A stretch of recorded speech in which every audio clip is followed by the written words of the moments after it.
move the chairs out of the way. I'm going to do that one.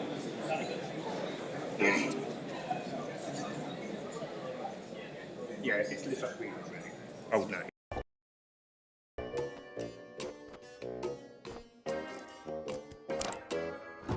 Hi, thank you everybody. Isn't it lovely to be back at AdventureX? Massive congratulations to the team for pulling all this together. My name is John Ingold. I'm the narrative director of Ingold.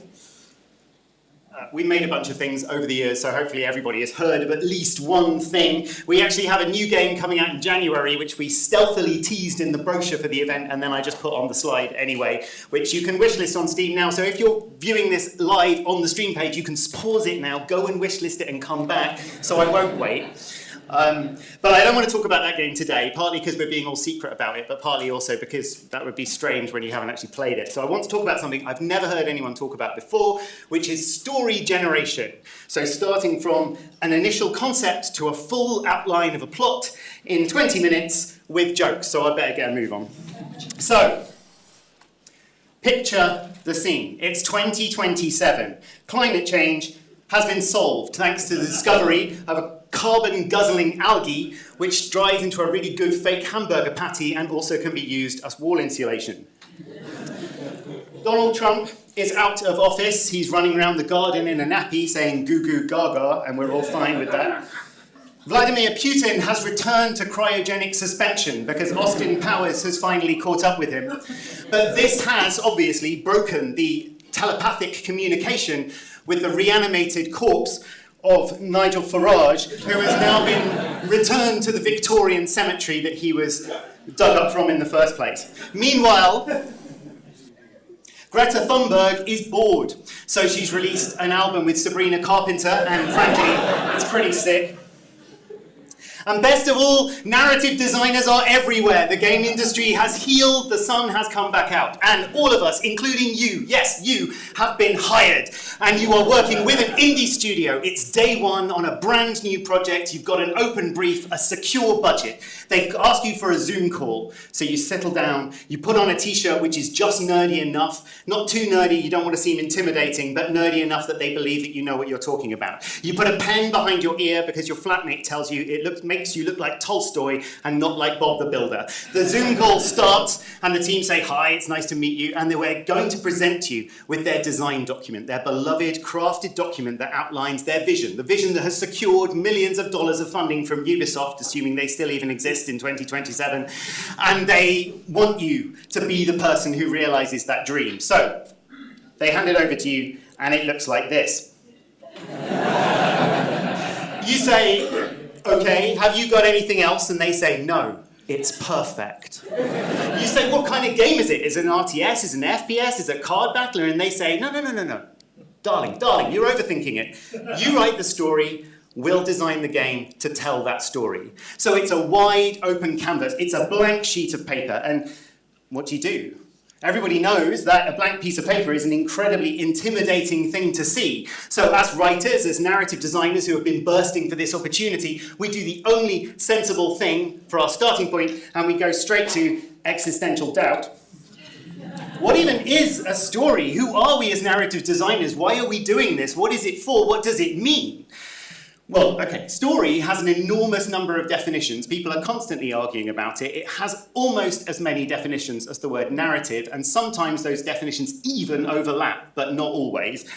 For me, the definition that I use is extremely simple. Story is change over time. That's really all it is. So long as something changes over time, you have a story. It is not the same thing as lore. This is very important. Lore is facts which are not actually true. That's all that lore is. So what does a story need to be a story? Where should we start? Well, if we're going to start somewhere, it seems pretty reasonable. Maybe the best place to start is the ending.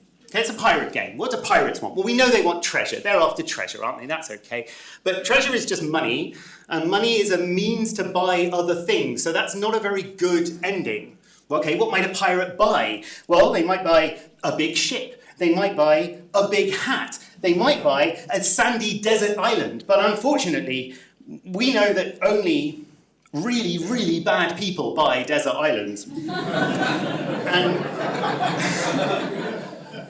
We also know that ships and hats in games are buffs. They're not endings. They're just things that make you more powerful. I am more powerful. I have a bigger hat. Oh, yeah, fair point. So that doesn't make for a good ending. So maybe we need to be more introspective. We're supposed to be the emotional part of the game design team, aren't we? So let's go for something introspective and an interior like revenge. Everybody likes revenge. It's famously sweet. So you're a pirate and you're out for revenge. Great, brilliant. Okay, what are you out for revenge for? Well, I don't know. Maybe there was this pirate before the game started who pirated you really hard. And so you've been pirated so badly, you want to become a better pirate so you can pirate them right the fuck back again. So you will have pirated them more than they have pirated you. Is that good? Well, it'll do for now, except for one problem, which is I've been using pirate as a transitive verb, and I don't think it actually is one. So, what is it to pirate? I pirate, you pirate, we, she, he, they pirate. Pirating means to download without paying the original creator. And as the head of a tiny indie studio, I don't really approve of that. So now would be a good time to think about verbs. What are the kinds of things that our characters will do in this story to make the story happen? If I don't know the sort of things my character will do, I can't possibly tell you my story. So what verbs feel piratey enough? Well, when I think about pirates, the very first thing that comes to my mind is, of course, treasure maps. Solid. Digging in games is bizarrely popular for some reason, and digging to find treasure marked on a map sounds like a really solid game mechanic, right? So to illustrate finding stolen treasure, I have gone to Adobe Shutterstock's AI page and stolen an image from them, but that's okay because they stole it from real artists in the first place. I would like to take a moment just to point out what a pile of shite this is. Like, the pencil work is sort of quite nice, though quite why there's a bed frame in the lower right-hand corner, I don't know. And the path, given that the path is the most key important ingredient of any treasure map, it sort of goes over here and then it goes round, and it goes round a circle, and it goes up. It's like me in the supermarket trying to find the last thing on my list. It's like the route of the N11 night bus. It just goes everywhere.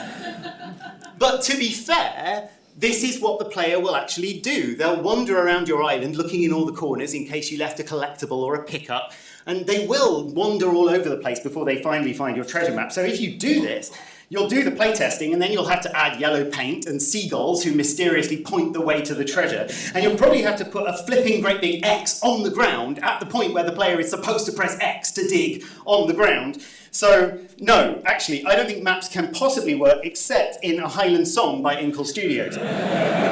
So, what about sailing? Is sailing in games good?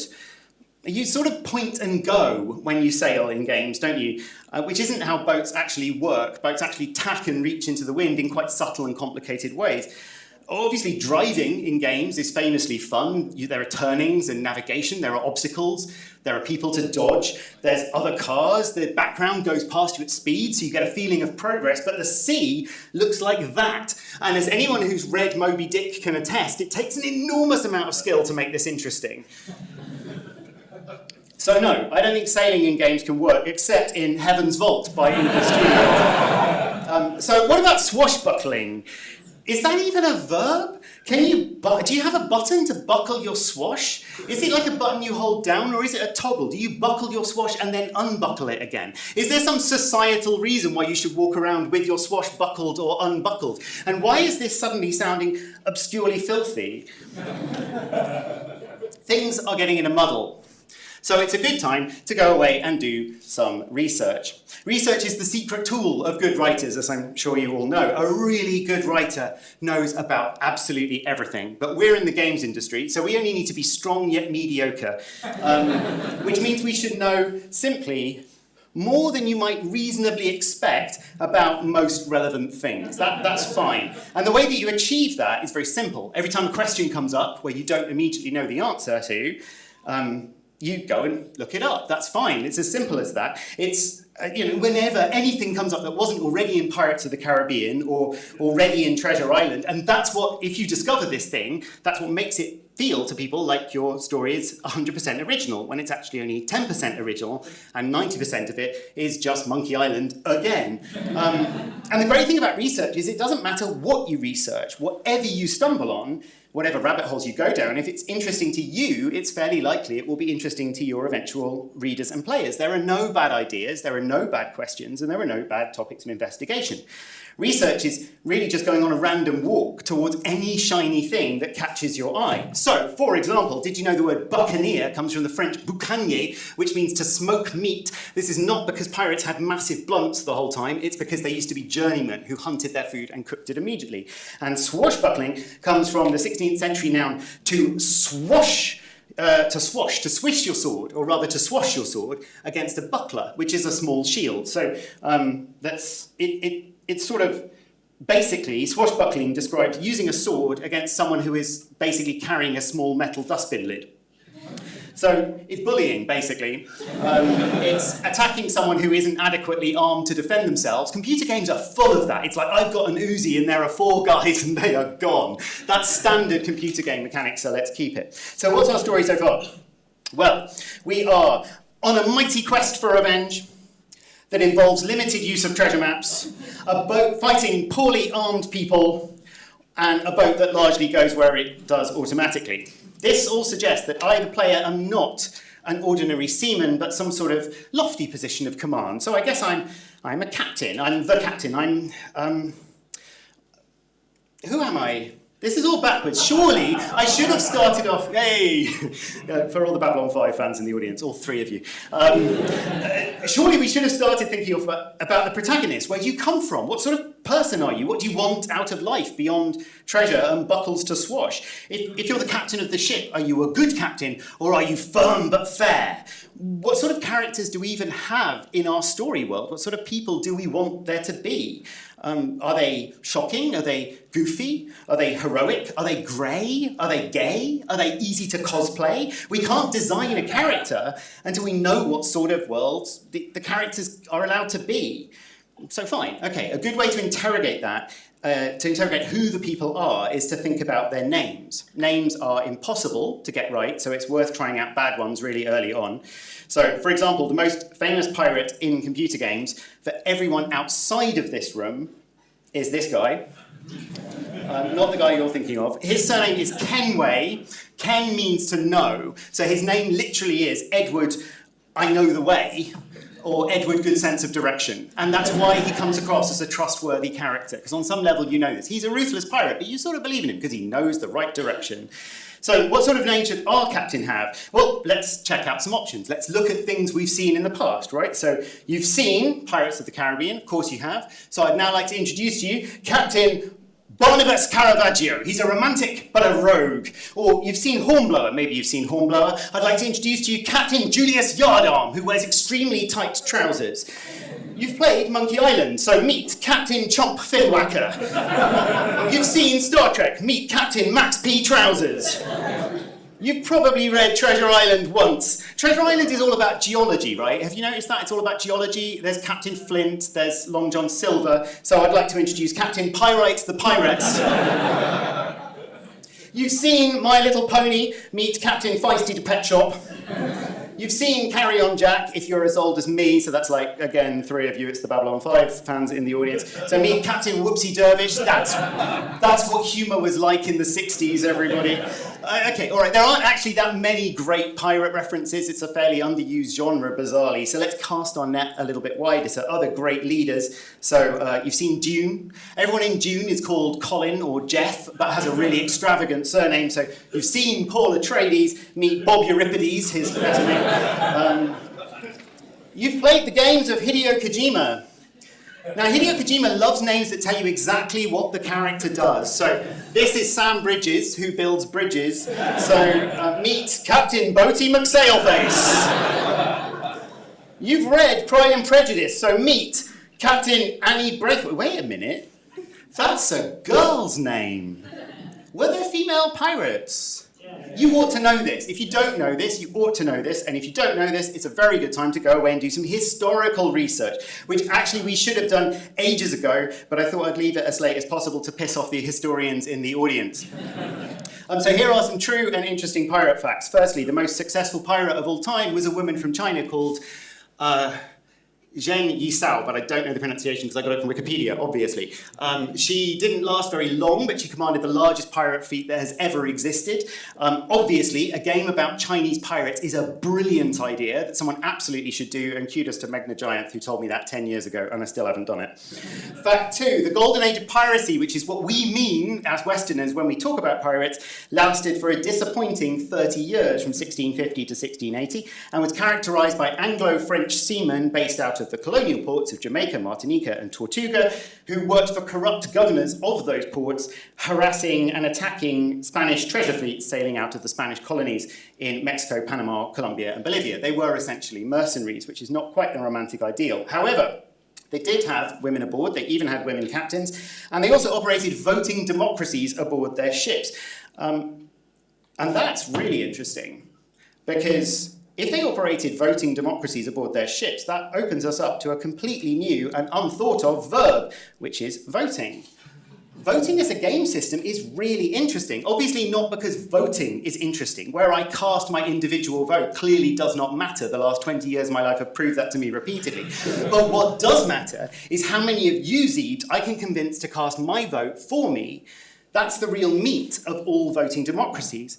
Which is to say, it's not about voting, it's about lobbying. So, for example, if I ran, say, a national news website that was very well respected, and I decided to spend the last 10 years trying to persuade you that an ex-investment banker who single-handedly crashed the entire UK economy because Vladimir Putin told him to, was the best person to run our schools and hospitals, then I might be able to persuade you to vote for that person, even though it's such a stupid idea. It's like letting a perverted clown run the US military. Lobbying is really interesting, but it's only interesting if you're not the captain. You shouldn't have power to be a lobbyist. You need to have insidious power. You need to be, say, a cabin boy, or in fact a steward's assistant, which is the correct term. Then you can go everywhere on the boat. You can do sort of boaty type tasks. You can talk to everyone, but what you're actually trying to do is get them to do what you want them to do. That's got way more narrative possibility than following a treasure map across an expensive to build 3D terrain to one tiny spot where you can press X because it says X on the ground. And it's much more interesting than sailing from one island to another, only to sail right back again or use the fast travel system, which is presumably, I don't fucking know, it's a helicopter or something. And it also gives us a natural progression system. You can rise through the ranks from steward's assistant to lookout to seaman to gunner to navigator to first mate until, finally you become the captain at the end. So then you can do whatever it is that only captains can do, which is probably something to do with buckling your swash or swashing someone else's buckle in some important and significant way. Which means we now have a story so far that's way better than the one we started with, right? We're a lowly steward's assistant. We're aboard a motley cruise ship full of diverse characters with interesting dreams, hopes, and fears. And those people we're going to help swindle, bribe, threaten, we're cajole. We're going to twist them round our little finger in order to get what we want. But that's interesting, because now we're basically Long John Silver from Treasure Island, causing a mutiny aboard Captain Flint's boat. Does that make us a baddie? Are we a baddie in this story? In fact, are pirates good or bad anyway? We want them to be like Robin Hood, stealing from the rich and giving to the poor, but of course they gave to themselves, and after a while they weren't that poor anymore.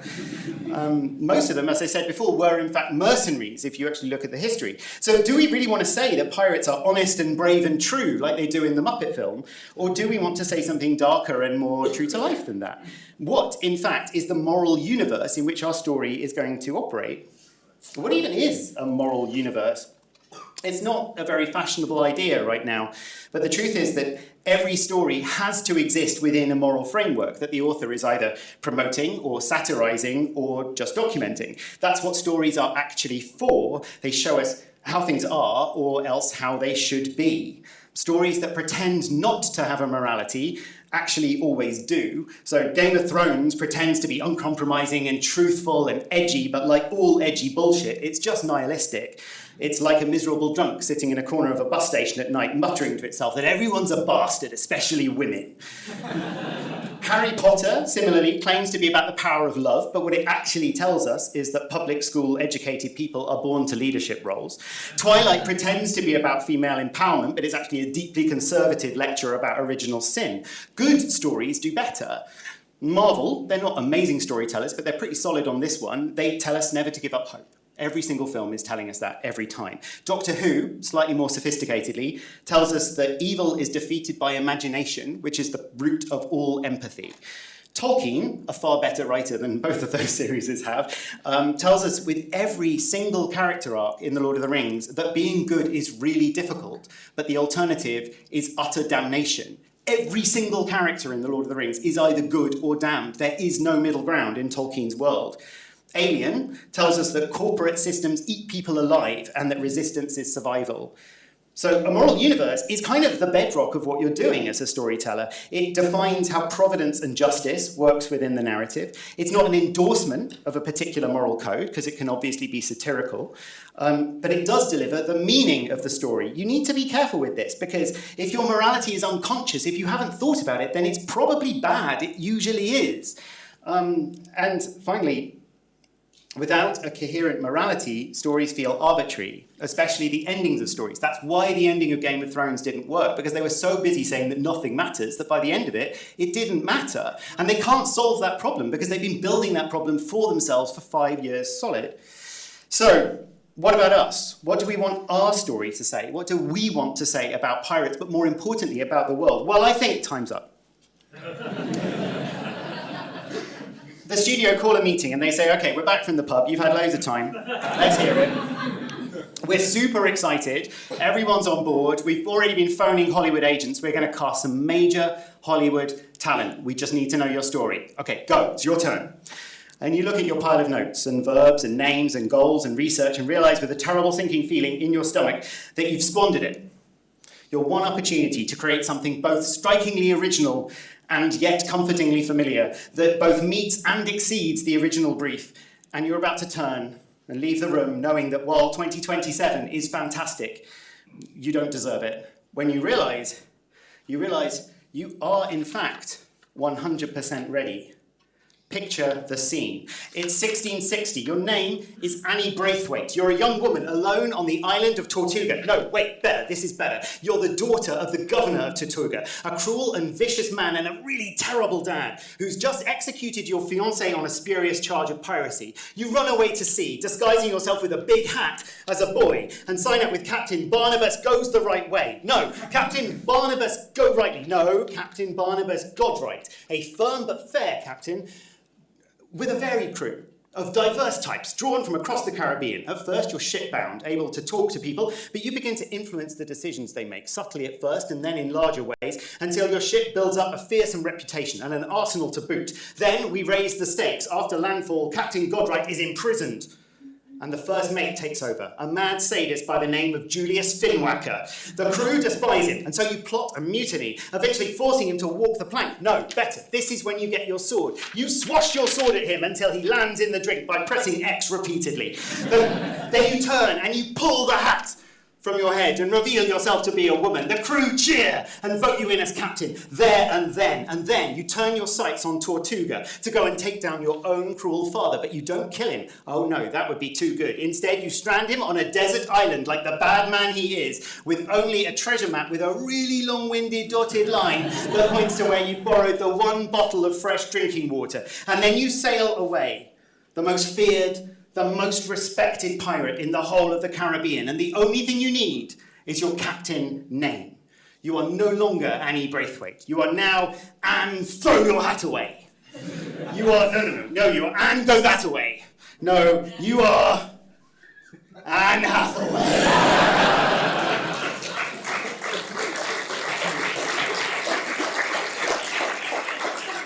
It's perfect. You're ruthless and brave and righteous. You are the force required to topple tyrannical leaders, to bind and unite a ragged seafaring crew against landed wealth and privilege. You are the wind that topples kings. You are exactly what we need to get to the 2027 that we all want and deserve. And we've brought everything together. The stupid suggestions, the historical research, a pun or two, the tropes we love, arbitrary details, until every part of our story connects with another part to create something that feels cohesive and exciting. Because that's the secret of creating a great story. It's not a hero's journey or a 3-act structure. It's bringing together everything that feels right, tying it together, trading up the weak parts, pruning back what doesn't work, without prejudice, without prejudgment, but with a strong sense of morality and heart. Story is the sequenced execution of everything that you loved in the process of discovering what the story was going to be about. And that's all that it needs to be fantastic. It's a million tiny details that have to connect to create a structure that is so strong it can survive attack from 100 different directions. People will attack your story analytically or emotionally or morally or historically or stereotypically, and your story needs to survive and be robust to those attacks. And if it can, then it holds itself together and it is its own thing. It is alive. You have to be ready to throw away anything you love at a moment's notice in return for something better, while still being willing to turn the whole plot upside down to keep one stupid joke that you liked because it held a deep inner truth. So, for example, this whole talk, which I hope that you've enjoyed and found educational, started because I thought of one slide. If you know me well, you'll know already which slide it is. It's this one. Everything else arises from here. To build a story, you have to grapple with it. You have to get messy. You have to engage with it. You have to let it excite and confound you. And that is why my beloved, soon-to-be hired narrative designer friends and all of those of you who are still working in studios, and good on you, that is why no fucking machine will ever be able to do it for you.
This is the tale of Rufus Stone. If you can't change, we'll die alone. So much work, no time to play. Can you save him from an early grave? Sleepy Town Village is a game you can play. In demo form, it'll make your day.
you could quiet down, please, so we can get the next talk started.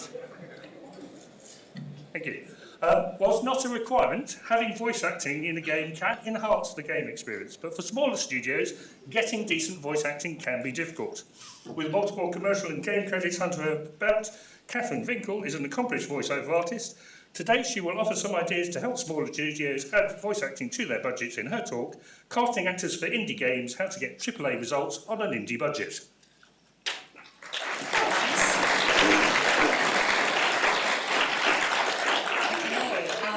Just people in the back, give me a wave if you can actually hear what I'm saying. We good? Amazing. I have vocal paralysis. It just means that my voice is a little bit quieter than everyone else's. And by a pure fate of irony, I am working in voiceover and like audio permanently. So it's just one of those things. So if at any point you can't hear what I'm saying, just like dance at me and I'll take that as a sign to just speak up a little bit. Okay, so casting in indie games.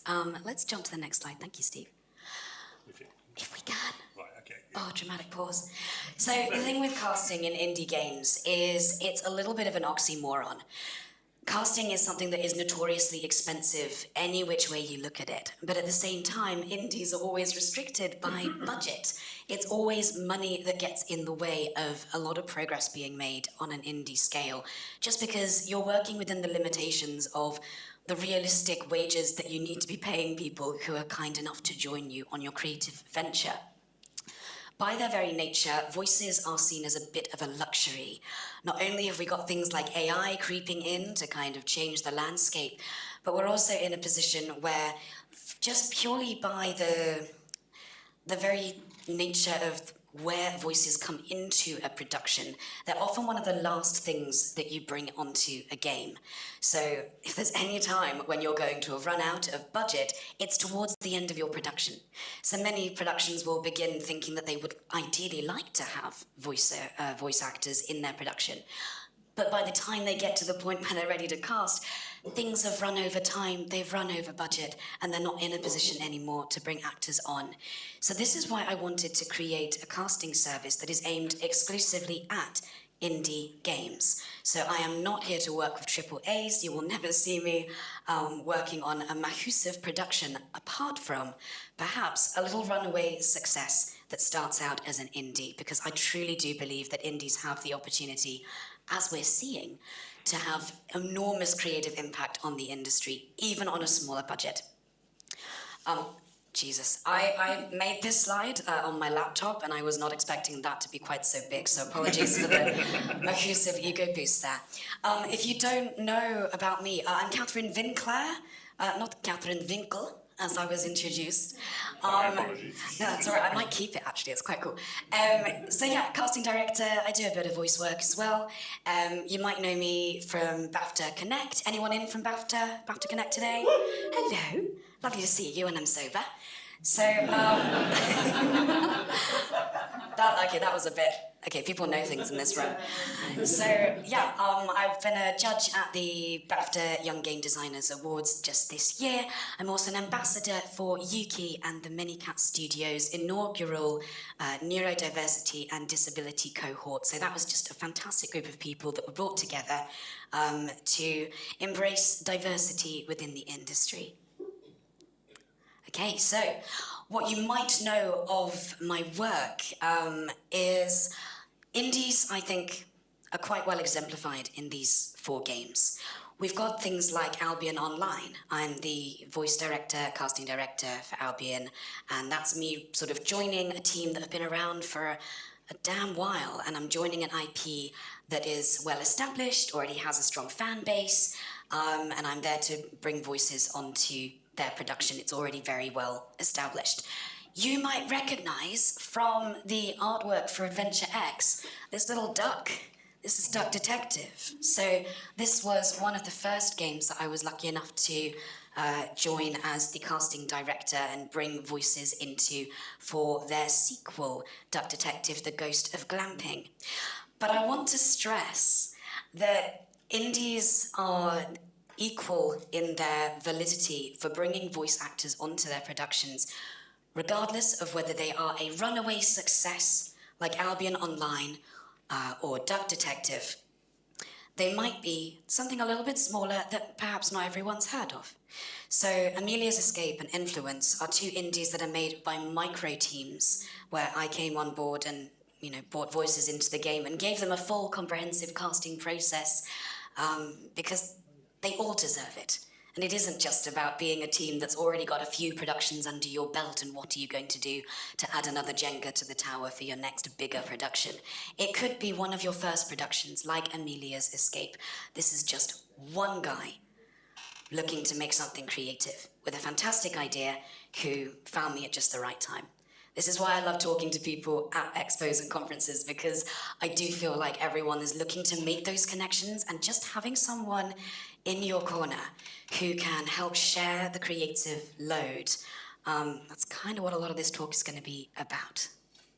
So, small favour, lots of love hearts to please you greatly.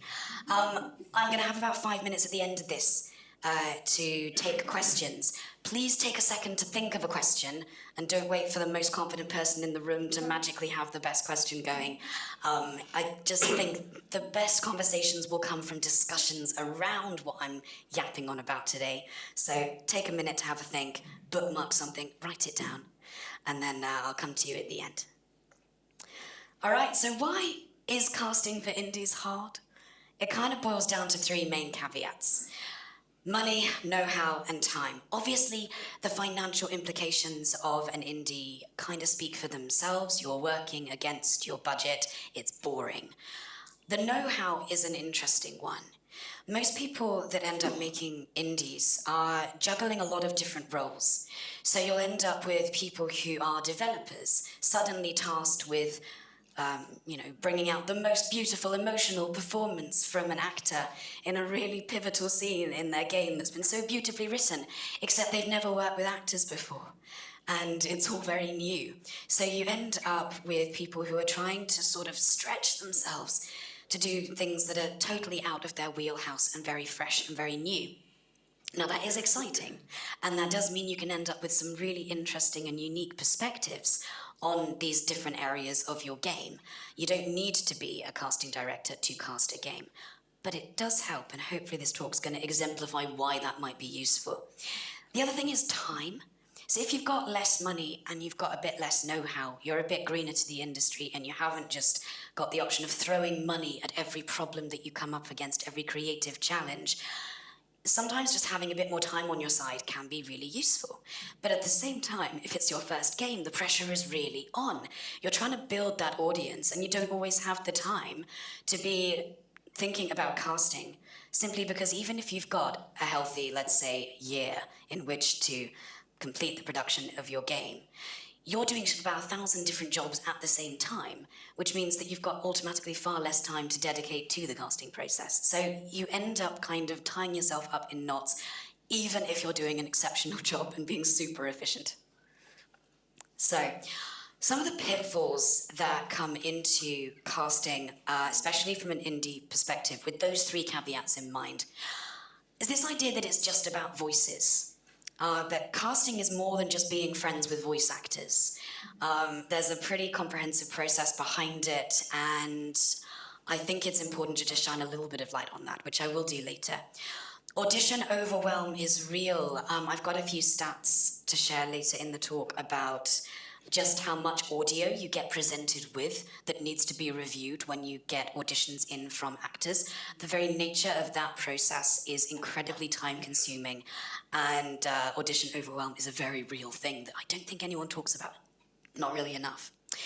Quality control is challenging. How do you know that it's good audio if you've not worked in audio before? How do you know if it's a good performance if you aren't experienced in working with actors before? How can you tell if something is ticking all the boxes and doing a pretty good job, or being completely standout and exemplary and something that's going to totally elevate your production to that next level? The fun stuff, contracts and AI and rates.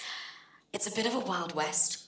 When it comes to paying your actors, you've got multiple unions saying different things, different actors, different cultures, different countries that have different ways of pricing for their talent, and this can all get rather complicated. So it's just useful to know that that is being standardized and taken care of by someone who is informed. AI is just a massive ball ache any which way you look at it. Sorry if anyone in here works in AI. But but it's tricky to know what to do. This is something that is changing constantly, especially in the voice acting landscape. You know, SAG have had strikes. Equity are currently on strike.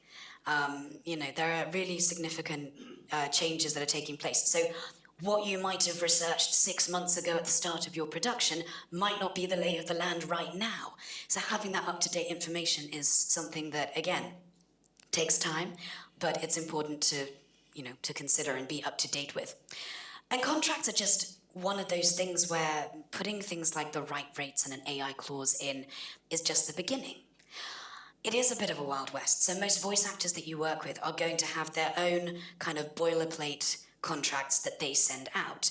But the challenges there come that in so much as different actors will have different clauses and different contracts. So immediately, even if you're working with super experienced voice talent, you're not necessarily working with contracts that are totally standardized. So having that overview, again, is just very useful for making sure it's a level playing field for everybody that you're working with. And you're not accidentally signing a performer onto your production who's on a slightly different contract to someone else that you might sign on. Finally, script complexity and quality control. These two are kind of interchangeable. But at the end of the day, it's about having that knowledge that what you're doing is the right decision, not only for the game, but for the performers that you're bringing on. And are you matching the quality of everything you've made so far with the quality of the talent that you're bringing? It's not me, by the way. It's not Steve. It's not. We didn't plan this. Steve is the biggest problem with indie voices in games. Not you. No, I'm going to buy him a drink after this. No, so Steve works in indie games. Steve might work in the art department. He might be a friend of the director that's really excited to do all the accents at D&D. And they're a little bit racist during D&D, but it kind of works because you've had a few drinks and it's fun, but you can't put it into the game. But Steve ends up in the game more often than not, especially if it's your first, second, or third production, and you might not have that network yet to draw upon to bring performers into your game. Acting's really fun. It's something that a lot of people who don't act professionally enjoy doing as entertainment. So when they're given the chance to join their friend's game because they've run out of budget and they need Steve to jump in and do some voices for the pirate or whoever, that's where the trouble arises. And I'm here to make a case for a more substantial casting process so that we can have a little less of Steve from the art department and a little more of people that are actually trained and ready to bring the best performances into your productions. Thank you, Steve, sorry. Okay, so some differences between AAAs and indies. Obviously, indies have got way more money, so they can throw their money at any creative challenge that they come across. They have the know-how, and it's not just about the fact that they're more experienced, it's that they will be massively bigger teams. You will have multiple people casting some of these AAAs. You are sharing that workload, so automatically it's a way less stressful experience, it's far more efficient, and just less headaches and tantrums. And often with more money, and a more distributed workload between a wider team of people who, between them, have more experience than a smaller indie team, you end up with a bit more time on your hands. Again, hopefully mitigating those headaches. So those are all things that I'm working against when I'm casting with an indie. Thank you. So the indie casting paradox, you can cast it yourself, but you shouldn't. And I'm aware that saying this in a room full of indies is a tricky pill to swallow because most indies will cast it themselves. However, if you end up casting your own game out of necessity, you can run into some challenges. You can have a bit of a rushed process because you're juggling so many hats. You can have unpolished contracts, we kind of touched upon that earlier. Placeholder voices. It might be that you put some placeholder voices with Steve and all of Steve's friends and family and loved ones into your game to begin with and say, we'll get some actors in when the time comes. But when you come to the end, you're then in a position where you might have run out of budget or time, or just someone's asking you to rush your vertical slice before it's ready. And you end up maintaining those placeholder voices when you don't necessarily want them. A lack of quality just due to not bringing actors onto your production. Duh. Wasted potential. Consider for a second the amount of time it's taken you to get to this stage. If you're lucky enough to be ready to cast your game, a shit ton of work has gone into getting your game to that point. So why then bring in people who aren't professional to give a performance to the work that's been so lovingly crafted? It deserves that professional touch.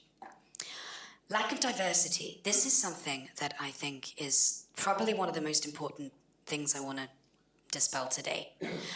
Lack of diversity doesn't just mean sort of ticking some boxes. It's the fact that if you were to cast from within your network, we tend to socialize without even realizing with people who share a lot of attributes with ourselves. And even if our writers are diverse or they are more closely aligned to the characters in the narrative, you're still shooting yourself in the foot if you're only drawing upon your most immediate circle of network and friends and professional contacts. It might be that you know, because there are a lot of us, a lot of voice actors. You might know a good 50-odd voice actors within your network. But that doesn't mean that those 50 are going to align with the characters that you've written for your game. And let's be real, even if all of them did, you need more than 50 auditions to successfully cast a game. You need more diversity and range within who you are auditioning to give a fair chance to as many performers as possible, and to see what might work as well, because you don't know until you hear it half the time. Complications, you don't know what you don't know. And as much as being an indie is very much about being flexible and learning on the job and being collaborative, you can also run into issues that you just didn't know were there. Whereas if you have someone on board who's prepared to help guide you through the casting process, then at least you know that you are automatically avoiding some of those challenges. And it can lead to a less good quality game than it could have been if you'd had professionals working with you at every turn. So what does good casting look like? Creative alignment from voice to game. That's just a really wanky way of saying that the idea that was in your head for the game translates into the characters that finally end up in your game. It's taking it from step 1 to step 10, and it's seamless. And what you have in your mind is translated through to the auditions, to the performances, to the player who's finally experiencing those characters. You have audition sides that serve your actors. This is such a big thing. When you're only giving an actor a few lines to audition for your character, those lines have got to be so carefully chosen. There are practicalities to what go into your audition sides, and knowing what's best to really put in is vital. Because otherwise you can end up casting beautifully for 1 or 2 scenes for that character, and then get to some other scenes that have a slightly different style of performance, and discover too late that the person you've cast who was perfect for that scene doesn't quite have what it takes to bring in the other elements of the character. It's an efficient process from start to finish, and I think efficiency goes a very long way. We love games, we love making games, but we all know the headaches that come when challenges start to crop up. You have happy devs and a happy cast. I think it pays to work with people who love what you're doing and love how you work, and just having a little bit of positivity and happiness within that, due to less headaches, just goes a long way in making it all a bit more sublime. Airtight paperwork, not just to protect the performers, by the way, to protect you, to protect your studio, to protect the content that's being created for your production. It means that you're safe, you're more secure. It means that once all the excitement of your game has sort of blown over and it's released and the dust has settled, you're left with a legal backing that you feel comfortable with. So you aren't lying awake at night thinking, oh, did I put that extra clause in? Is that all sorted? Yeah, and most importantly, it's within your budget. There's no point in going over budget, and there are ways of casting creatively that aren't going to break the bank. So I want to talk about a little case study. This is Duck Detective, and he's super cute. He's basically a detective who's a duck with a bread addiction, and he's going through a divorce. This guy's like got married and has a whole life ahead of him. So Dark Detective was, like I said, the first production that I came on board to join. And I wanted to share a little bit of the backing of what went into this casting process to give you a sense of the reality of what casting can look like for an indie production. So there's just 5 characters that were needed to be cast in Dark Detective. And you might go, well, that's like nothing. But at the same time, when you cast properly, that leads to 322 auditions, 644 takes minimum. There were definitely more. And that's over 5 hours of auditions that need to be reviewed. And when I say reviewed, I don't mean you're listening to them once. I mean, you're listening to all of them a good 5-6 times. You are drawing up shortlists. You're taking time in between your listening sessions so you don't go mad and you get a bit of outside context and you breathe some fresh air before coming back in and refining that list. It's a really time-consuming process. So Dark Detective, The Ghost of Glamping, was their sequel. So I was joining an existing IP. So for me, this was about coming onto an established team, very small team, but an established team, with characters that already existed, with a universe, and most importantly, a tone that already existed, that I needed to match in that sequel. So it was about picking up where they left off, building upon the foundation of everything that they'd brought in. A very passionate, small, creative team. I'm small, passionate, and creative, so that fit beautifully. And an indie budget, so it needed to fit in within their requirements. So what does that actually look like? Well, it starts with a consultation. This isn't just how much money have you got and how much can you give to me and the actors. It's about understanding the vibe, the tone, the feel. It's about getting a sense of the timeline. You know, do we have a week? Do we have a year? What are we actually working with realistically? But most importantly for me, it's about addressing the immediate concerns that the studio has with casting. Every studio that I work with, I'm the first person that they have brought on in a professional capacity to cast their game. So they're not used to bringing it to another human being to take their very precious characters and bring them to life. That's a huge ordeal. For someone to trust creatively in somebody else, to go, yes, you take this and make it better, and bring in the voices that we need for this. That's a really important thing. So my main concern is to alleviate their concerns. Right, so the NDA, once that's signed, I will rinse you for all of the information on your game, and I will ask for every little bit of information you've ever shared, really, on the backstory and the artwork and the music and the tone and the atmosphere, because I think tone is one of the most important things when it comes to casting. Once I know everything, then it's about crafting the perfect plan. Within your limitations, what can I actually do to bring in the characters that you need? What does that look like? What are you working up against? And what challenges can I help you overcome? And then we do the casting side of things. So that's your audition prep. So that's crafting those sides that actually allow every character to be cast effectively. It's reviewing all of those auditions, so those 644 plus takes. It's me doing that without you having the headache. I can send you a short list. You can listen to the creme de la creme. Or you can listen to all of them and know that you've got a professional second opinion to go up against what you're doing. I like to blind cast with whoever I'm working with, so I will ask for a short list and I will make my own short list, and without seeing each other's, we will then share those short lists and see if there's any crossover. Fun fact, more often than not, we are ending up casting exactly the same people without even looking at each other's lists. That's the crazy thing about casting. I think there is something a little bit kind of magical in the air when it comes to when you hear a voice and you just know that it's just right.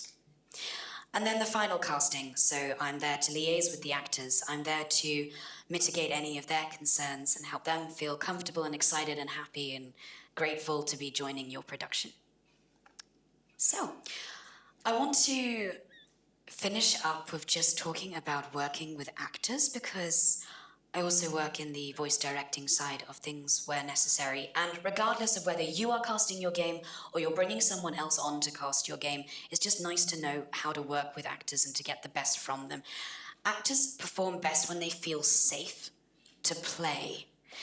And this isn't just about you being like fun in the session. It's about giving them enough time to do multiple takes. It's about them fully understanding the sort of limitations of your game in terms of what's too serious for this game, what's too comedic for this game.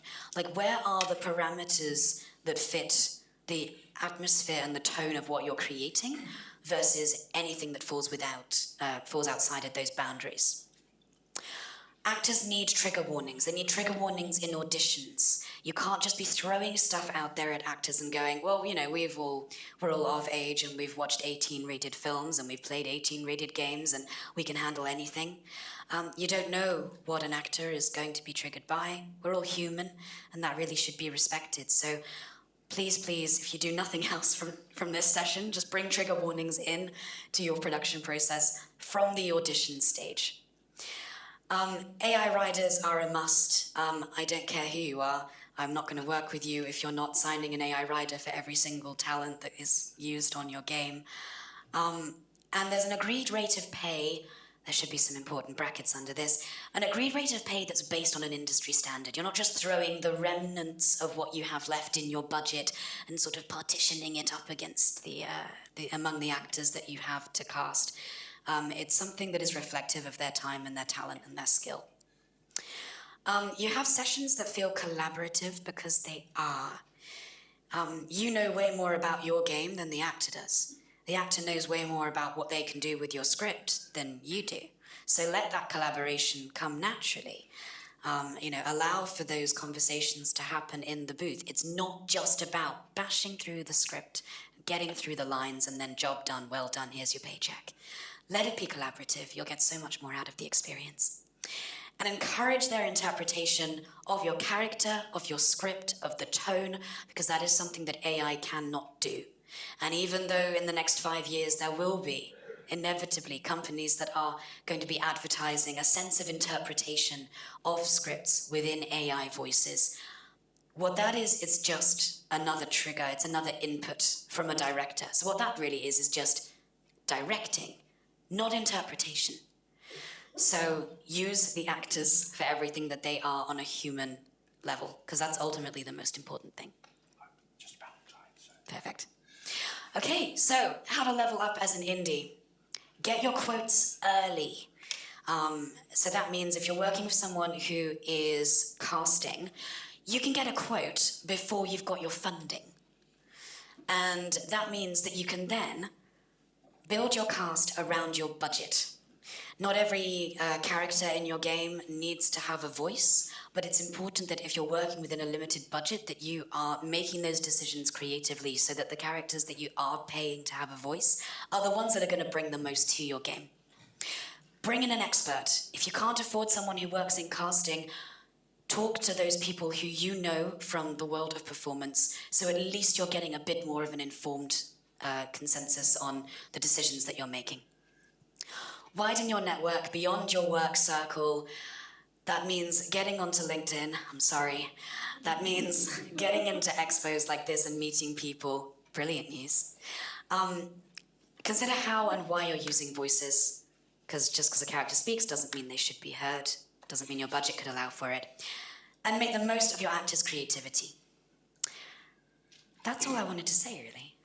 And I think we may be out of time. So if you want to connect with me, QR code links to either a terrible placeholder image that I put in and forgot to change, or my LinkedIn. Come and say hello. I'm always the shortest person in the room, so just look a little lower and you'll find me somewhere near the floor. Thank you guys so much.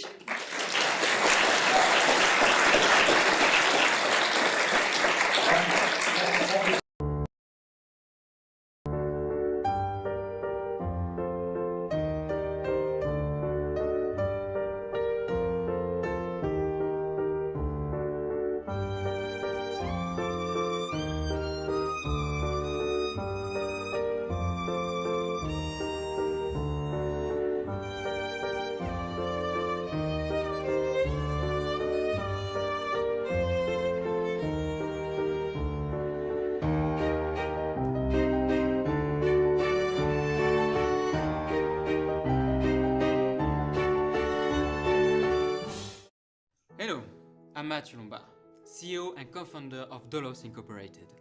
Today I am delighted to reveal the existence of our revolutionary product, Dolos. But what is it? Dolos is a program capable of predicting each individual's potential, thus helping to create a perfectly efficient society and guaranteeing the best possible future for each and every one of you. Promising, isn't it? Maybe even too good to be true, huh? Let's see how it works. Our ever-growing team feeds our algorithm with tons of data to better understand who you are, what you want, what you desire. Thanks to this very precise knowledge of each individual, we know what's best for you, what suits you the most, what will enable you to fulfill your potential while contributing to the common good. No more worries about your future, about what to do with your life, or how to make yourself useful. From now on, we will have a perfectly objective system at our disposal, treating everyone equally, excluding no one, recognizing your true worth and knowing how to reward you in line with your merit. However, we are faced with a small problem. You see, machines are very good at processing and analyzing a colossal volumes of data. But when it comes to making choices that are as close as possible to individual cases, their talents in this area are permissible. That's why we need you to teach our system how to appreciate every trajectory, every past, every history. Your decisions, your choices will nourish its learning process and enable the emergence of a perfectly efficient society for the benefit of all. So, join us and help us to build a better future for everyone.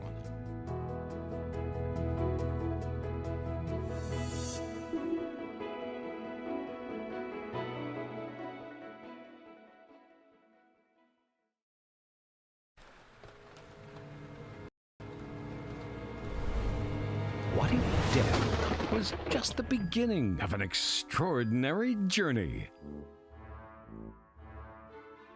Learn to cross between worlds and take control of the living to find out why you remember the future.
I write from Blake Manor in Connemara.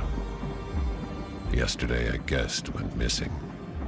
A young woman named Evelyn Dean. I hear you're an honorable man, a steadfast investigator, and, perhaps most importantly, godly. I pray for the girl that this is true.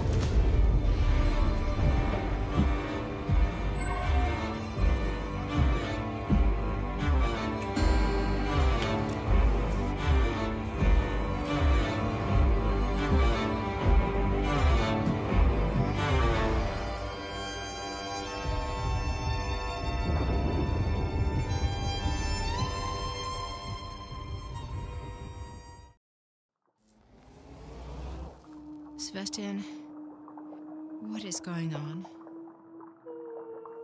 I'm not sure. Morning, Diver. We have an urgent case today. This is our subject, Lena Kukanova. She's requested our help with finding her boyfriend.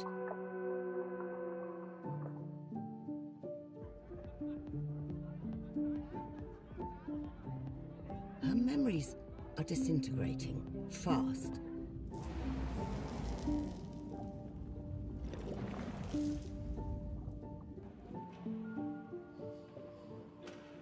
Stop! Watch out!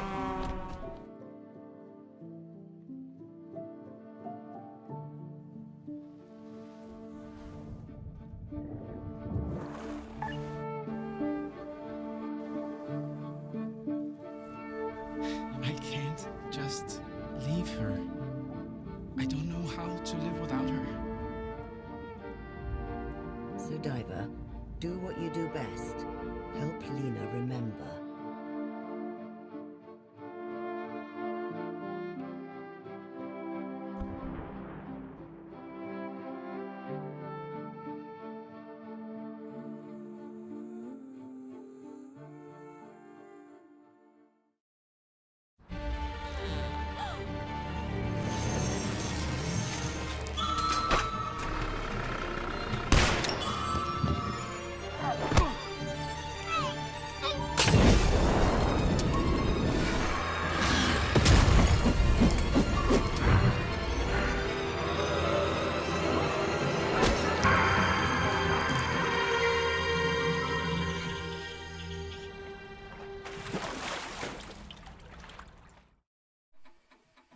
What if Pablo Escobar and the cartels of the 80s had the internet? Welcome to Miami, 1985, where the cartels have more than just guns. In this world, hackers are the cartel's most dangerous weapons. And the biggest cartel's top crew is untouchable. Until now. Okay, Vita, you got 60 minutes before Astra comes back. The electronic crime unit has one chance. 1 hour a day to infiltrate the cartel's supercomputer and take them down from the inside. But the clock is always against you, and one wrong move could blow your cover. In Vice Undercover, no one is who they seem.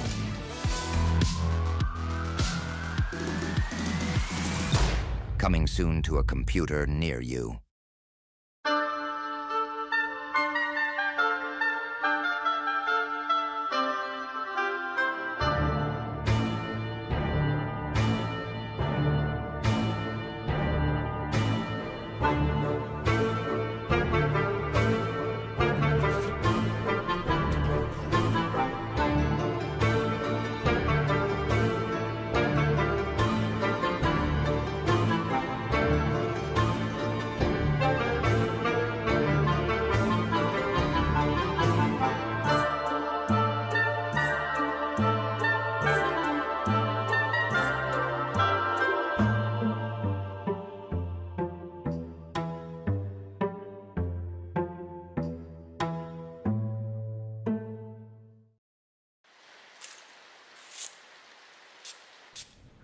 My barbershop doesn't open till midnight.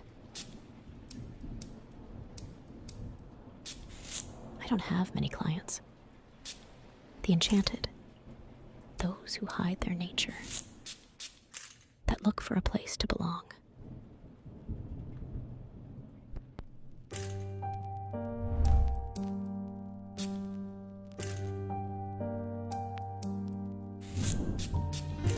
I was bitten shortly after I joined the General Police Corps.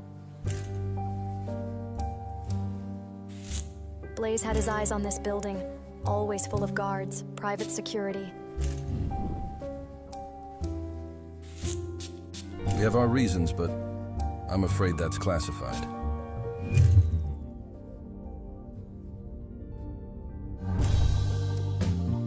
We're looking for a young delinquent. 2 more turned up dead the other day. They saw something they shouldn't have seen.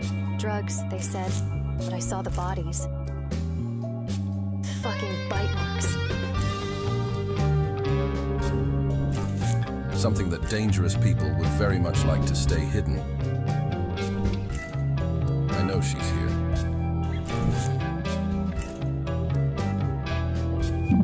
And yet, I'm the one holding a blade to your throat.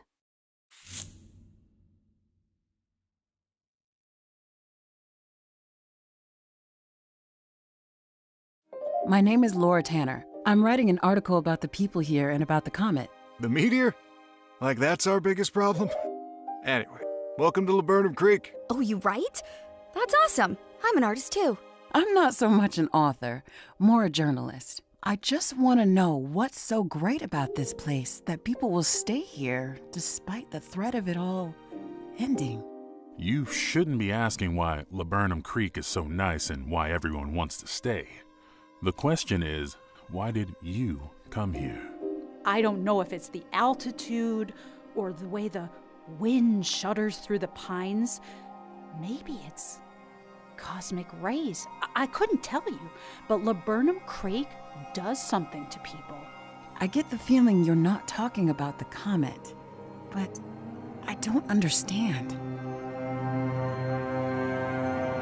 Sometimes this old place seems unfamiliar. I see things and then they're gone. Everything around here is a little strange sometimes. There is more to Laburnum Creek than meets the eye. Visitors to the resort often take a day or two to get in tune with the vibrations. You can feel them? I know I'm not the only one, but no one talks about it. Feels like this place is pulling me apart.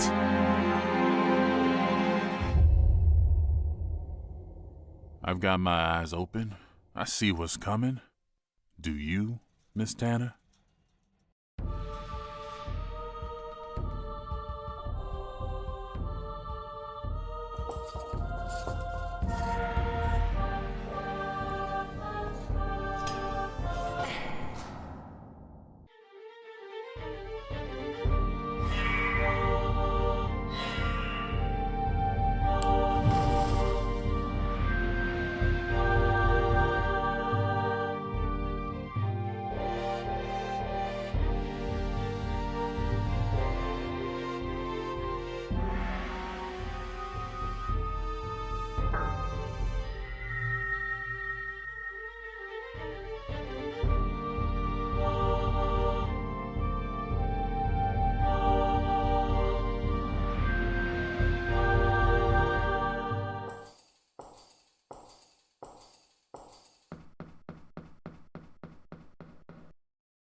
From the icy depths of the Cold War, a hero rises.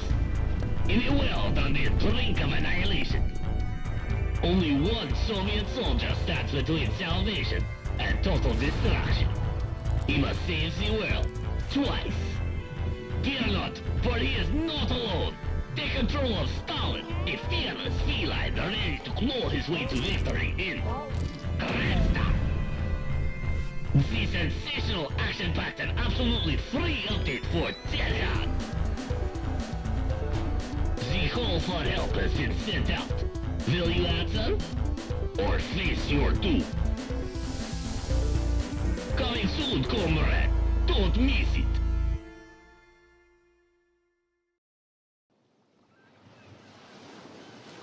But wait, it's becoming clear.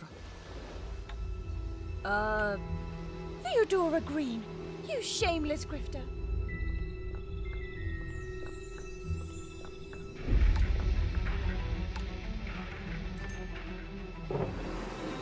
Darkness is rolling in. Oh, cruel fate! Shameful revelation! Piss off! Why don't you come along with me while I solve this mystery? All right. Yes. You may accompany me. Something isn't right here.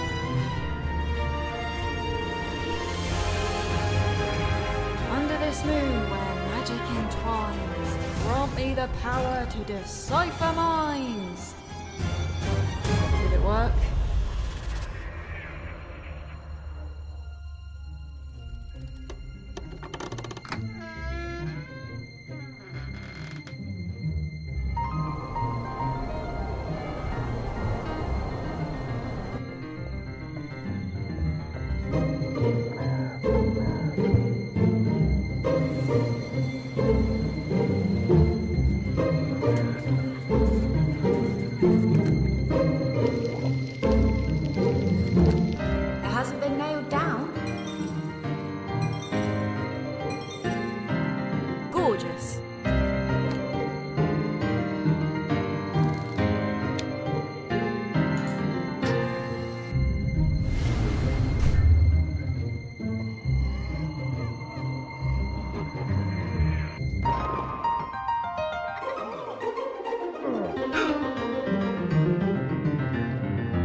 Maria is a village girl with many virtues.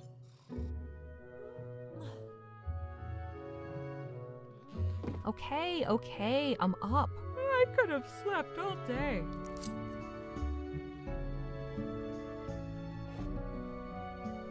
A Spanish girl with a dream. Where are you going so late? I'm heading out to investigate the legends of Castile so I can become a nun. Oh, you wouldn't believe why. Who will embark on a challenging journey across Castile. Hey, do not bite me. I'll give you one more chance to show me some respect, but this is the last time. In a folk point-and-click adventure, requiring all your wit and imagination. Hey, what have you done with the ingredients? We have improved them.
Trans theft horso. Brum-ba-dim-ba-rum-ba-dim-ba-rum.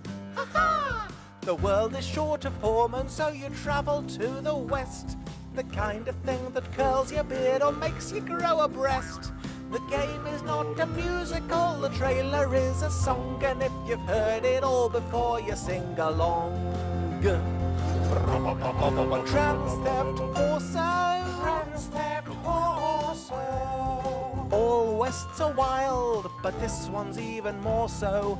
You can ride a henny, you can even ride a cow. What else did you come for anyhow? I came for gender glad. Trans theft horso. Trans theft horso. It's a computer game called Trans Theft Horso.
I have decided to retire. Retire? Yes, to sequester myself away on the farm of my dreams. I have a notion to take up beekeeping. They were wonderful years, weren't they? I loved every moment. Watson is by my side again. I must ensure that he is able to rest and recuperate. A picnic, perhaps, on the cliff tops. Oh dear, Mr. Holmes. I'm afraid everything has gone wrong. Mrs. Duffy has been kidnapped. My cat has been catnapped. Did you know there has been a heist over at the British Museum? Roll up, roll up, see the 8th wonder of the world, a real-life mermaid. I feel the need to remind you that I am retired. I am a beekeeper. As an ordinary citizen, I should leave investigative matters to the police. Let's have a look, shall we? My dear Sherlock, how can I be of assistance? I am devising a small treat for Watson. A picnic. Each to their own, I suppose. Personally, I shall be dining at a table. I have the scent. View halloo! The hunt is on. Why have you done all this, Holmes? The picnic, I mean. There is something I wanted to tell you.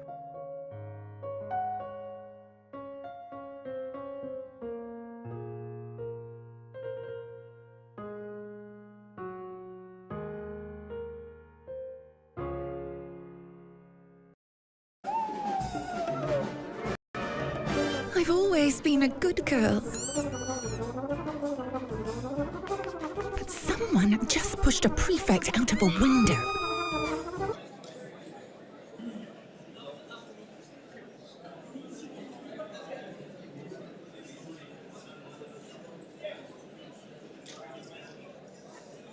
Hello! Hello, people of AdventureX! What kind of a woo do you call that?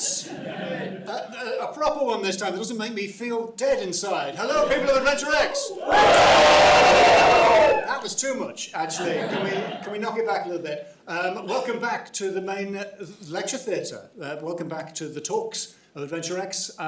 The next talk is from Najmah Salam, and it is about marketing, because obviously we all make video games out of love, but apparently it is good if you sell them now and again. How do you do that? I don't know. Don't ask me. But the next talk hopefully will answer those questions. Please give a very warm, even warmer than the welcome you just gave me, a very warm AdventureX welcome to Najmah Salam and her talk, How to Position Your Game. Thank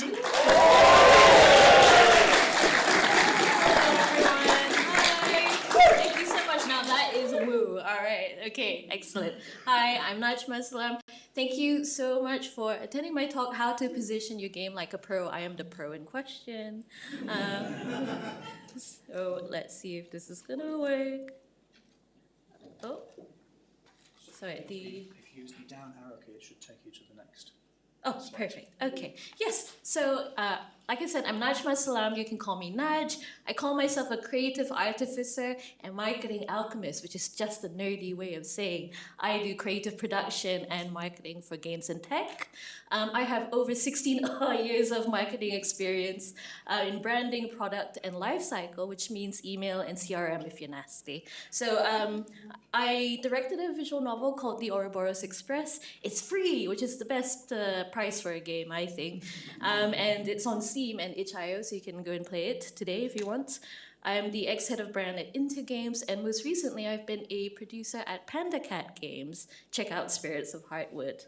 Right, so I'm going to paraphrase this quote a little. It's a long-ass quote, but I want to get some audience participation. I want you to guess when this quote was written. So there's television, commercial, cable and pay. There's radio, AM and FM. There's outdoor, posters and billboards. There are newspapers, morning, evening, daily, weekly, and Sunday. Well, you see the rest. So can I get a guess from the audience? How long ago do you think this quote was written? What do you think? You, man over there. Yeah. That I definitely know. 2 days ago. 2 days ago? Yeah. All right, okay. How about you over there? How long ago? 1992. 1992. Oh, specific. Okay. How about you back there? Okay, how about you? 2010. All right, okay. So if you guessed 50 years ago, you would be on the money.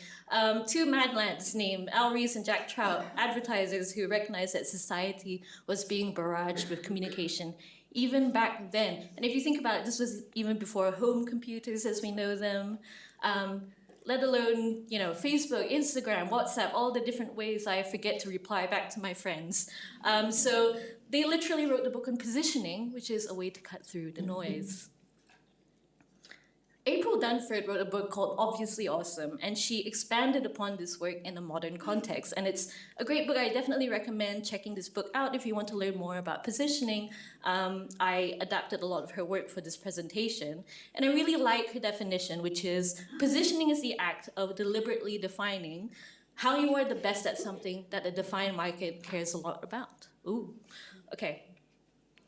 Right, so confession, even after 16 years of experience, marketing still feels a bit like throwing spaghetti at a wall. There's a lot going on, the world's changing constantly, and the difference often comes down to how much spaghetti and how much wall you have. So what does positioning give you? It gives you more focus, less wasted effort, right? A lot of you are working for indie games, so you often don't have enough budget for people or budget or literally anything, right? Exactly. So positioning helps you reduce that effort and focus it. It helps you articulate what your game does best to its biggest fans. And in other words, at least you know you're making the right spaghetti for the right wall. Yay! All right, another exercise. I want you to throw out some games that you think of when I say the following. So which games do you think of when I say you take care of a farm and have love interests? Anybody want to take a step? Stardew Valley. Anything else? Okay, yep. Okay, yeah, brilliant. All right, how about you fight your way through randomly generated levels? I just heard blah. Great, yeah. How about unlock and explore levels in the 2D environment? Okay? Yep, all of those, absolutely. So if you thought of multiple games for each example, how those games relate to each other is positioning. And importantly, the first game that you thought of positioned itself the best in your minds. Okay, hopefully that illustrates it.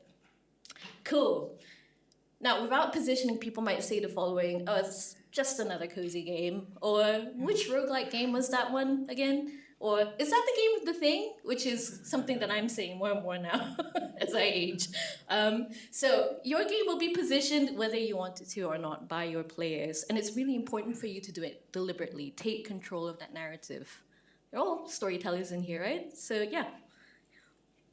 Now, we're going to go through these steps to position a game. We're going to understand the players, look at competitive alternatives, look at the unique attributes or features of your game, look at the value of those attributes, look at the target market or the people that we're marketing to, the market category, and most importantly, bundle all that work up into next steps.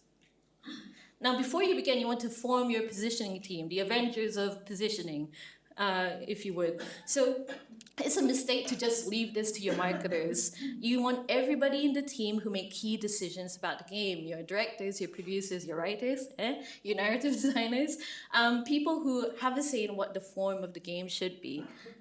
Next, you want to establish terms and definitions. Why is positioning so important? What is positioning? What is marketing? Who are we? What year is it? No, so you want to ensure your team understand what positioning is and why it's important, and get that buy-in from the team as well. And finally, let go of baggage. It's good advice for life, good advice for positioning, right? So you want to leave behind your team's prior understanding of what your game is, because what you're doing in this exercise is you're breaking apart your game, you're deconstructing it, and then you're building it back up again. Now, for our example case study, we are making a fictional game. Congratulations, we are in a fictional studio making Panic at the Dungeon. It is a horror rhythm action game. Now, first we're going to understand our players. First, you want to define your best fit players, right? Your ideal players. You want to observe and focus on your most engaged players, or ideally play testers, because you want to be doing this work before you launch, ideally. Then you want to find patterns. What makes your ideal players happy? What keeps them coming back for more? And notice the emphasis on ideal players, not a whole group of people.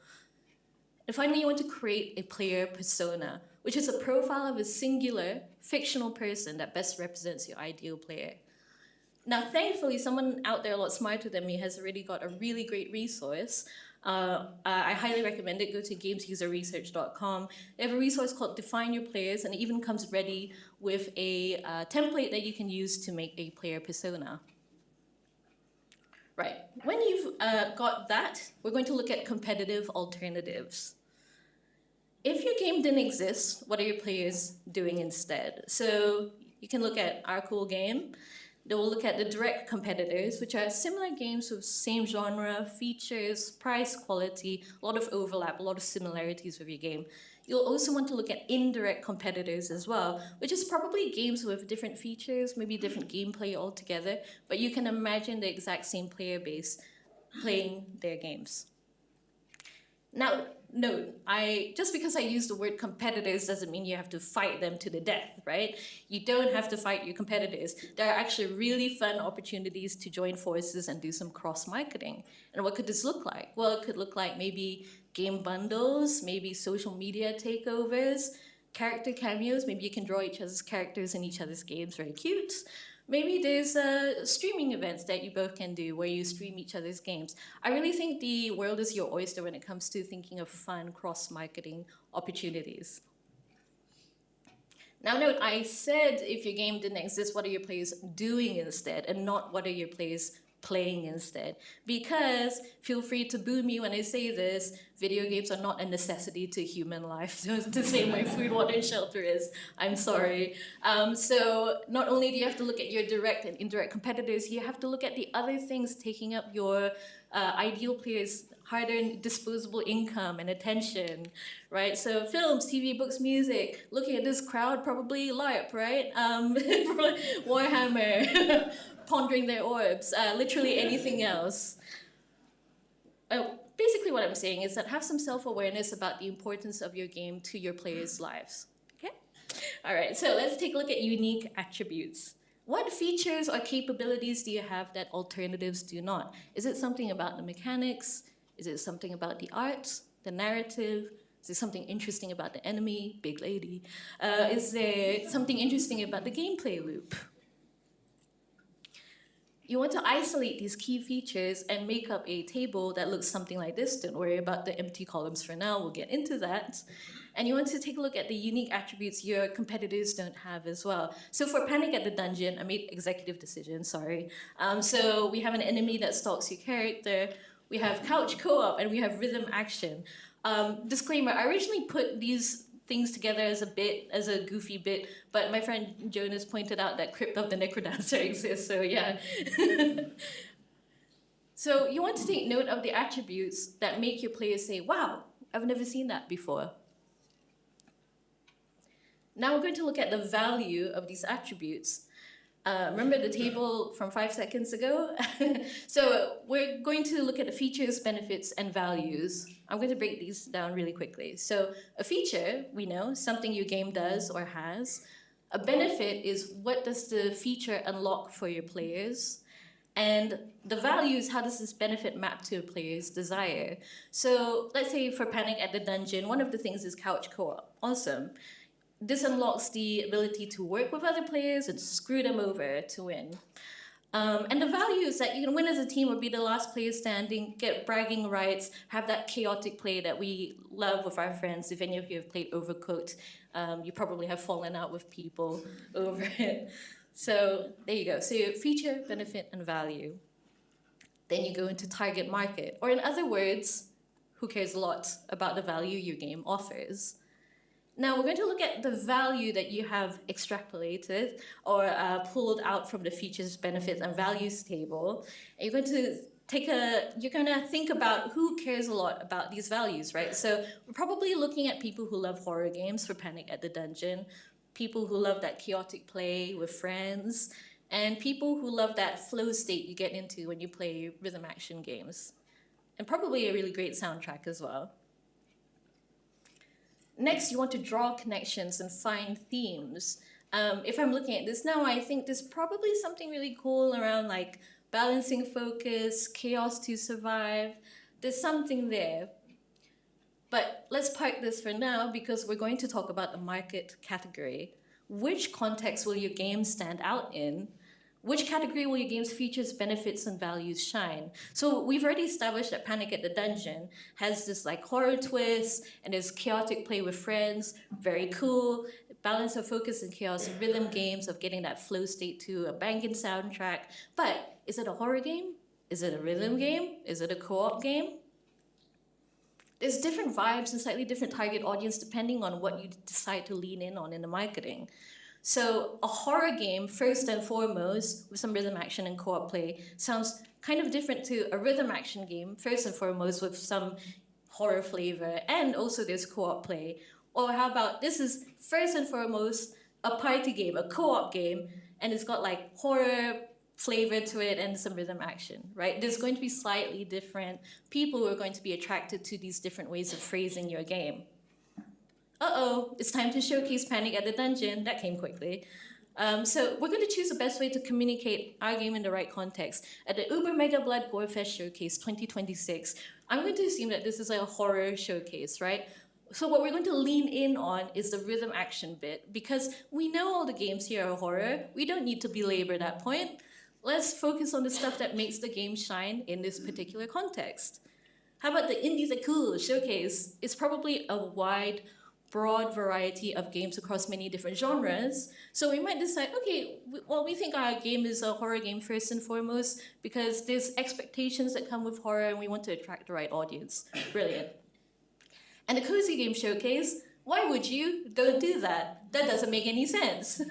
So this is what positioning will give you. It gives you smarter ways to make decisions about how to present your games in the right context. Ooh, next step. So we've done all of this positioning work, and now it's time to actually do something with it. So you're going to capture your positioning work in one place.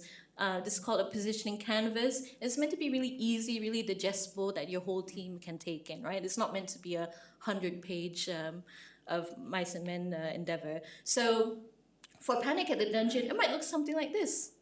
Panic at the Dungeon, we think it's a horror first and rhythm action second. There's competitive alternatives, unique attributes, values, and who cares a lot. Okay? And then you want to turn your positioning into a story. And I think I'm speaking to the right crowd here. So Panic at the Dungeon, and you can see the different ways that I've phrased this depending on what I've decided to go lean in on first. So a horror game with rhythm action and co-op play, well, you might say survive the night with friends and dance or die. I feel like a voice actor would have done that better. I should have hired someone to come up here. So a rhythm action game with co-op horror, focus on getting the right moves or else. A co-op game with horror and rhythm action, sabotage or sync with your dance crew to survive, right? Slightly different vibes. Then you want to create a messaging document and share it with your team. So you have a focused and consistent way to communicate what your game is and what makes it special. What is a messaging document?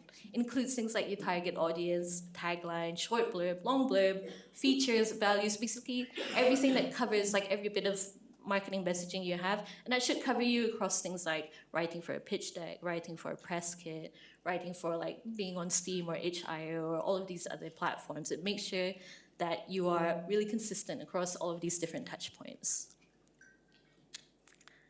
And there you go. Thanks for listening and happy positioning. That was very tentative class. Thank you. So, yes, I am Najmah Salam. Hopefully I continue to be Najmah Salam. You can call me Naj. Feel free to reach out to me on LinkedIn and Blue Sky if you have any questions. You can download the slides at a QR code here. And yes, and if anybody wants to give me quite a lot of money for making Panic at the Dungeon, do talk to me after this. So we have time? Oh, brilliant. Yes, we have time for questions. Does anybody want to ask me any questions about positioning or give me money for making Panic at the Dungeon?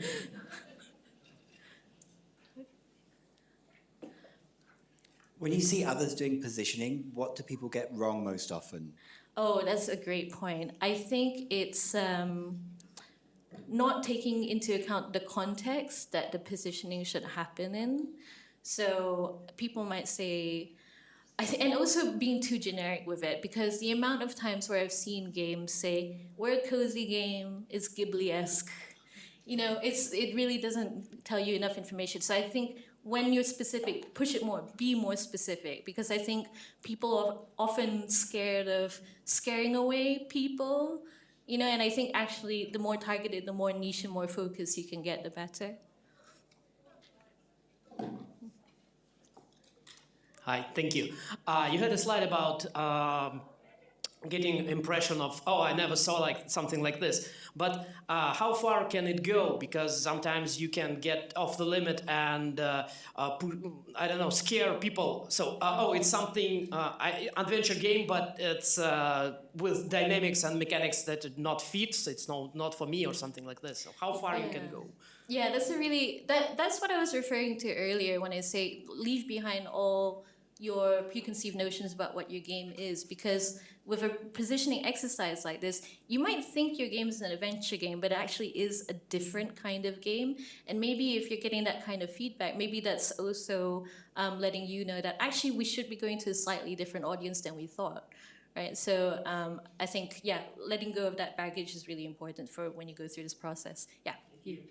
Oh, sorry, we've just got one question up here. All right, let me bring the mic to you. I thought the letting go of your baggage statement was interesting, partly because in the reality of a studio, often that's quite a complex topic, and often there's quite a lot that is the game, and if you try to change things late or even a quarter into your production, you're going to create issues within the game design. So my question is, could you speak a little bit more about that? I almost imagine there could be a whole talk in that, so that's a really interesting topic.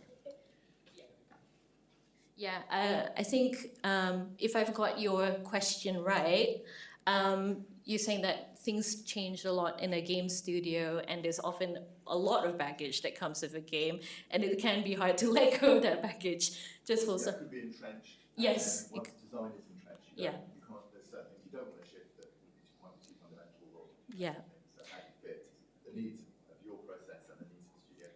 Yeah, I think this process should always follow the design. The design always comes first, the completion of the game comes first, and this should always come second.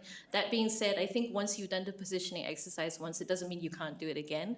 I absolutely recommend checking in maybe every 6 months, especially in the beginnings of a game's journey out there as well. You might want to do this exercise right before you launch and a little bit of time after you've launched, because there might be some things people gravitate towards that you weren't expecting as well. So I think ultimately this process should serve design and not, make it rigid around it. Hopefully that answers your question. Hi. So the more into your game is, the more likely that your ideal player is just going to be you. And in that case, do you think there should be consolidations made to separate you from the ideal player you're trying to target? Mm-hmm. Or should you perhaps lean more into it? Because ultimately, you know the most what you want out of a game that's meant for someone like you. Yeah, I think, again, that's where letting go of baggage comes into play, because part of that baggage is what you think your player is, right? So there's two things here. Like, one, if you're finding that your player base is super, super niche, like there's 10 people in the entire world that love your game, that's fine. But if you want to sell loads of your game, that's a problem, But as an artistic endeavor, yeah, brilliant. I think it's really important to park at the door before you go into marketing what your understanding of what the player is. That's what I would say to that. I think ultimately all of that is about observation, really actively listening to the people who are playing your game. Yeah. And I think we've got time for maybe one more question. Yeah, one more question. I haven't had a chance to give anybody over here the mic. Would anybody over here have a question?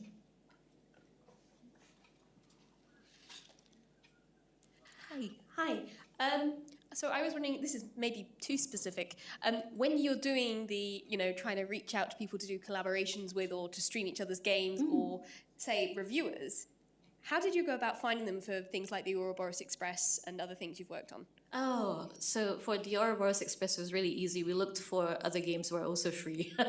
And people with equally no money. But I think normally what you would do is you would look at games that have a very similar genre, right? Like very similar overlaps.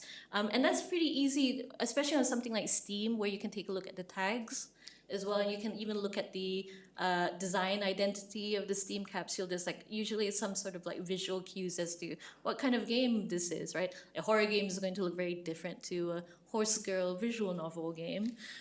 So I think, I think it's really ultimately about making a list of all of the games that look very similar to yours and trying to reach out to people and making a very organized spreadsheet and have somebody very personable do that work for you. All right. Thank you very much. Please join me in thanking Najmah Salam.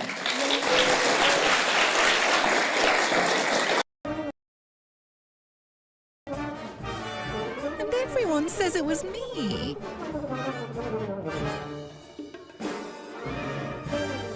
If the other girls won't play by the rules.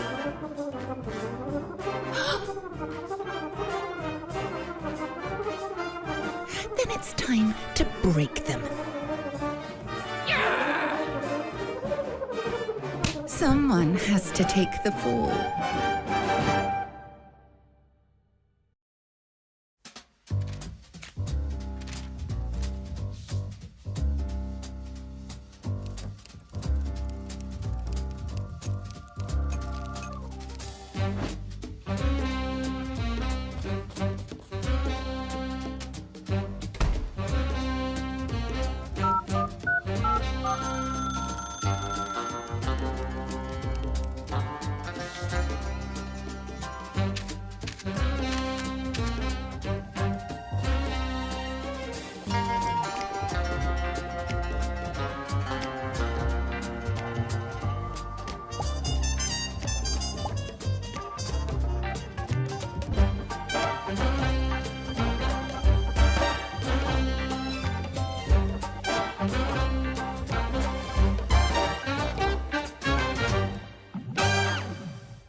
The city is full of wonders and terrors. It runs on steam and suffering. Each day is a roll of the dice. Survival's about keeping starvation and hurt at bay. Learning the city by day and night. The stress burns people out. A friendship could save your life or cut it short. So pick your friends and your enemies carefully. The city's a cruel teacher, but you'll learn. I've heard whispers. The Empire's running scared.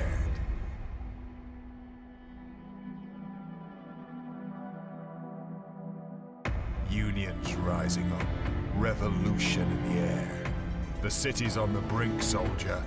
They don't control you anymore. Your fate's your own. All this place needs is a spark. Time to reforge the world. Break their laws. Break the city. Break free.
Hello, people of AdventureX.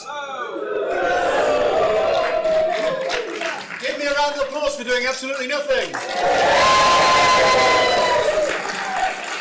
Well, if you liked absolutely nothing, you're going to love this next talk. It's absolutely something. A new face at AdventureX, but a familiar voice to many of us. A man who I believe can hold his breath underwater for 10 minutes. Please put your hands together and give a gigantic and warm welcome to Dominic Armato.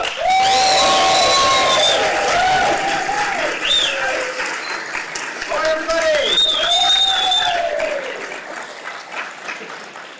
So, thank you very much for the introduction there, Alistair. My name is Dominic Armato, and while I've spent the last 20 years as a food writer and professional dining critic for multiple publications in Phoenix, Arizona, that's probably not how you know me, and I'm pretty sure that's not why they asked me to be here. In a previous life, I spent a couple of decades as a voice actor. And I have what I like to think are some fairly solid credits to my name, but you most likely know me as the voice of this guy. For his video, where it's a protagonist of the Monkey Island series and everybody's favorite aspiring pirate. So, before I get into the meat of this presentation, I have one other quick question I just need to get out of the way. Are there any Monkey Island fans out here? This is very good because at the risk of oversharing, I have been extremely anxious about this presentation, and my coping mechanism while preparing for it has been to tell myself that if I come up like really short of my allotted time, or if this thing completely crashes and burns, then the absolute worst case scenario is that I can just sort of awkwardly segue into doing a Q&A and chew up the rest of the time like being charming and telling Monkey Island war stories. So to be clear, when I ask this, it isn't to get you fired up, and it isn't to stoke my own ego. It's because what I'm doing is I'm seeking reassurance that in fact my escape hatch is there. So thank you for that. Yes, I'm going to need that. My anxiety about this presentation is in no small part due to the fact that this is the first, not exactly the first. I did once speak to the Newcomers Club of Scottsdale on the topic of the importance of supporting local independent restaurants, which you can at least appreciate in spirit, I would expect. But it was a long time ago. It was a topic that I had been actively ranting about for decades at that point. So really, the only toughest part of that presentation was figuring out how to squeeze in everything that I wanted to say all at once. Plus, the Newcomers Club was this small room full of mostly freshly retired senior citizens who had just moved to this sunny, beautiful paradise. And judging from their reactions, I think an audience with the local newspaper critic was like the highlight of their month. So honestly, if I got up there and I'd read menu descriptions for 20 minutes, they would have been completely thrilled. So the stakes were low. This, on the other hand, is another beast entirely, which is going to become relevant in a moment. When Tom asked me if I would be interested in delivering a presentation in AdventureX, I mean, this is an instant yes, right? You don't say no to an opportunity like that. So as soon as I could clear the dates, I told him, absolutely, I will be there. And it was only later, once I started to sort of digest the tremendous bite that I had just taken there, that's when I realized that this would be no small handful of sunny elderly Scottsdalians. I would have to prepare and travel halfway around the world to present 45 minutes worth of engaging material for a professional conference of game devs, the people who actually produce the games that I dream of working on, in a format that would then be immortalized on the internet for God knows how many people more to pick it apart and look at it. So now, I'm not a panicky and anxious individual inherently by nature, but I'm not gonna lie, this is where I started to panic a little bit. So to help me get started, I procured this little gizmo here. This is my actual panic button. So I can just listen here and calm down a little bit. Center. Okay. But so the good thing about this is where I would vent my anxiety as I'm preparing this thing. So the good thing about it is it, you know, kind of helps me get that out. But the downside is that, you know, this is just an anxiety venter. This is not an idea producer. So I still had to come up with a presentation for you people. And I thought to myself, you know, can I really manage 45 minutes? Is there anything that I can say that a whole bunch of game devs are going to actually care about? And that is how I landed on the topic of my presentation, Impostor Syndrome. So I might be going out on a limb here, but if I look over a crowd of often introverted creative types who probably grew up with their faces buried in computer games and are now trying to live up to the legacy of their childhood idols in a scrappy little corner of a merciless industry, I'm going to guess that some of you probably have a little bit of experience with imposter syndrome, a few maybe. And really, I was thinking, what could be more compelling and relatable than a crippling neurosis shared by presenter and audience alike? So that's what I'm going to talk about, and Guybrush, but we'll get to him in just a little bit. Now, for those blessed individuals out there who have not had the pleasure of becoming acquainted with our dear friend Impostor Syndrome, a brief technical introduction, and this is where it's going to get a little dry and boring, but just for a minute. So, while not formally recognized as a diagnosed condition, imposter syndrome is a phenomenon wherein, despite all external evidence to the contrary, people undervalue their skills and accomplishments to the point where they start to feel that they are not valuable practitioners within their field, but rather imposters who have only achieved success by hiding or compensating for their shortcomings, and they're in danger of being exposed for the frauds that they truly are. So put another way, it's holy crap, I actually suck what I do, and I've been fooling everybody this whole time, and as soon as everyone figures that out, I'm completely doomed. And while imposter syndrome tends to manifest in people who exhibit neuroticism, perfectionism, or low self-esteem, it is by no means limited to those cohorts. In fact, psychologists Pauline Rose Clance and Gail Matthews suggest that 70% of the population will experience imposter syndrome at some point in their lives. You may note, however, that Clance and Matthews' study did not address how confident they were in their own expertise. But setting aside the more clinical speak, it would seem this is a rather common sentiment that most of us can relate to, at least a little bit. And when I say most of us, that includes no small number of fabulously accomplished individuals. Maya Angelou, despite being one of the most beloved and lauded poets of our time, said that with each successive book she published, her fears of being uncovered as a fraud would only grow. Albert Einstein, despite completely redefining our understanding of space and time, once wrote, "The exaggerated esteem in which my life work is held makes me very ill at ease. I feel compelled to think of myself as an involuntary swindler." And speaking of space and time, David Bowie, whose mere existence is now widely credited with holding the fabric of the universe together and temporarily saving us all from the worst of all possible timelines, suffered from imposter syndrome. Everything is awful. But as tempting as it might be to make light of a little self-deprecating anxiety, the truth is that imposter syndrome can be a terrible, terrible thing to deal with, not only causing undue angst and suffering, but also turning into a self-fulfilling prophecy that holds us back from achieving things of which we are, in fact, quite capable. But you all know this. After all, you're game developers. To help me understand the details of how you all might be feeling, I decided to go straight to the source, Tom Hardwidge.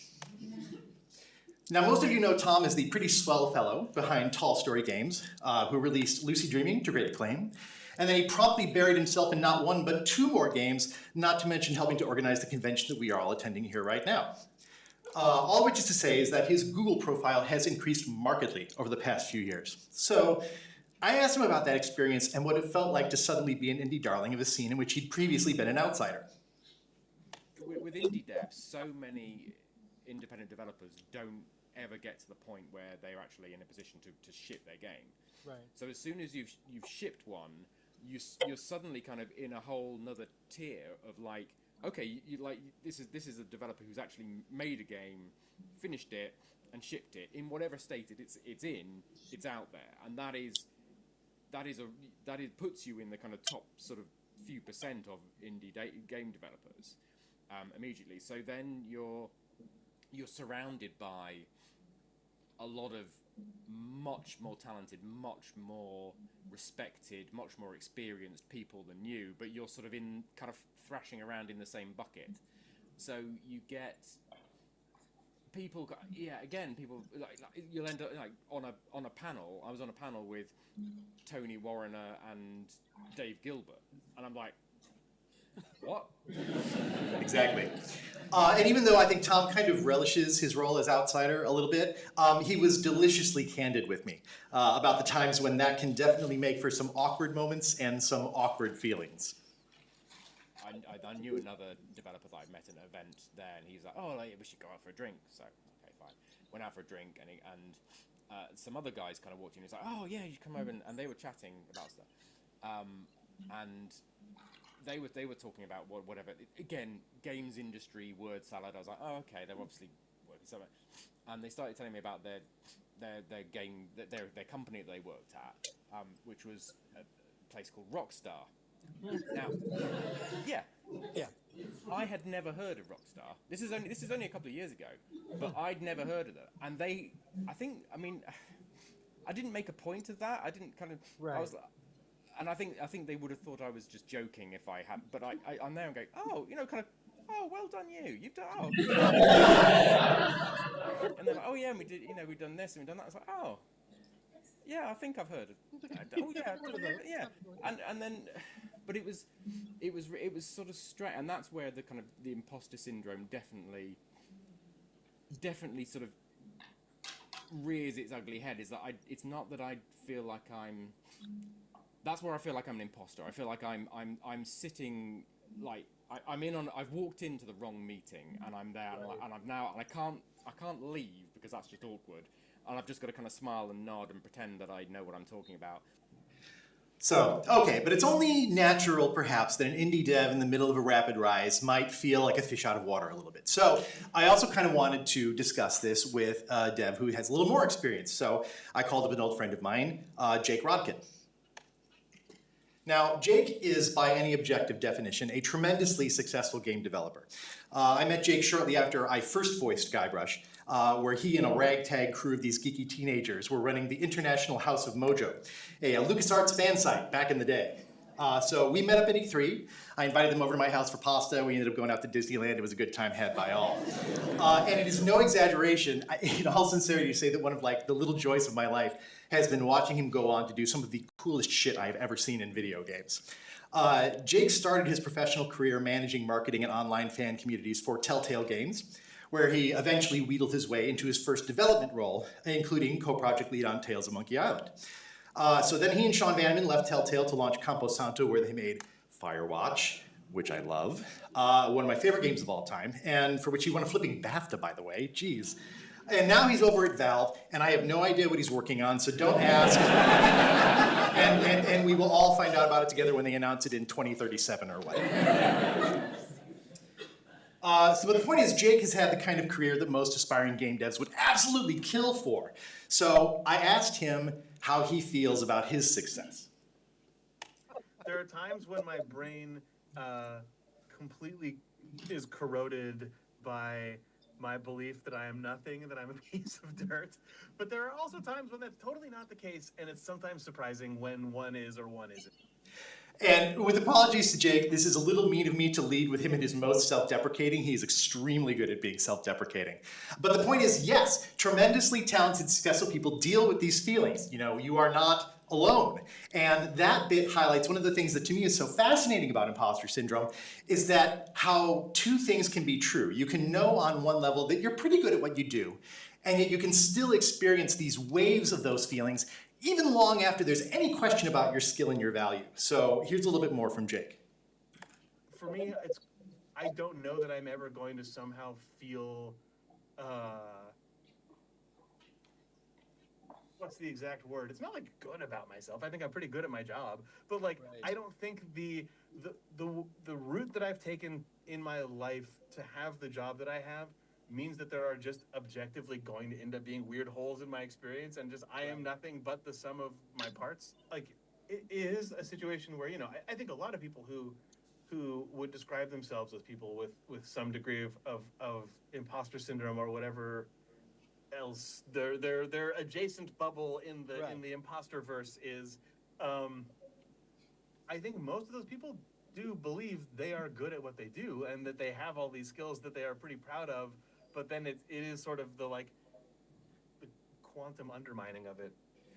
This clip was unfortunately cut short when Agent Smith walked by. There was a pretty tremendous fight scene thereafter, but rest assured, Jake won. It's all good. So, in any case, I feel this. I really feel this. Even when you have years, if not decades of experience, and every reason to believe that you do good work, that experience of undermining yourself, quantum undermining I love, by the way. That's my band name for the week. The experience of undermining yourself with feelings that you're a secret fraud can be absolutely crippling, and it can make our lives and our work so much harder than they need to be. Ask me how I know. Oh, I'm so glad you asked. Thank you. Now, this presentation isn't about me, and I will do my best not to drag out the autobiographical segment. But before I delve into the Threepwood method, I feel I should share my personal experience with imposter syndrome to both establish my bona fides and also demonstrate that should you also suffer this affliction, believe me, I understand and I am with you. And moreover, I like to think that I have sort of a particularly broad perspective on this subject, given that I've had the distinct pleasure of experiencing imposter syndrome in not one, but two wildly different, divergent, public-facing professions. I was a tiny little wee amateur journalist who had been running food blogs and community discussion websites when the Arizona Republic came calling in 2015. And they convinced me to apply for their soon-to-be vacated role of dining critic, and I accepted their offer. And overnight, I went from this small-time culinary hobbyist and rabble-rouser to a full-time food writer and professional dining critic at one of the largest newspapers in the United States. So here I am with no professional journalistic experience, no journalism degree, not even an undergrad degree, and I'm suddenly one of the highest profile people in the newsroom trying to keep my head down while working with grizzled 40-year veterans of the industry. And let me tell you, there is nothing that grizzled 40-year veterans of a besieged industry love more than when management plucks some undereducated rando out of obscurity and starts making this kind of a fuss over the changing of the guard. And that was the actual headline. So I'm told that at one point the marketing department considered plastering my face on the side of a bus that they wanted to drive all around town, which in addition to making one a little self-conscious, is also super not helpful when you're a dining critic who's trying to maintain a low profile when you go on TV. So, to give you a sense of just how hilariously green I was in this job, maybe about 6 months or so in, I managed to get a hold of this particularly juicy news story. It was a really good one. And so I did all my interviews and I wrote the piece up and I filed my piece, and then my editor came to me and said, well, you know, should we run this thing now or can we hold it until the food and dining section next week? And I was like, you know, I'd really love to save it for the food and dining section, but I feel like word is kind of starting to get around, and I'm afraid if we don't run it tomorrow, we might get scooped. Do we actually say that, or is that just in the movies? She's like, no, we actually say that. That's a real thing. And she said, you said it just right. I'm like, okay, phew, all right, good.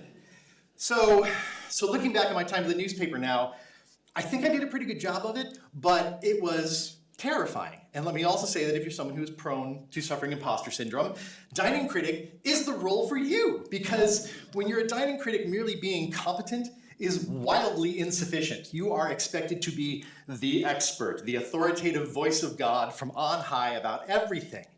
And one of my personal missions in taking that job was to kind of demystify the role a bit and try to knock the stereotypical old school critic down off the pedestal, but still, there's this tremendous pressure to know what you're talking about.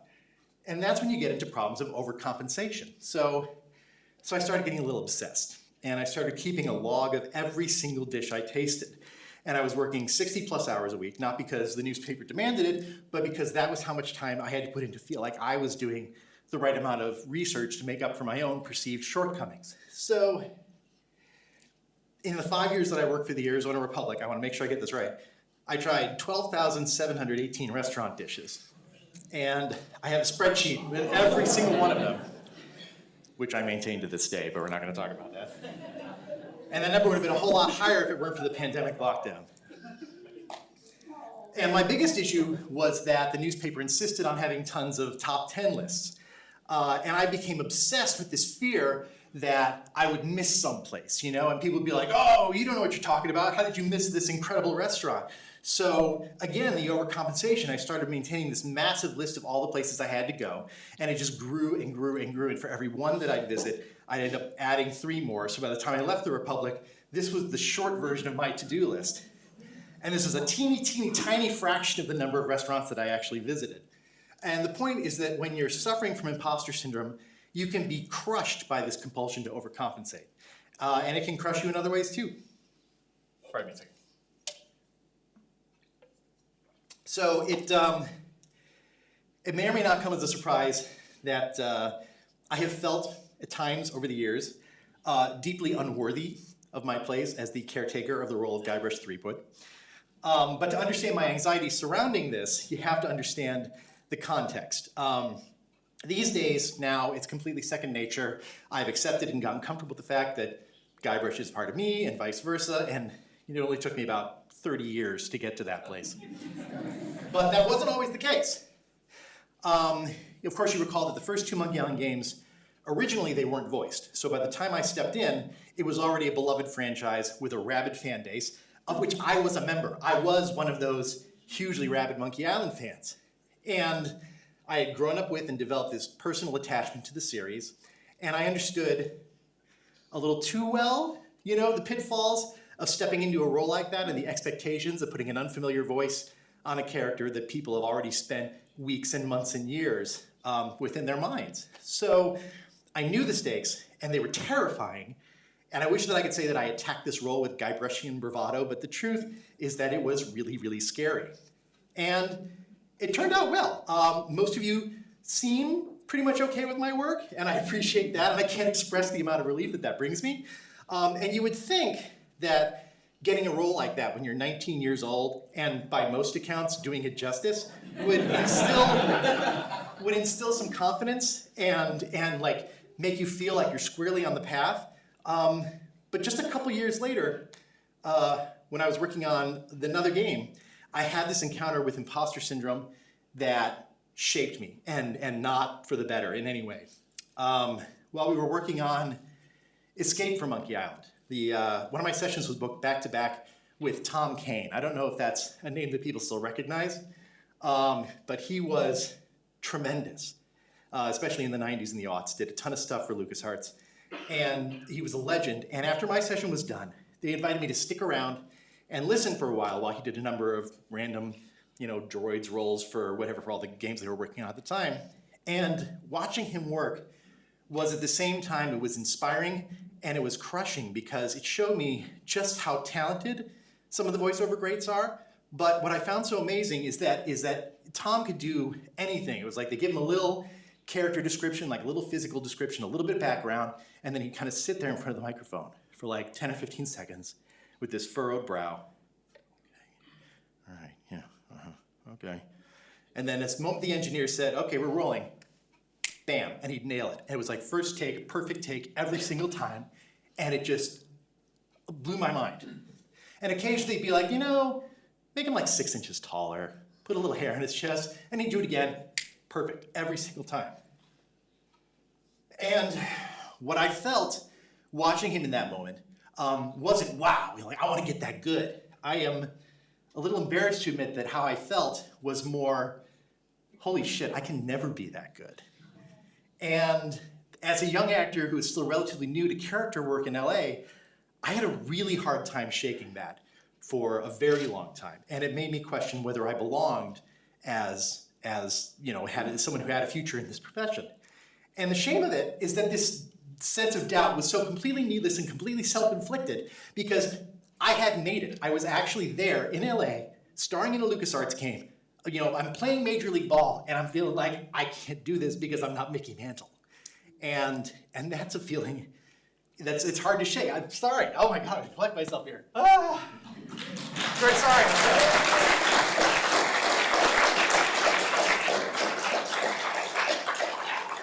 Did not see that coming. Was not overwhelmed in practice. So that's not the reason that I moved home and eventually kind of stepped away from voiceover, but it's not the reason either. And what's really incredible to me is, at the risk of really, really oversharing and exposing myself, is that even though I can see it and identify it and put together a hopefully 45 minutes long presentation about it, this feeling clearly is still with me 3 decades later. I've been telling myself that I really should try actively working in the games industry again. For 15 years I've been telling myself. And that's how long it took me to take this first step, which is getting back in the booth and recording my first new voiceover demo since 2002, which for me is a big deal, right? And I finally did it about a month ago. So now after all this time, the thing that I have in my head is, oh God, is this any good? You know, can I look back on decades of experience and believe that I can bring something to the table? And can I actually do this work? And the truth is, I have absolutely no idea. I still don't. I just posted this thing, and I can't tell if this is like my triumphant return to voiceover, or if this is gonna be like an epic face plant in the making. Because I still, even after all this time, really, it's hard for me to feel like I belong. And I know I'm not the only person. So, unless we're talking about Guybrush, because that's like a whole other thing, and I'm pretty sure I have him down at this point. I feel pretty good about that one. And in his fictional world, he himself is a rather successful figure, despite being vastly underqualified for his chosen profession, at least by any conventional measure. And that is what gave me a glimmer of an idea. So, ladies and gentlemen, I present to you the Threepwood method.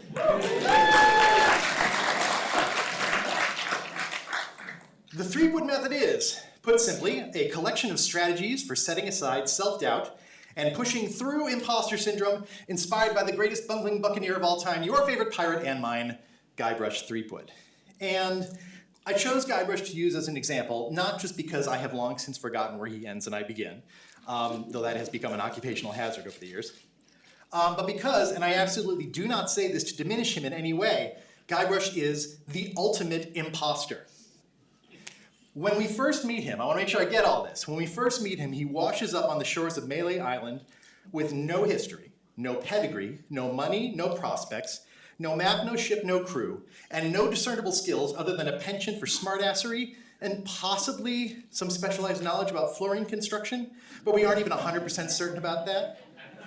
He is neither ruthless nor cruel, nor particularly adept at swordplay. He can't stand the sight of blood, and he can't hold his liquor. He is, with the possible exception of Wally B. Feed, the least qualified to be a pirate of all of his contemporaries. And yet, not only does he succeed in becoming one, but he eventually evolves into what is arguably one of the most infamous pirates in the history of the Tri-Island area. Maybe not infamous in the way he would prefer, but infamous nonetheless. And this is no small accomplishment. And the question is, how? How has someone with no piratey qualifications of any kind managed to pull the wool over our eyes for 35 years? And it has been that long. I apologize. I'm sorry. I'm right there with you. So aside, what kind of mojo is it that he's got, aside from the actual mojo, that he's conjured up that allows him to breeze through this cutthroat world of piracy without being crushed by the weight of the fact that he has absolutely no business being there? Or, put another way, what would Guybrush do? And this here is the key to the Threepwood method. If Guybrush were a dining critic who had been thrust into the world of professional journalism without any training, formal or otherwise, if he were a voice actor with pangs of self-doubt who was attempting to make a comeback after a very long layoff, if he were an independent game developer who was trying to navigate an unforgiving industry while measuring himself against the titans of his youth, what would he do? So in preparation for today, I have plumbed the depths of the Threepwood Ove with the help of some rather kind folks on social media. Thank you all. And I've assembled a combination of psychologist-recommended behaviors and personal observations about combating imposter syndrome as expressed in Guybrushtian terms. So without further ado, here is the Threepwood method in 6 not-so-simple steps. Step 1, be unconventional. Or to put it another way, qualifications, schmalifications. Now, for most of you, I'm guessing I probably don't need to enumerate the myriad ways Guybrush accomplishes his goals by unconventional means. But for those who might be unfamiliar, the entire point of the games is to do exactly that.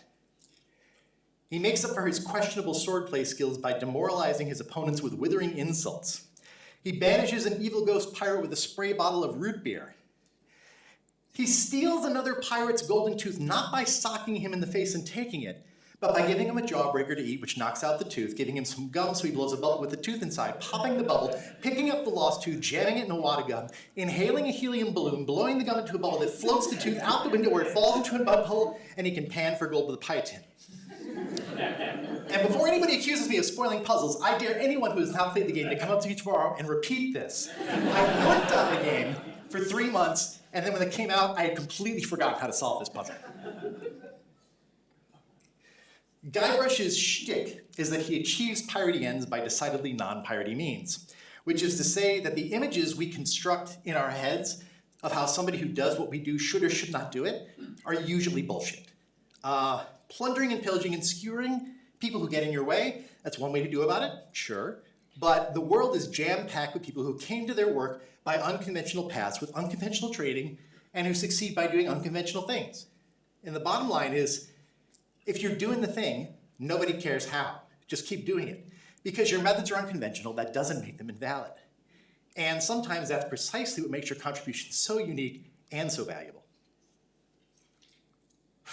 Step 2, be oblivious. This is where I need to remind myself to breathe. Now, to be clear, I don't mean be oblivious to your surroundings, nor do I mean not so subtle cues dropped by your significant other, although Guybrush does excel at that as well. What I mean is that while Guybrush is the OG imposter, the degree to which he is aware of this fact vacillates. He is in a constant state of faking it, intentionally or not.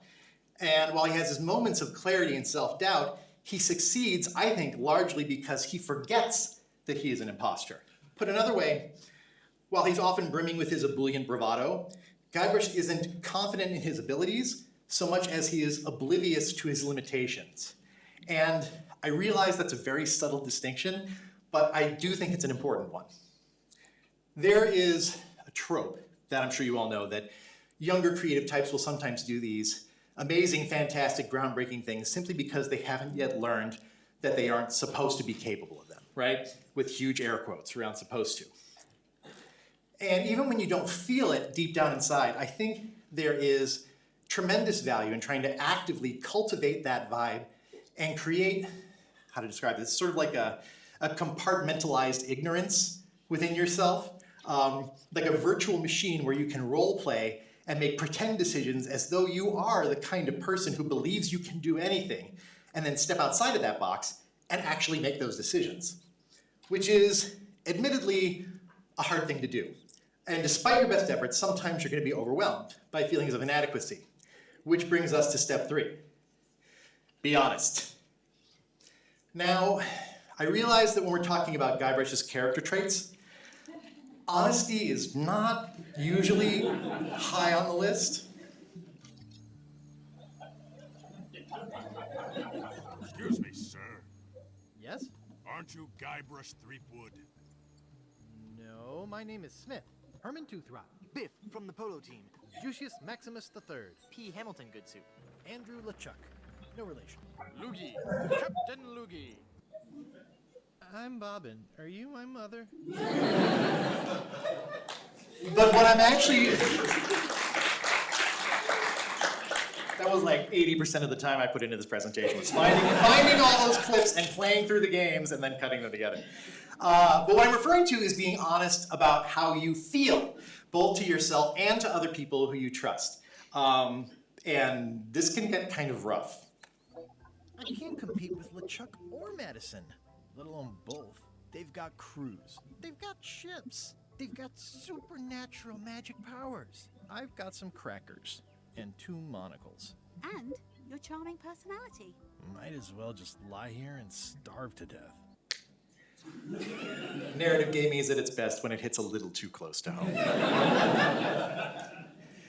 But the point here is that one of the best things you can do to fight imposter syndrome is to identify it, name it, and then talk honestly about how it makes you feel. And unlike most of my armchair psychology light here, this is an actual strategy suggested by actual psychologists who actually know what they're talking about. What makes challenges like imposter syndrome so insidious is those mental distortions, the ways that your brain lies to you and tells you things that just aren't true. And the best way to combat that is radical honesty. in the moment when I handle myself the best, it's when I actually am able to catch that I'm doing it and just stop and tell the person, like, I actually need a second to process this. I'm overwhelming myself. And that's it right there. Recognizing your condition, recognizing those distortions, identifying the lies that you tell yourself, and how they make you feel is absolutely critical in navigating your way through them. And it will set you up for one of the most difficult steps, step 4. Be resilient. This is something Guybrush is really good at. I'll never get the secret now that the map is gone. What do you think, Ralph? Hello?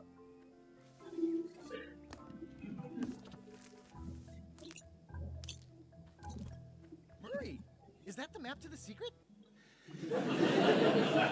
Most of us do not back bounce this easily, especially those of us over 40, not from compound fractures.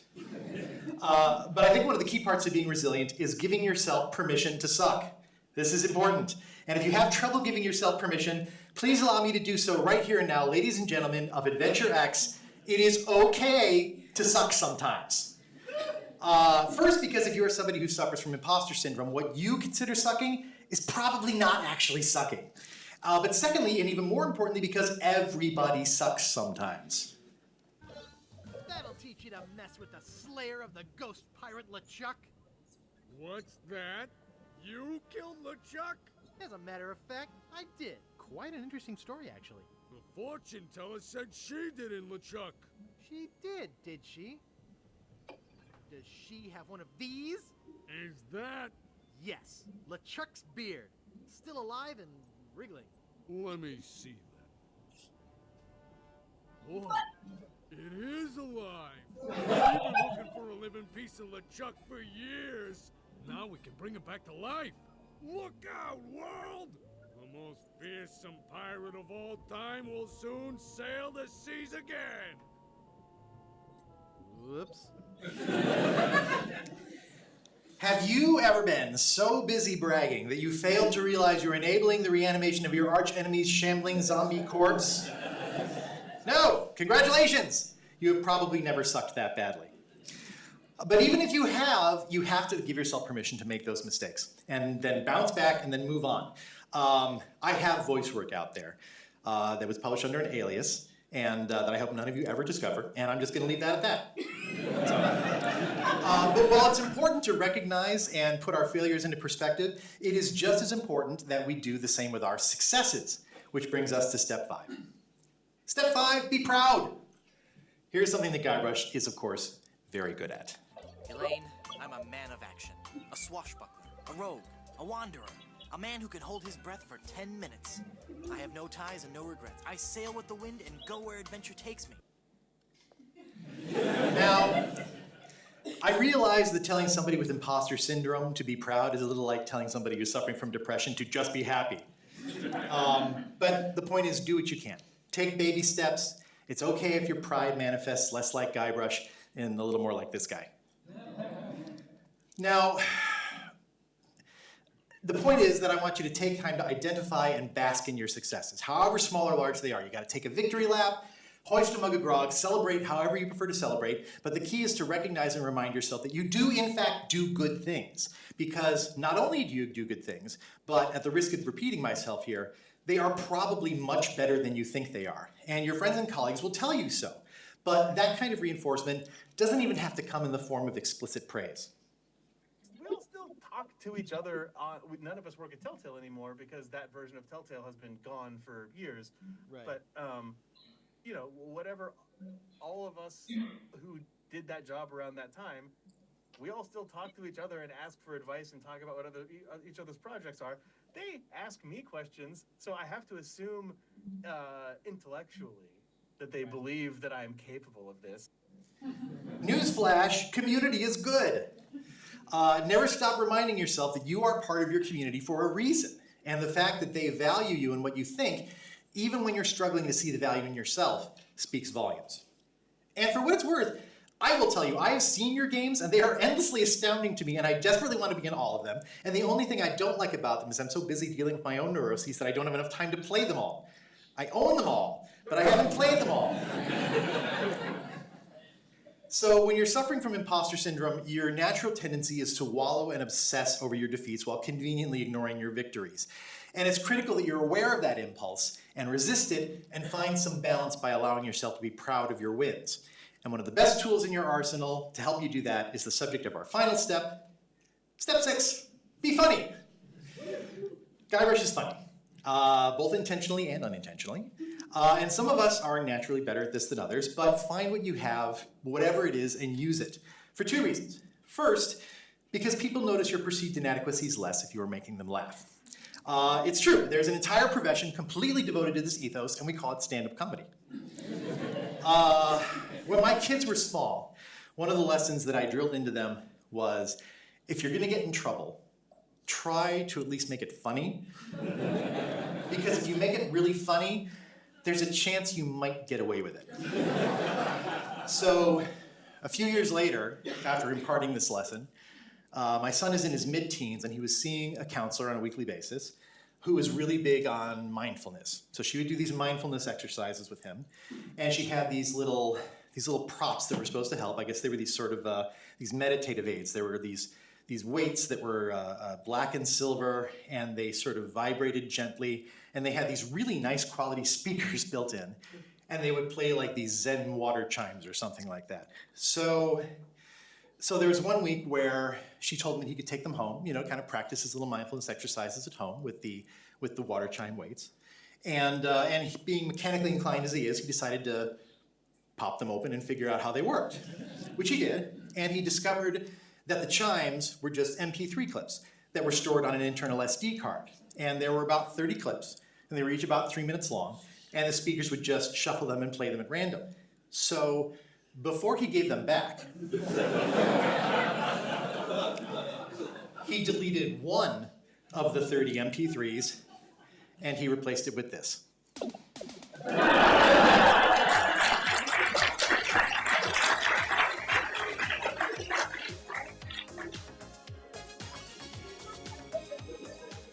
He did not get in trouble for that one. The real tragedy is that his counselor had never heard of Rick Astley. So this is perhaps a bit tangential, and maybe it's an excuse for me to brag about my kid. But the point is that people will forgive an awful lot if you can be a little funny.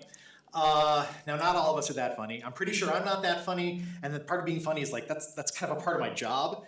But the second reason to be funny is that your audience doesn't necessarily have to be anybody other than yourself. The difference between wallowing in self-pity and exercising a little bit of introspective self-deprecation is humor. So even if you're the only person who laughs, it's still worthwhile to be able to find a little humor in your quirks and your missteps to help you, step 3, be honest, and step 4, be resilient. And that's the Threepwood method for, excuse me, that's the Threepwood method for defeating imposter syndrome. Blah, blah, blah. I hope maybe you can find a little bit of inspiration, or at least a bit of a chuckle in this, and that our favorite pirate wannabe can help you lend a little comfort from time to time. That said, again, I don't think it's imposter syndrome talking. I'm pretty sure when I say that I'm not a doctor or a researcher or a psychologist, and I'm way out of my depth on this subject. There are many excellent resources out there for people who struggle with this that are produced by actual experts in the field who actually know what they're talking about. So if you're someone who suffers from this, I would encourage you, please go out and speak to someone who actually knows what they're talking about. Which is all to say, yes, I am worried that you have all seen right through my sorry attempt of a presentation about imposter syndrome, and I will toss that little nugget of security on my own little pile here.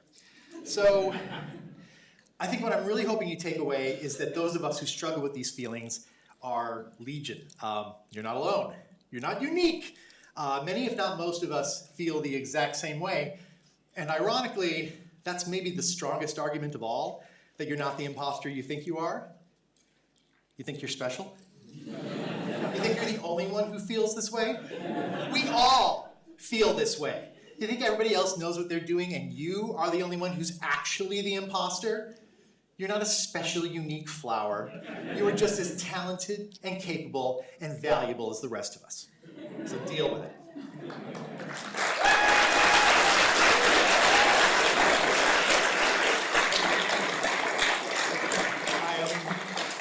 I'm pretty sure there's not a medical association anywhere that endorses that kind of therapy. But look, find what works for you, even if it's that, and just keep going. Take a little cue from Guybrush and keep on doing awesome things, even if they don't always feel awesome to you, because odds are they are awesome to somebody else. And that's it. Thanks, everybody.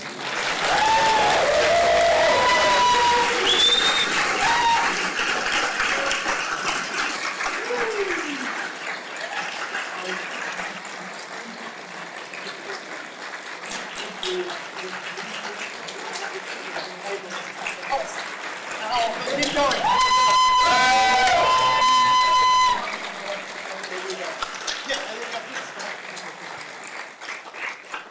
Thank you so much, Dominic Armato. Again, Mr. Kathryn. So two things. We don't have time for a question and answer, but I think Dominic we might pop Dominic behind a table.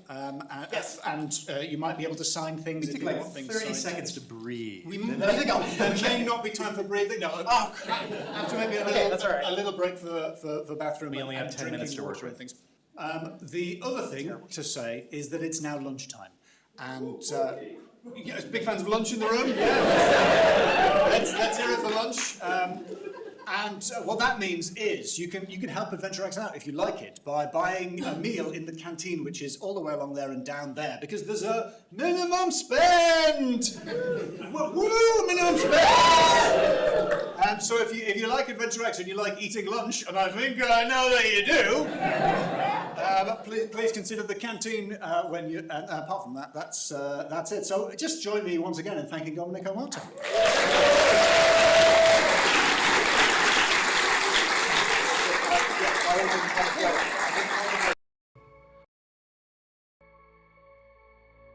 If you can't change, we'll die alone. So much work, no time to play.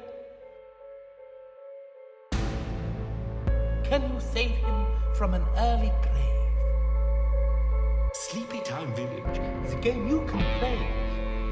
In demo form, it'll make your day.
Hello, I'm Mathieu Lombard, CEO and co-founder of Dolos Incorporated.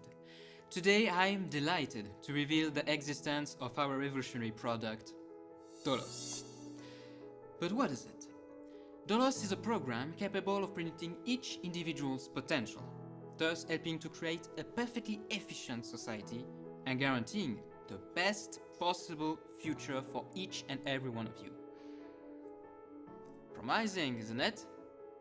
Maybe even too good to be true, huh? Let's see how it works. Our evergreen team feeds our algorithm with tons of data to better understand who you are, what you want, what you desire. Thanks to this very precise knowledge of each individual, we know what's best for you, what suits you the most, what will enable you to fulfill your potential while contributing to the common good. No more worries about your future, about what to do with your life, or how to make yourself useful. From now on, we will have a perfectly objective system at our disposal, treating everyone equally, excluding no one, recognizing your true worth, and knowing how to reward you in line with your merit. However, we are faced with a small problem. You see, machines are very good at processing and analyzing a colossal volumes of data.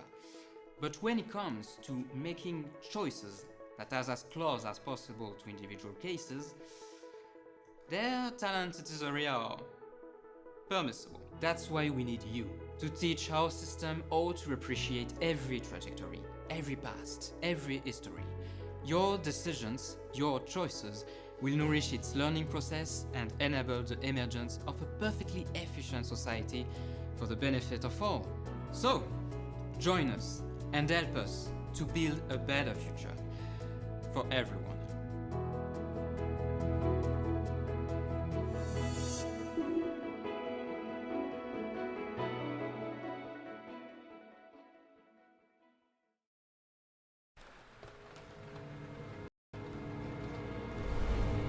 What if death was just the beginning of an extraordinary journey?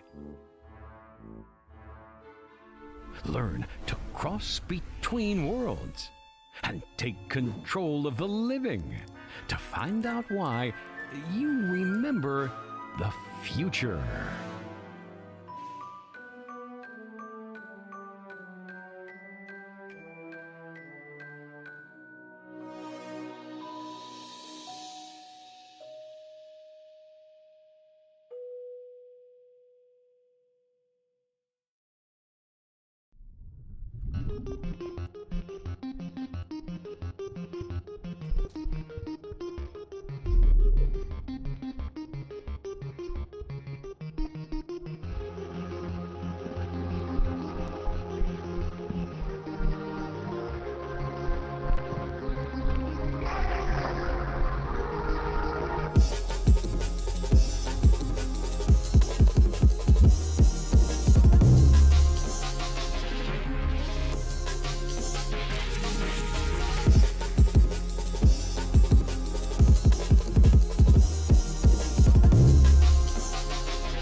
I write from Blake Manor in Connemara.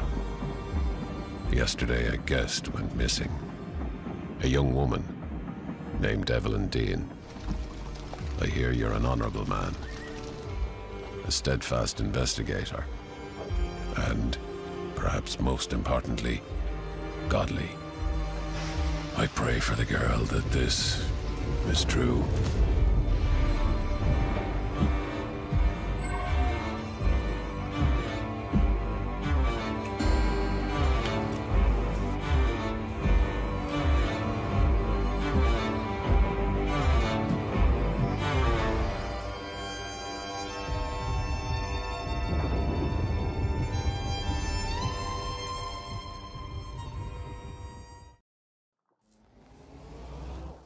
Sebastian, what is going on? I'm not sure. Morning, Diver. We have an urgent case today. This is our subject, Lena Kukanova. She's requested our help with finding her boyfriend.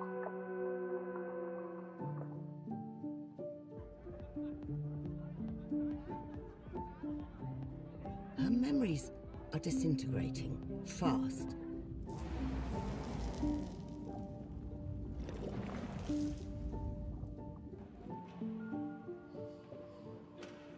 Stop!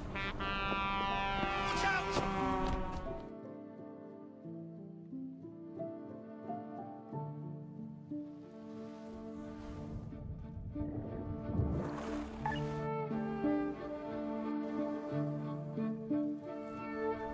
I can't just leave her.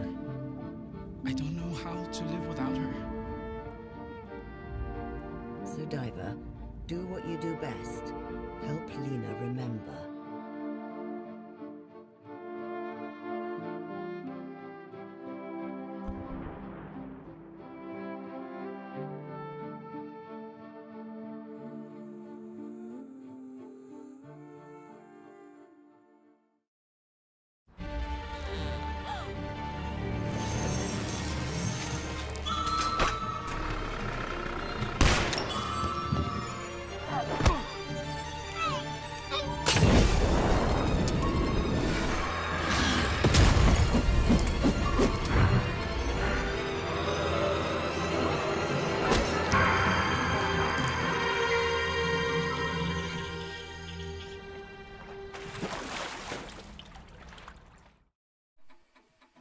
What if Pablo Escobar and the cartels of the 80s had the internet? Welcome to Miami, 1985, where the cartels have more than just guns. In this world, hackers are the cartel's most dangerous weapons. And the biggest cartel's top crew is untouchable. Until now. Okay, Vita, you got 60 minutes before Astra comes back. The electronic crime unit has one chance. 1 hour a day to infiltrate the cartel's supercomputer and take them down from the inside. But the clock is always against you, and one wrong move could blow your cover. In Vice Undercover, no one is who they seem.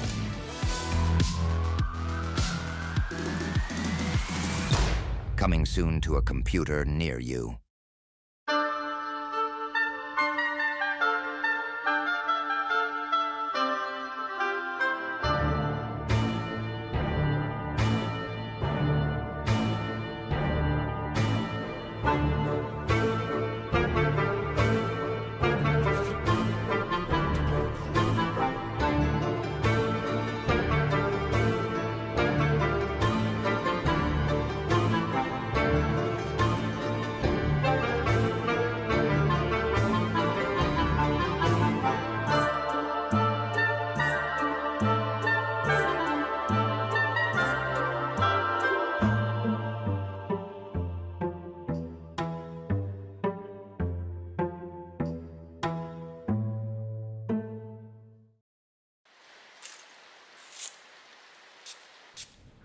My barbershop doesn't open till midnight.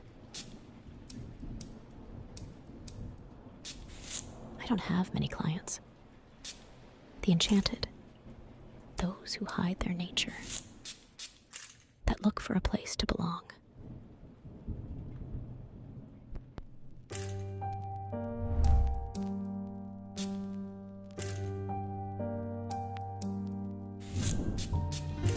I was bitten shortly after I joined the General Police Corps. Blaze had his eyes on this building, always full of guards, private security.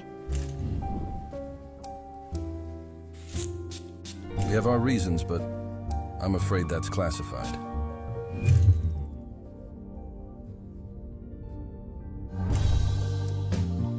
We're looking for a young delinquent. 2 more turned up dead the other day. They saw something they shouldn't have seen. Drugs, they said, but I saw the bodies. Fucking bite marks. Something that dangerous people would very much like to stay hidden. I know she's here.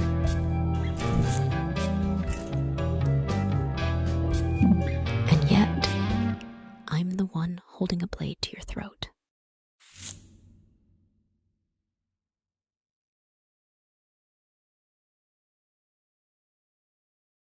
My name is Laura Tanner. I'm writing an article about the people here and about the comet. The meteor? Like that's our biggest problem? Anyway, welcome to Laburnum Creek. Oh, you write? That's awesome. I'm an artist too. I'm not so much an author, more a journalist. I just want to know what's so great about this place that people will stay here despite the threat of it all ending. You shouldn't be asking why Laburnum Creek is so nice and why everyone wants to stay. The question is, why did you come here? I don't know if it's the altitude or the way the wind shudders through the pines. Maybe it's cosmic rays. I couldn't tell you, but Laburnum Creek does something to people. I get the feeling you're not talking about the comet, but I don't understand. Sometimes this old place seems unfamiliar. I see things and then they're gone. Everything around here is a little strange sometimes. There is more to Laburnum Creek than meets the eye. Visitors to the resort often take a day or two to get in tune with the vibrations. You can feel them? I know I'm not the only one, but no one talks about it. Feels like this place is pulling me apart.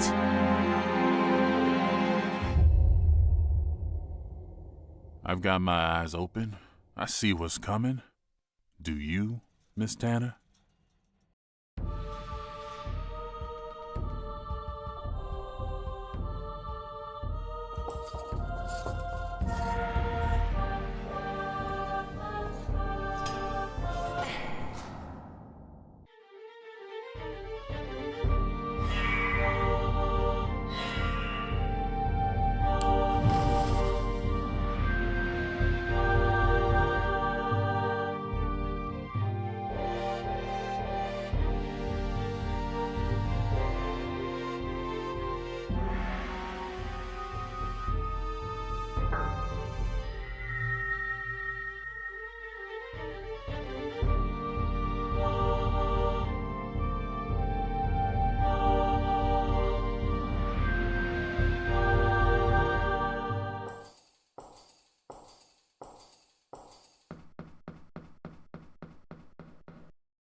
From the icy depths of the Cold War, a hero arises. In a world on the brink of annihilation, only one Soviet soldier stands between salvation and total destruction. He must save the world twice. Fear not, for he is not alone. Take control of Stalin, a fearless feline ready to claw his way to victory in Red Star. The sensational, action-packed, and absolutely free update for Seoirse. The call for help has been sent out. Will you answer? Or face your doom? Coming soon, comrade. Don't miss it.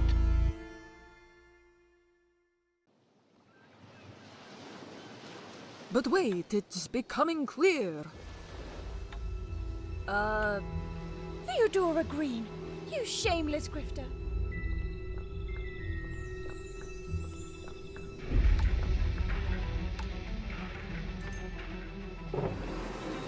Darkness is rolling in. Oh, cruel fate! Shameful revelation! Piss off! Why don't you come along with me while I solve this mystery? All right. Yes. You may accompany me. Something isn't right here.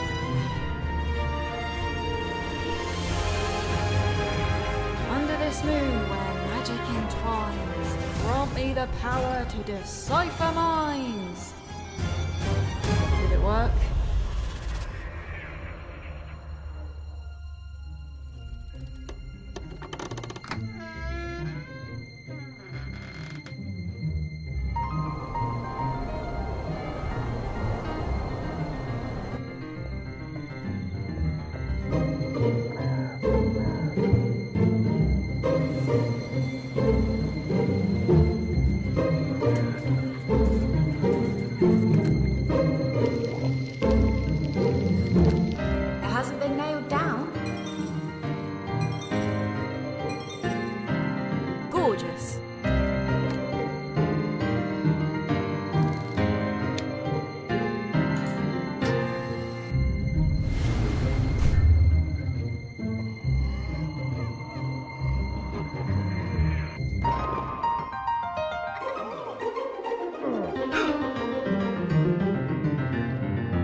Maria is a village girl with many virtues.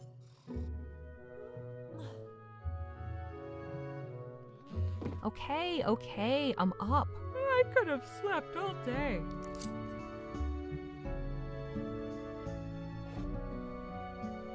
A Spanish girl with a dream. Where are you going so late? I'm heading out to investigate the legends of Castile so I can become a nun. Oh, you wouldn't believe why. Who will embark on a challenging journey across Castile. Hey, do not bite me. I'll give you one more chance to show me some respect, but this is the last time. In a folk point-and-click adventure, requiring all your wit and imagination. Hey, what have you done with the ingredients? We have improved them.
Brum-ba-dim-ba-dim-ba-dim-ba-dum. Trans theft horso. Brum-ba-dim-ba-dum-ba-dim-ba-dum.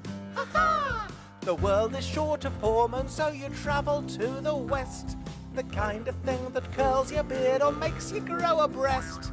The game is not a musical, the trailer is a song, and if you've heard it all before, you sing along. Trans theft horso. Trans theft horso. All wests are wild, but this one's even more so. You can ride a henny, you can even ride a cow. What else did you come for anyhow? I came for gender glad. Trans theft horso. Trans theft horso. It's a computer game called Trans Theft Horso.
have decided to retire. Retire? Yes, to sequester myself away on the farm of my dreams. I have a notion to take up beekeeping. They were wonderful years, weren't they? I loved every moment. Watson is by my side again. I must ensure that he is able to rest and recuperate. A picnic, perhaps, on the cliff tops. Oh dear, Mr. Holmes. I'm afraid everything has gone wrong. Mrs. Duffy has been kidnapped. My cat has been catnapped. Did you know there has been a heist over at the British Museum? Roll up, see the 8th wonder of the world, a real-life mermaid. I feel the need to remind you that I am retired. I am a beekeeper. As an ordinary citizen, I should leave investigative matters to the police. Let's have a look, shall we? My dear Sherlock, how can I be of assistance? I am devising a small treat for Watson. A picnic. Each to their own, I suppose. Personally, I shall be dining at a table. I have the scent. View halloo! The hunt is on! Why have you done all this, Holmes? The picnic, I mean. There is something I wanted to tell you.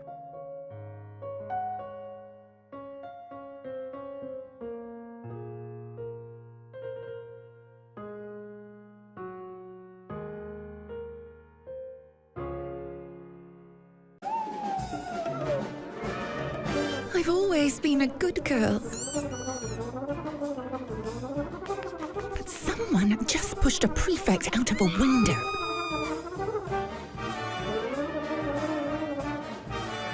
And everyone says it was me.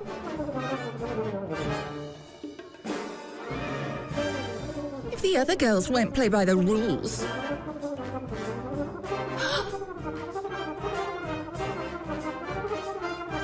then it's time to break them.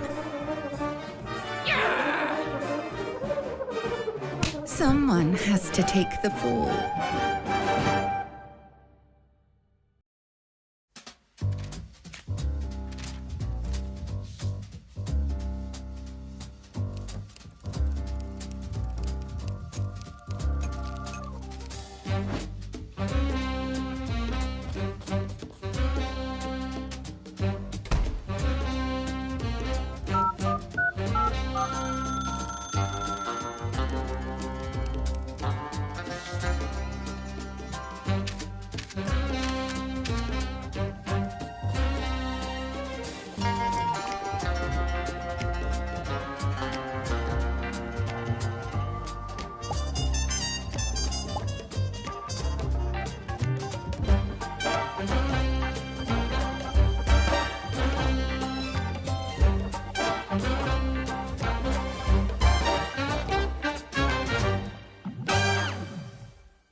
The city is full of wonders and terrors.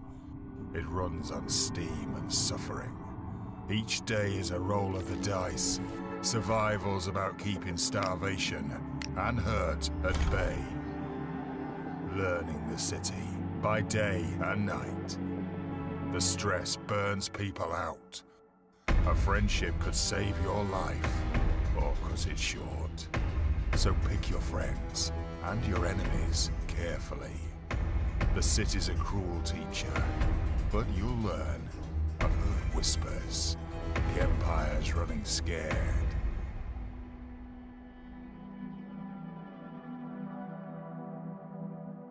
Unions rising up. Revolution in the air. The city's on the brink, soldier. They don't control you anymore. Your fate's your own. All this place needs is a spark. Time to reforge the world. Break their laws. Break the city. Break free.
This is a tale of Rufus Stone.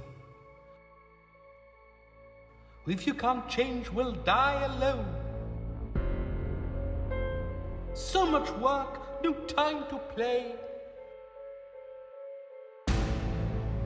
Can you save him from an early grave? Sleepy Time Village is a game you can play. In demo form, it'll make your day.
Hello, I'm Matthew Lombard, CEO and co-founder of Dolos Incorporated. Today I am delighted to reveal the existence of our revolutionary product, Dolos. But what is it? Dolos is a program capable of predicting each individual's potential, thus helping to create a perfectly efficient society and guaranteeing the best possible future for each and every one of you. Promising, isn't it? Maybe even too good to be true, huh? Let's see how it works. Our ever-growing team feeds our algorithm with tons of data to better understand who you are, what you want, what you desire. Thanks to this very precise knowledge of each individual, we know what's best for you, what suits you the most, what will enable you to fulfill your potential while contributing to the common good. No more worries about your future, about what to do with your life, or how to make yourself useful. From now on, we will have a perfectly objective system at our disposal, treating everyone equally, excluding no one, recognizing your true worth and knowing how to reward you in line with your merit.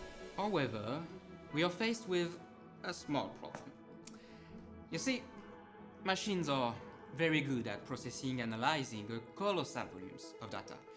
But when it comes to making choices that are as close as possible to individual cases, their talent in this area are permissible. That's why we need you to teach our system how to appreciate every trajectory, every past, every history. Your decisions, your choices, will nourish its learning process and enable the emergence of a perfectly efficient society for the benefit of all. So, join us and help us to build a better future for everyone.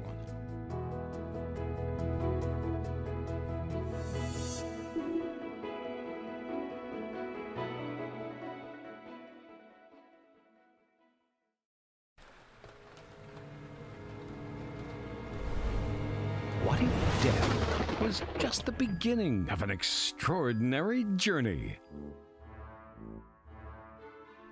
Learn to cross between worlds and take control of the living to find out why you remember the future.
I write from Blake Manor in Connemara. Yesterday a guest went missing. A young woman named Evelyn Dean. I hear you're an honorable man. A steadfast investigator.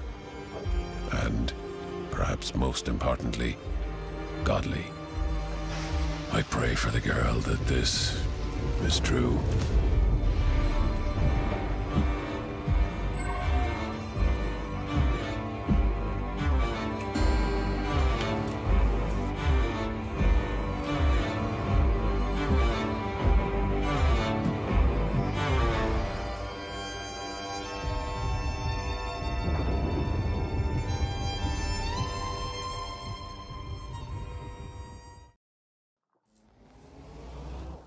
Sebastian, what is going on? I'm not sure. Morning, Diver. We have an urgent case today. This is our subject, Lena Kukanova. She's requested our help with finding her boyfriend.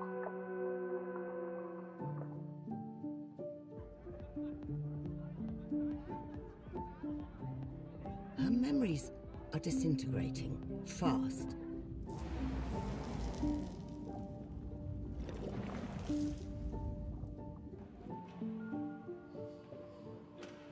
Stop! Watch out!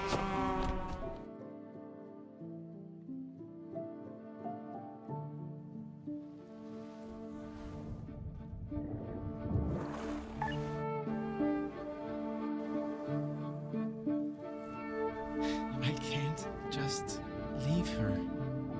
I don't know how to live without her.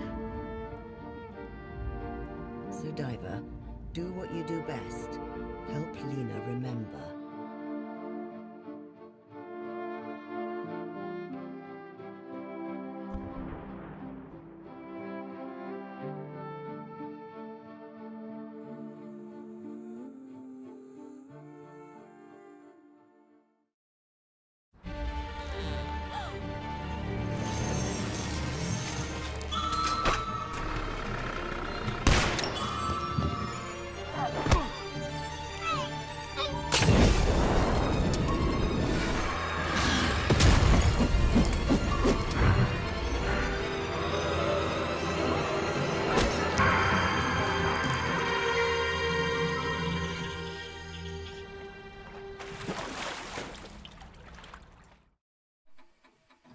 What if Pablo Escobar and the cartels of the 80s had the internet? Welcome to Miami, 1985, where the cartels have more than just guns. In this world, hackers are the cartel's most dangerous weapons. And the biggest cartel's top crew is untouchable. Until now. Okay, Vita. You got 60 minutes before Astra comes back. The electronic crime unit has one chance.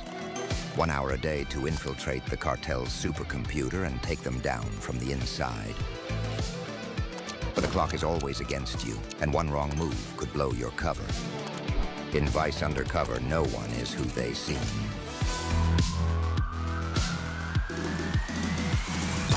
Coming soon to a computer near you.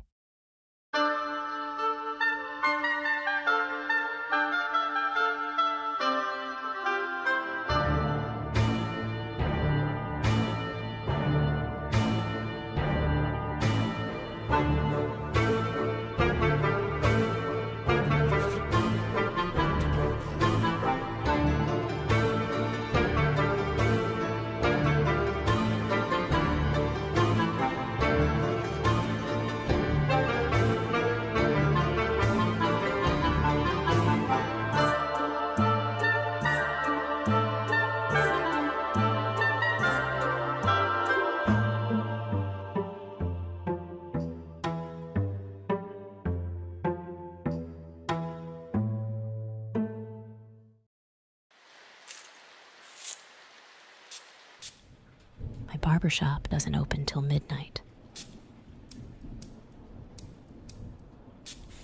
I don't have many clients. The Enchanted. those who hide their nature, that look for a place to belong.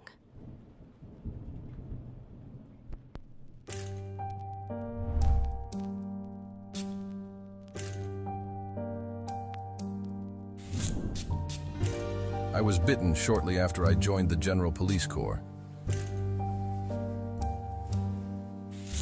Blaze had his eyes on this building, always full of guards, private security.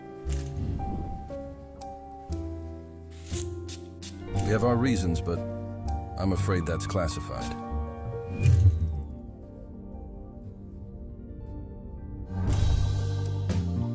We're looking for a young delinquent. 2 more turned up dead the other day. They saw something they shouldn't have seen. Drugs, they said, but I saw the bodies. Fucking bite marks. Something that dangerous people would very much like to stay hidden. I know she's here.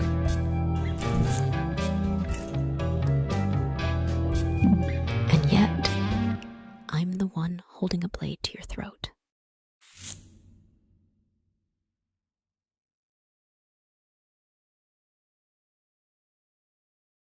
My name is Laura Tanner. I'm writing an article about the people here and about the comet. The meteor? Like that's our biggest problem? Anyway, welcome to Laburnum Creek. Oh, you right? Coming in, but I'll go get started so we don't run over time. Welcome back to the second half of the first day of AdventureX 2025. Starting us off this afternoon, we have Mairi Nolan. As a fan of escape rooms enough to compile and edit a monthly newsletter about them, Mairi Nolan is a fan of truly immersive experiences. When not doing this, she works as a game designer, having been involved in such projects as Waxheads and Horrors Untold. In this work, she has been keen to ensure puzzles are part of the story, not just tacked on the side. Today, she will give us some ideas how to do this in the Diegetic Lock, designing puzzles that belong in your world.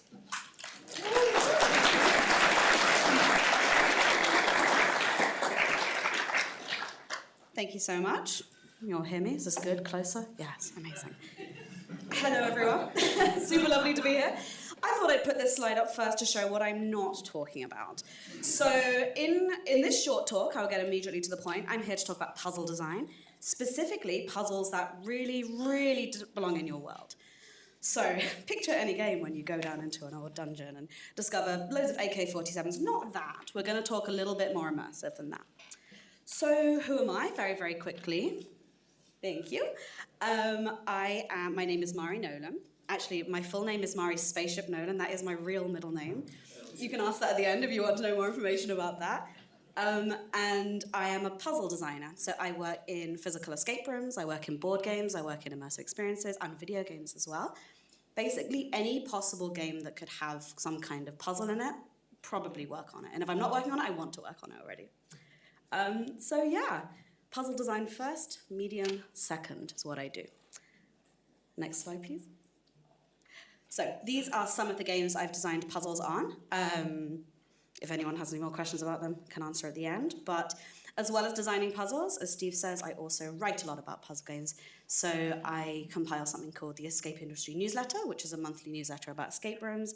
I write for the Escape Rumor. I sometimes write a newsletter called Thinky Third Thursday. I'm also involved in Thinky Games as an article writer. Yeah, love talking about them, whether it talks or literally down at any pub. Anyone will listen to me, I'll be like, yep, let me tell you about my favourite puzzle games. And yeah, I also work for a company called Rennick & Friends, who are a puzzle publisher and designer as well. So yeah, this is me. Moving on. What am I talking about today? So I want to talk about diegesis in puzzle design. So first of all, we need to talk about what diegesis is in general. So diegesis is a style of fiction storytelling in which a participating narrator offers an on-site, often interior view of the scene to a reader. So what is that? That is a story told, the act of telling a story by a narrator who's presenting the story. And when we refer to diegesis in cinema, we're referring to the internal world created by the story that the characters themselves are experiencing, but in relation to us, the audience, the viewer. Now, it is not lost on me that I'm talking to a room of storytellers, and I'm sure if I polled every one of you, we could probably come up with a bit of a better definition. But I'm a puzzle designer, not a narrative designer, so we're going to go with this one today, and yeah. So yeah, in games, when we talk about something being diegetic, It usually belongs to the world depicted and exists within it, so not as an external addition by a narrator or a designer, typically when we talk about it in games. Next slide, please. So some examples. Diegetic music or sound. So when a sound is diegetic in a game, the source is coming from within the world itself and can be heard by the characters within it. So in puzzle games, if we are doing a lockpick and we're hearing the click-click of the lockpick, are the characters within that world also hearing it, or is it us just solving the puzzle at home, for example? And when it's non-diegetic, there's a soundtrack playing over the top, like in a cutscene, which is an excellent tool for puzzle design. But yeah, is it diegetic? Does it exist in the world? And another example, diegetic UI. So consider diegetic and non-diegetic UI elements in a game. So consider a health bar or a map pinned to the corner of a screen. Is this something that the character in the world knows about, or is it something that just us at home know about? Is the style and presentation consistent with the universe? In puzzles, for example, UI might be an object glowing to show that it's clickable. It might be the character seeing the glow, or is it like, does this item just glow in the world, or is this a piece of UI that's designed for us, the puzzle solver at home? Now, the 3 examples I put up on the screen as well, the 3 examples I've got just very, very quickly, not puzzles, but the top one is Astroneer, which I think has one of the most fantastic diegetic inventory system ever. So you can literally see everything you've got in this room here. We've also got Dead Space, where you've got some of the UI literally on the back of the first-person character you're controlling. And we've got Jazzpunk, which is, I put this example here, it's not really a puzzle game, but when you're sort of waiting in a room, the camera will literally start pointing towards the object you want to click on, like the goal of the scene, which I think is just very, very clever. So I put it in here as a little example. Amazing. So what do we mean when we go even further than diegesis? So this is when I start putting my immersive experience hat on, and I talk about something called mimesis. So mimesis is, it's another term which is thinking about the ability a game has to immerse you in its world. And in order to stop thinking about the game as the external object. So in films and books, and in games too, diegesis and mimesis can often be considered opposites. It's not as clean cut as that, because this is a term for sort of film and not necessarily games, but are you being explained the elements of the world? Then it's diegetic. But are you seeing them as an inside agent? Then it's mimetic. All mimesis is diegetic, but not all diegesis is mimesis. And I promise I will stop just talking about in terms of words now. We will get into actual examples, but I thought it might be helpful to begin the talk with a little bit of definitions so we're all kind of on the same page. And I think that in games where we strive for greater diegesis, we find ourselves, especially in puzzle design, aiming more and more to mimesis. So that's going to be a little bit about what this talk is about and where that distinction lies. But yeah, what does that all mean? You're not here to be lectured by a non-narrative writer about narrative stuff, so I will get into more puzzles. Show me the puzzles. So when designing for diegetic puzzles, we can ask ourselves the following questions about the puzzle and its role within the world. So, does this puzzle exist in universe? And I mean that in terms of am I seeing a pop-up where I have to solve a little puzzle, or is this puzzle actually in the world that I'm exploring? We can also ask, does it make sense for the universe? So same kind of thing, am I using the elements of the universe and the game that I'm exploring to puzzle solve, to interact with the world, or is this something that's taking me out of the game?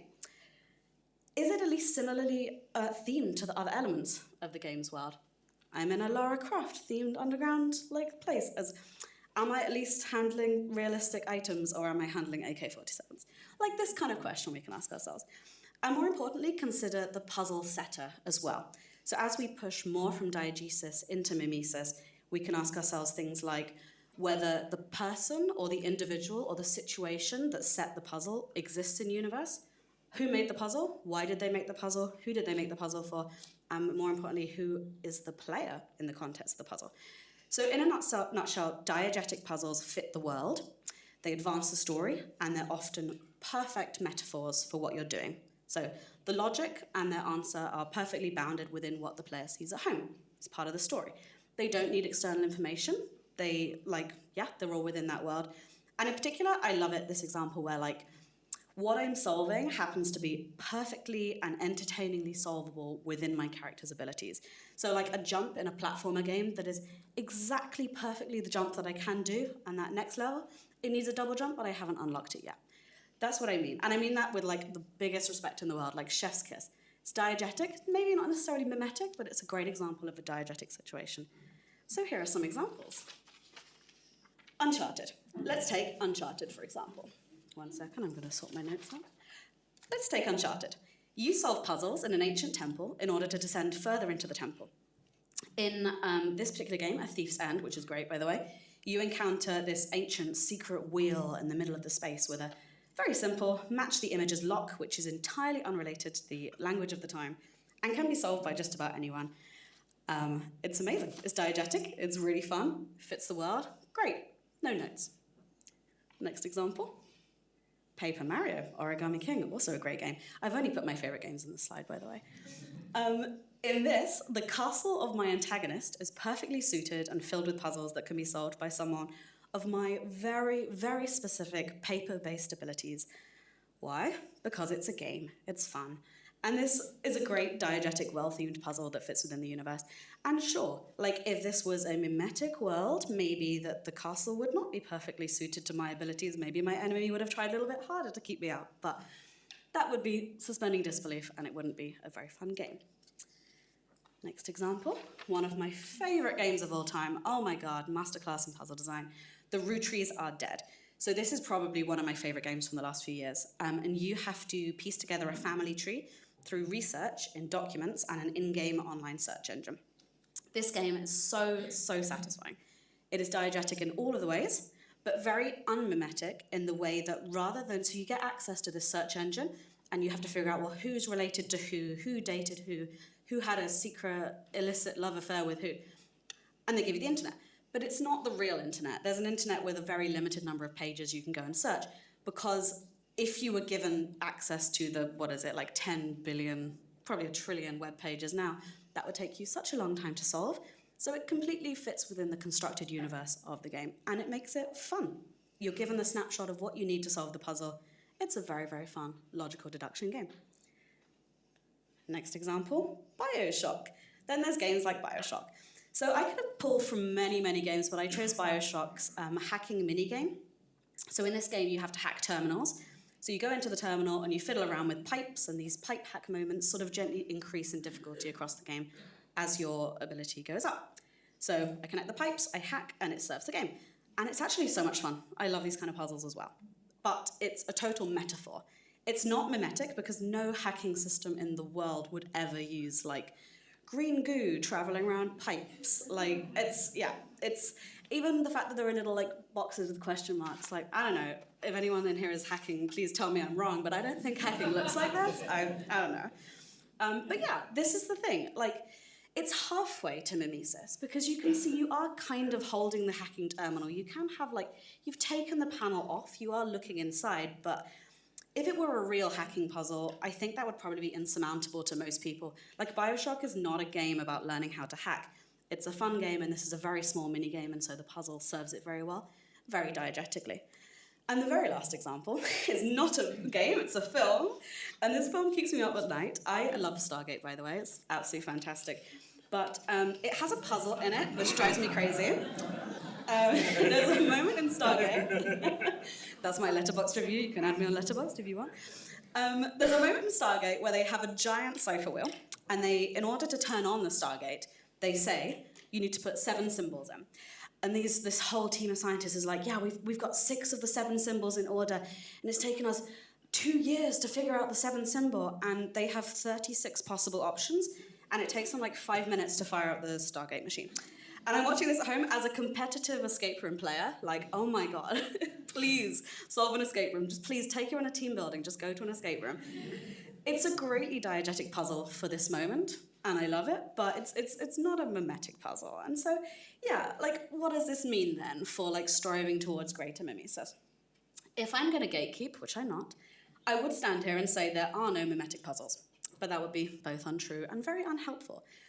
But true mimesis is very hard to do in all kinds of games, especially puzzle games, because doing things, as I said, like actually learning a programming language and learning how to hack a computer, or, as I will go in a couple of examples down the road, learning an alien language. The more mimetic that is, the less fun it's probably going to be. And solving a murder, like a real murder mystery, that is not as fun as it is in a game, let me tell you. So when I say that like I've done it. I don't know, I was just having a great conversation outside about like unsolved mysteries, so maybe. But yeah, when considering mimesis, we take the constructed universe into account and we take the fantasy of playing a game into account as well. So, some examples. Portal. I am a massive fan of Portal, and I do think that Portal is a beautifully mimetic game, and I will tell you why. So, the in-world universe is a testing facility where you, the player, have to prove yourself capable of solving puzzles or you die. In the game, we meet our antagonist, it's GLaDOS, she is the puzzle setter, and probably if you took any one of the puzzles out of context, you'd be like, oh, okay, great puzzle, but like arbitrary, diegetic.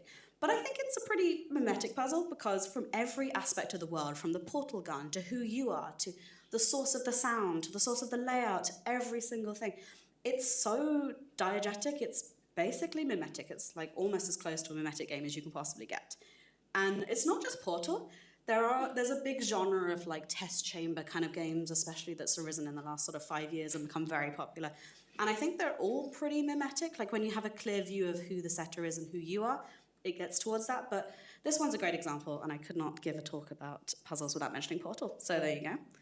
And the next one is a little bit of a niche example. So I don't know if anyone has played Rogue Escape or if anyone's into VR games, but I am a big fan of a Rogue Escape.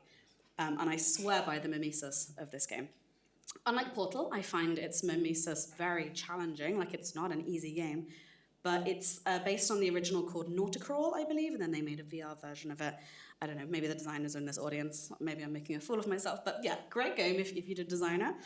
And I think this is one of the most mimetic puzzle games I've ever played because in Rogue Escape, you play yourself on an alien planet, trying to steal a giant crawling mech and escape to your freedom. But this alien planet is completely foreign to you. Nothing about this world is even built for someone of your physical dimensions. Especially me, I'm very short, by the way. So like me in my little VR headset on, like trying to reach buttons and stuff in like a mech that's built for something twice my size. It's a really interesting challenge and something I think the VR nature of this game has done very, very well. But taking a step back, there is another way of looking at it, and I teased this a little bit before, but one of my favorite genre of puzzle games to talk about ever is language deciphering games. So if we jump from genre to genre in the puzzle game, if we just focus in on the one genre, so hopefully this will be a better example, we have language deciphering games.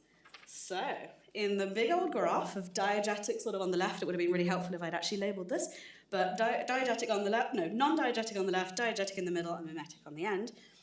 At this end, you have a game like Prose and Codes, which is a very, very simple substitution cipher.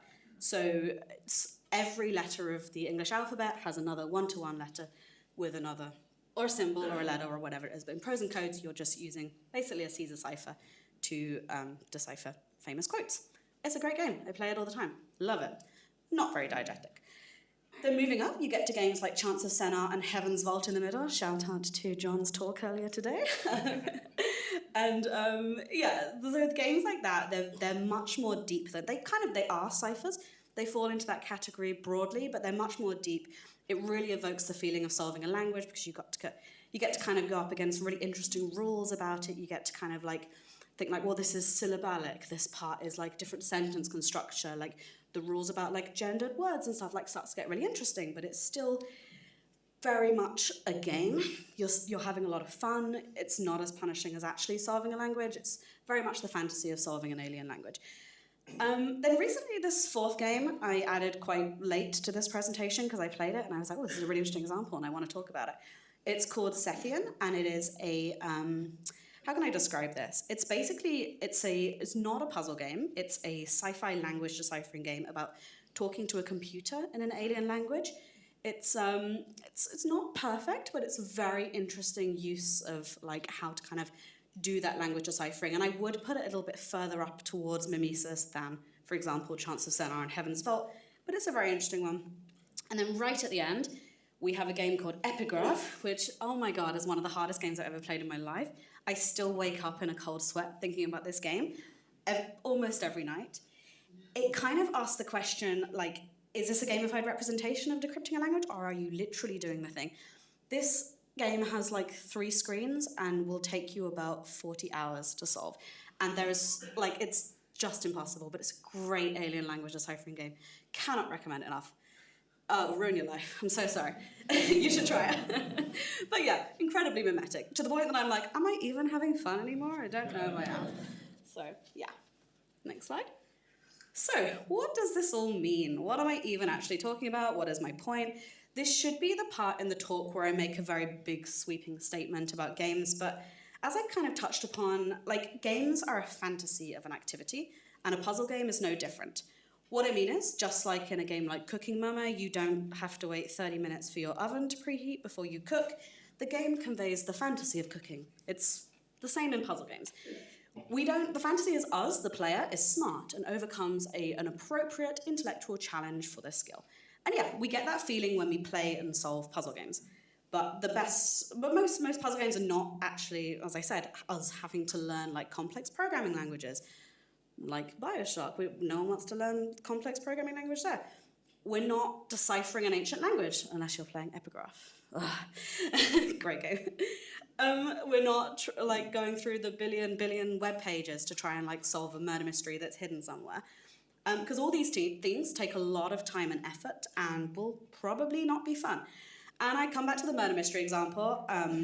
If you want a mimetic murder mystery, go and join the police. I promise you it'll not be fun.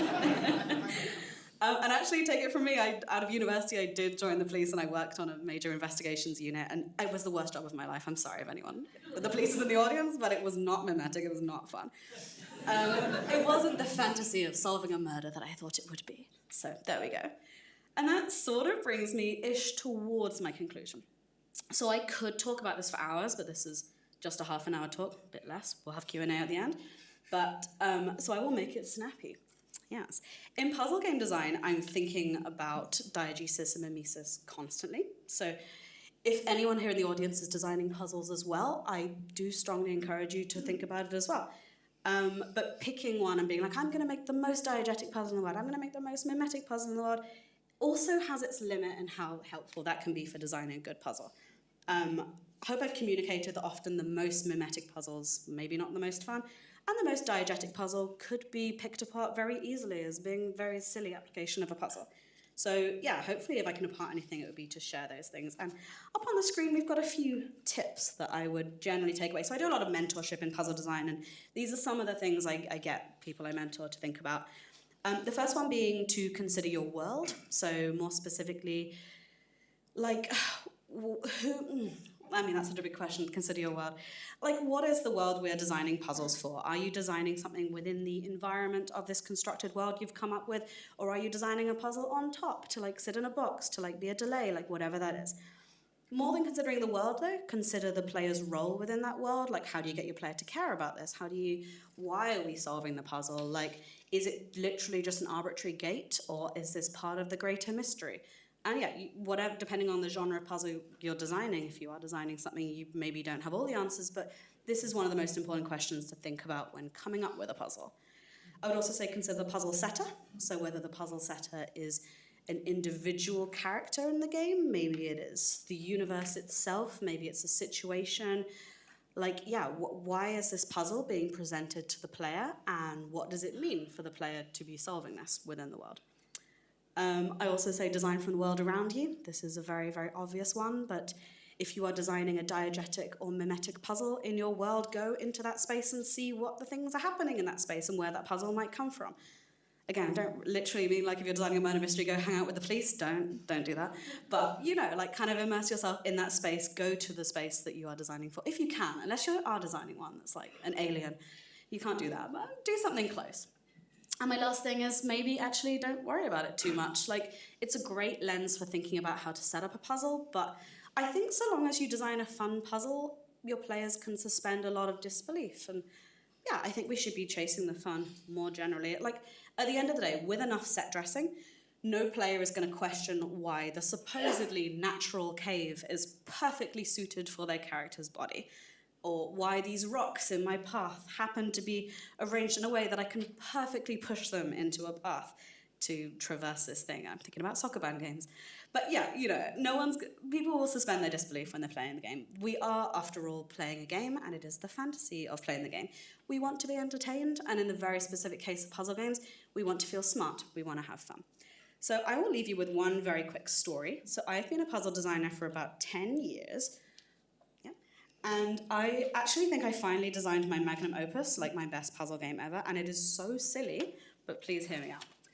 So, I host this podcast called The Infinite Escape Room. This is not an ad, I promise. You don't have to go listen to it, but I want to tell you about a puzzle I designed for it. In The Infinite Escape Room, we take it in turns to host an audio escape room for each other. So I do one, and then where mine ends, the next person designs the next one, and the next person. So we kind of keep going forever in this never-ending escape room. For Halloween this year, the four of us got together, and we were like, we want to do horror. Horror has a really interesting relationship with diegesis, and yeah, I don't really know where I personally sit on horror. Again, I like talking about horror a lot, but horror, man, I'm a scaredy cat, I'm sorry. But I think when you think about horror and diegesis, probably, or horror mimesis, let's go all the way, horror mimesis, the most mimetic horror game I could do for my co-hosts on this podcast would be to show up at their house and chase them around with knives, but that's both inappropriate for Spotify, and also I quite like my co-hosts, and I would rather not upset them in that way. But so what I did in the end was I prepared this relatively cliche, inoffensive audio escape room themed around The Ring. You know, creepy girl coming out the TV, sort of, no, not like that, but, you know, something like that. And then at some point, so that my co-hosts, they are playing themselves, so they're playing the characters of themselves, and, you know, we're hamming it up for the audio, we're a little bit spooked, but there's a strong layer of safety. We're all sitting in our comforts of our own home, and we're all just chatting about puzzles. And then at some point in the puzzles, I kind of dial it up a little bit. So I start getting them to kind of describe scenes which are sort of from their houses, and then I use pictures from their workplaces, and then I start to dial it up with photos of people standing outside their houses that I organize, and then in the end it ends with this creepy file embedded on all of their phones that they have to go and find, and it's a massive reverse fourth wall break. So what I tried to do as a designer was I tried to turn the diegesis dial up just enough into mimesis to make it an experience that they were having and no longer their characters were having. Don't get me wrong, none of the puzzles in this particular episode are anything particularly special. They're very easy-ish puzzles. We wanted to keep the recording under an hour at the end. But the whole experience, honestly, chef's kiss, if I'm allowed to hype myself up for a second, it was really good. Point being, diegesis and mimesis were excellent lenses for setting up a good puzzle game and balancing things like the role of the player, the role of the audience, and how the puzzles fit into all of that. But if my 10 or so years puzzle design has taught me anything, there's that mimesis and diegesis is a springboard and not necessarily the end goal. I think what matters most is designing for your audience, designing for fun, and games as a whole, as I need not tell everyone in this room, great opportunity to have the player really embody the world they're in, have an experience they couldn't possibly have anywhere else. And yeah, when I describe it like that, it sounds mimetic. And so yeah, great thing to strive towards. But at the end of the day, it's about the player designing for following the fun. And that's about it for my presentation, but I wanted some references and sources. All of this was revealed to me in a dream. I'm kidding. Real references source, thank you. There we go. I'll leave these up on the screen, but there's a bunch of people who write really interesting things about mimesis and diegesis and escape rooms, puzzle games. Have made some interesting talks, made some interesting articles. All the games I've referenced as well are here. And yeah, just a thank you to people who put up with me while I was trying to write this talk as well. So yeah, thank you for listening.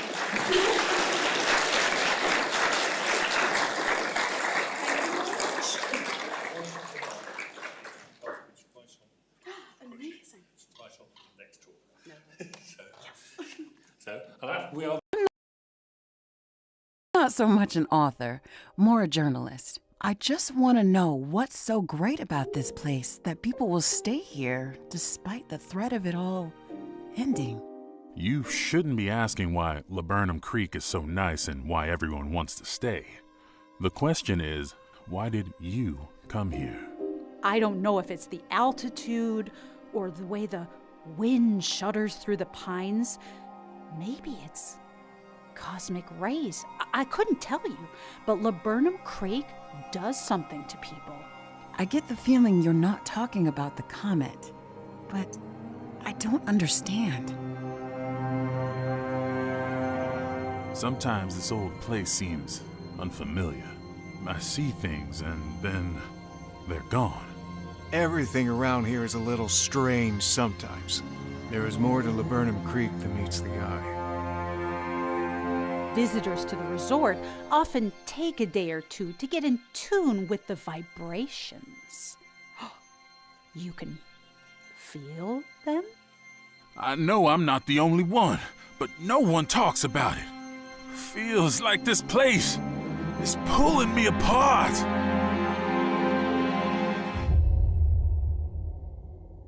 I've got my eyes open. I see what's coming. Do you, Miss Tanner?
From the icy depths of the Cold War, a hero arises.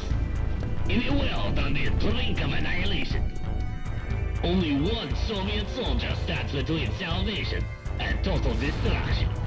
He must save the world twice. Fear not, for he is not alone. Take control of Stalin, a fearless feline ready to claw his way to victory in Kresta. The sensational, action-packed, and absolutely free update for Séan. The call for help has been sent out. Will you answer? Or face your doom? Coming soon, comrade. Don't miss it.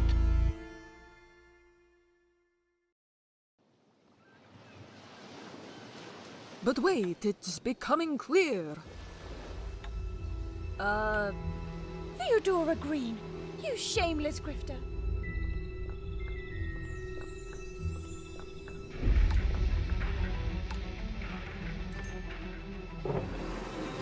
Darkness is rolling in. Oh, cruel fate! Shameful revelation! Piss off! Why don't you come along with me while I solve this mystery? All right. Yes. You may accompany me. Something isn't right here.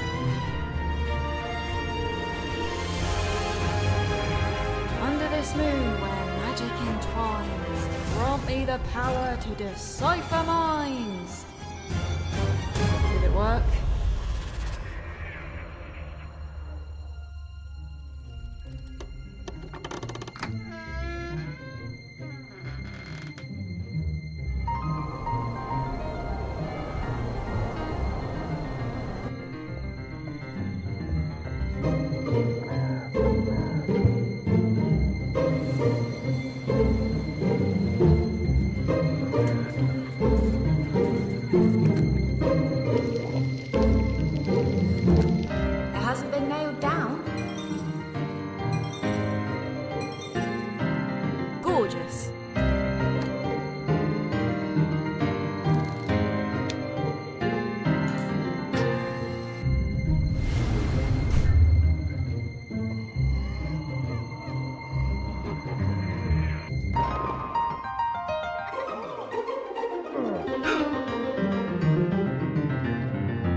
If any of these year's exhibitors are wondering why he took great pains to say they should limit demo time for attendees, it's all.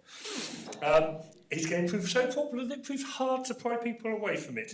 In a friendly fireside chat, Husban Siddiqi aims to tease out how Loco mostly became so popular, I had to get a demo afterwards to do my article write-up about it. Thank you. All right. Thank you all so much for coming. Really appreciate it. So I guess I'll just kick off with some introductions. So, and apologies. The clicker doesn't work. So if you see Adam doing any weird shape movements, yeah, you. You're the one doing the thing. Yeah. There we go. Hello, there we go. We got some introductions. All right. So I'm Husban Siddiqi. I'm an independent games developer, founder of Huscrafts. I'm currently working on my debut game, Rogue Eclipse, and thank you. Thanks to the support of the kind folks at Outer Sloth. And yeah, I guess I'll throw it over to Adam to introduce himself with his debut game. Hello, I'm Adam. I've been working in games for about 10 years, but this Locomotive is my debut game. Previously, I shipped, thank you. Previously, I shipped games such as Starbound, Wargroove. I've worked on the Kingdom series, and yeah, back in 2020, it all sort of started with a game jam. So, yeah. Adam, if I'm not mistaken, we have just crossed over the 1-year anniversary of Locomotive as well. That's Can true. Please give him a round of applause for that.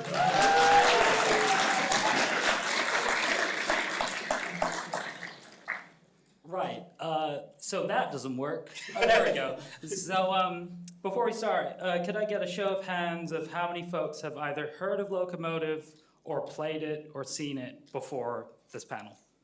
Okay, that's enough people. We don't have to worry. But yeah, Locomotive is a murder mystery comedy adventure set on a steam train. And you play as 3 characters who are all accused of the murder of Lady Unterwald. And throughout the game, each character sort of tells their tale of what happened that evening until it culminates satisfyingly, I hope, in the end, yeah. So I think that takes us nicely to the origins. So when did you start thinking about it, and kind of what was the kernel of when Locomotive? So I don't know if everyone knows this, but I made this game with my brother Joseph, who unfortunately couldn't be here today. He's in Portugal, in much nicer weather, I'm sure. But we'd always wanted to work on a project together, but we never quite managed to make it happen. I was already working in games, and he was studying games and learning how to do it sort of academically. So he was learning all the different tools, and he ended up leaning more towards the programming side, and I was much more on the art side. So I felt like if we were to work together, we could complement each other's skills and abilities and make something together. And so I just sort of randomly came upon it, a tool called Power Quest. You may know is created by an Australian developer called Dave Lloyd. He sort of worked on Crawl, and he recently put out his own adventure game called The Drifter. So through the tool that he was creating, he'd made a bunch of game jams, and he'd done all these games in a couple of weeks, maybe 2 weeks. And I played a bunch of them, and I was just so impressed, really. I was just so impressed by the quality of them. And I thought, if he can make this in 2 weeks, then maybe this is what we need to do. And so I reached out to my brother and I said, let's try and make something with this tool. And we were tinkering around with it a bit, and we did ultimately mess around with some ideas, but nothing really came of it. And then when it got to 2020, AdventureX sadly was cancelled that year due to the lockdown and pandemic, and they decided to do a game jam instead. And I saw that as a real opportunity to take some time off and convince Joseph to work on a little game jam with me. I think, you got it up already. Ahead of the game, it's great. Yeah. Because I can see the next slide I'm trying to track when you're like... Don't give away the magic. So yeah, Joseph was on board, and we had a lot of enthusiasm for an idea, and we pursued it. Yeah. And was there anything that tool in particular helped you in terms of being able to construct the game jam or anything like that? Like, what was it about it that specifically you were like, oh yeah, like we can use this to build the tool? The yeah. tool? Yeah. just because I'd seen the results of it basically, and Joseph was very familiar with coding and Unity, and that's my weakness. I'm not very good on the technical side at all. And so I thought, oh, it's like a wrapper for Unity, essentially, built for making adventure games. And so I thought this is the perfect thing we can use. And that's ultimately what we did with the game jam. So, why a train, Adam? Oh, it's partly I just had the idea at the time, and also I thought for a game jam, you don't have a lot of time. And I thought if I can make one train carriage, then I can essentially redraw the train carriage multiple times, and then we'll have tons of content in a very short amount of time. So it was sort of a mix of inspiration and efficiency. Pragmatism, you might say. Pragmatism, that's a good word, And so, 2 weeks later, we essentially had a working video game. It was about an hour long. I thought it was going to be 15 minutes, but it ended up being way longer than I expected it to be, which ended up becoming a theme. What was the play times you said some people had playing the game jam, like the game jam version? Over an hour. I don't know how. I saw someone take 2 hours to play it. So you have 2 weeks, as you said. What was the approach? Were there any major, how would you, I can't even imagine having those level of constraints and then having to not only figure out, the story and narrative, but to also be weaving that in with puzzles or problems to be solving, right? So what was your approach in terms of the game jam side of things? You're not coming through. Oh, sorry. I was just talking closer to the microphone. I was just asking what the approach was for the 2-week constraint for the game jam. Well, we weren't really making it for anyone at the time other than ourselves. We didn't really think anyone would play it. So it was kind of freeing in a way. We didn't have to worry too much about what it would end up being. It was more of an exercise for us. But I distinctly remember, because we made it pretty much remotely over Discord. So I remember having a Google document open and just trying to write out things that both made us laugh, and if I could make him laugh or if he could make me laugh, we sort of make a note and be like, okay, well that has to be in there. And that's sort of, we did that enough times that we could kind of build a beginning, middle, and end essentially. And when it's an hour long, you don't have to worry too much, because you can kind of start and end the story in a relatively short amount of time, and you don't have to keep putting in all these leads that then you get hours later. No, that's because from a more personal standpoint, right? It's I think even constructing something at the scale can, especially when you're approaching it for your first time, it can always be quite unwieldy and more intricate than expected. So I appreciate that insight. I guess that would dovetail nicely though into, so you've completed it. Before you saw the reception, how were you feeling about it when you completed it? Mostly tired. I remember feeling very almost jet lagged at the end of it, because there was a real push right at the end, the last couple days to finish it, to make sure that we could submit it on time and everything. And so after it had come out, I just slept for about 14 hours, I think. So that was my initial response to it. But then afterwards, I saw that there was a lot of people leaving reviews on the itch page, and sort of the response was much bigger and much more. I don't know. It was unexpected, but it was, everyone was saying really nice things, and they were like, "We want more of this. You need to make a whole thing of it, essentially." And then on top of that, I believe there was press as well, right? Press coverage that got. It was when we started getting actual press that I realized, oh well, maybe we should take this seriously, and maybe there's something here, and combined with this really nice article that was written on PC Gamer, I started getting publishers emailing me what are you doing with this? And I was like, okay, well that never happens. So maybe there's something here. And so that's that's when I started thinking, oh, well, what we could do is we could take the game jam and spend 6 months or 8 months or however long polishing it, maybe adding a little bit extra content, and then release it as like a full finished thing. Why is my naivety coming true? No. I was going to say, what year was that bought in? I don't want to talk about it.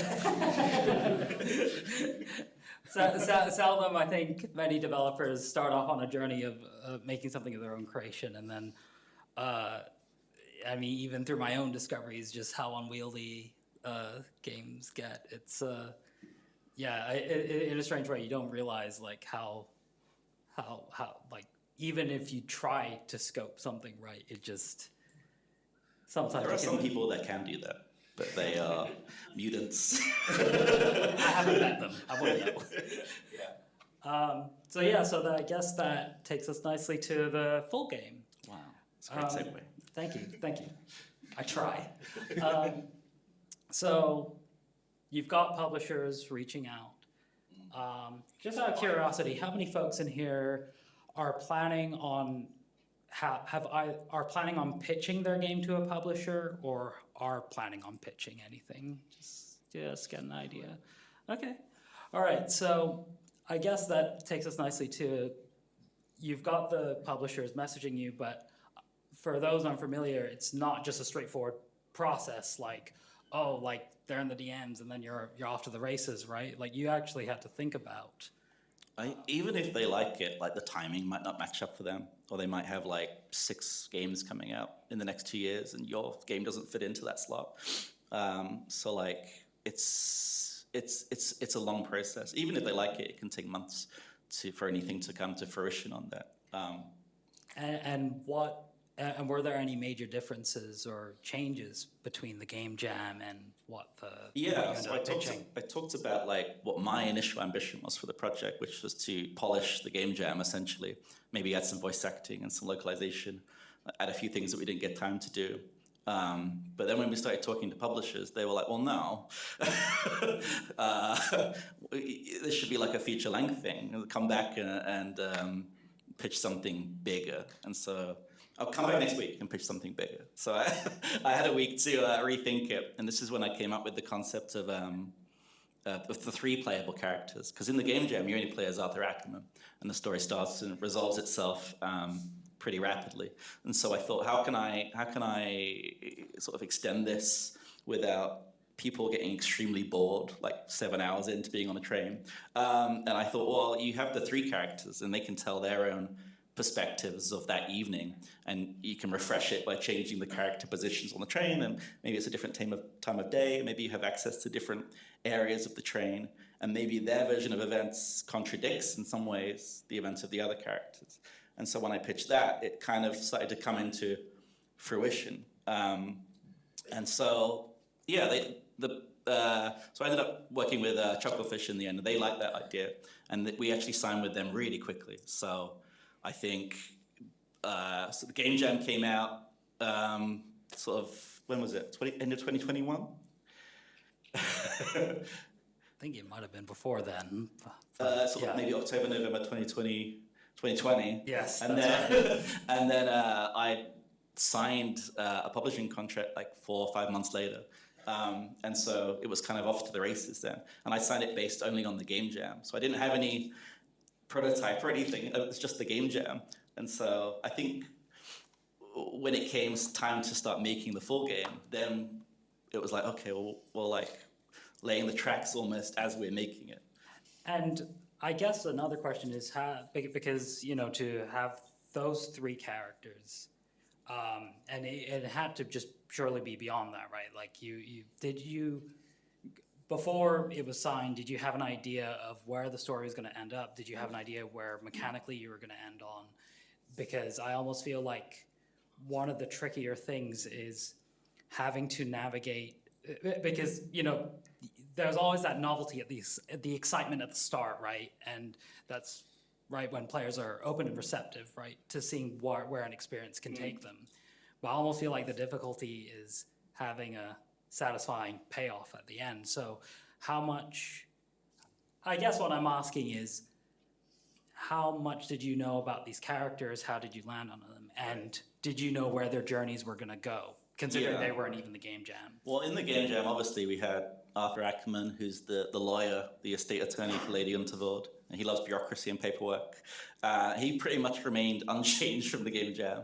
Herman Merman essentially remained unchanged, other than in the game jam he dies. And so I was like, well, I like that character too much. Like, I want to keep him for the main game, and we could do a lot more with him. And it would be such a shame if he just dies and then we can't reuse him. So I was like, no, he's not dying, I'm changing that. And Diana didn't really feature in the game jam, she was sort of a new character. And so I knew a lot about Arthur and Herman, and like a lot of what happens in the game jam, we brought into the main game.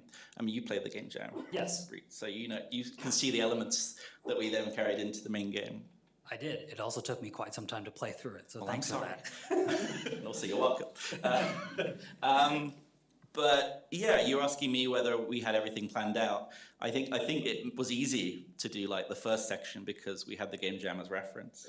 But then when it came time to do the middle of the end, we went back to what we kind of did with the game jam, which was we had the Google Doc open sheet. And I was like, well, it's a game on a train. So at some point you need to be on top of the train. You need to have this, and this, and this. And then in between, we would come up with funny situations for the characters. And then we would essentially try and link all those things together. And so it was very much comedy first. And then we would tie the puzzles into that. And it became pretty difficult later on when we were thinking about cutting stuff, because if you take a puzzle out, you're also taking out chunks of the story. So that was something we learned much later. Like, oh, that's actually really hard to do. And there were a few times we changed puzzles at the last minute because they worked on paper, but then when you're playing through them, they needed like tweaking essentially. So this is essentially how we wrote the game, which is really not the best pipeline, which is like we just wrote it in Google Docs and then put it in the game afterwards. So like if we would do another game, we'll definitely, this is one of the things we'll definitely change. We'll use like a proper tool.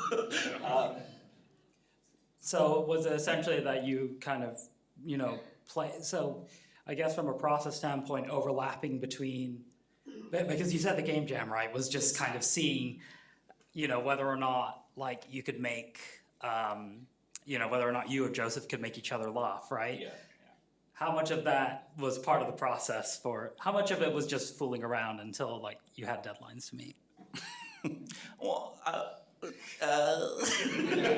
don't want to call it fooling around, but yeah, there's a lot of like doing bits and then getting distracted by the bits and then be like, no, we have to like write this down. So there's a lot of that. And like that was some of the most fun I had on the project, like just kind of riffing off him and him going in the document and changing stuff. Or he comes in and has a scene written out, and then I go in and make some changes and tweaks, and then he does his tweaks. And it was a really nice way of working. I think it really helps to have someone that you can bounce ideas off like that. If I was doing this myself, I think it would have been really hard, because I think you always need someone that you can bounce those ideas off of, especially when you're writing comedy. But it's lucky that like he has a very similar like sense of humor as me, and so like I just sort of wrote it for him basically.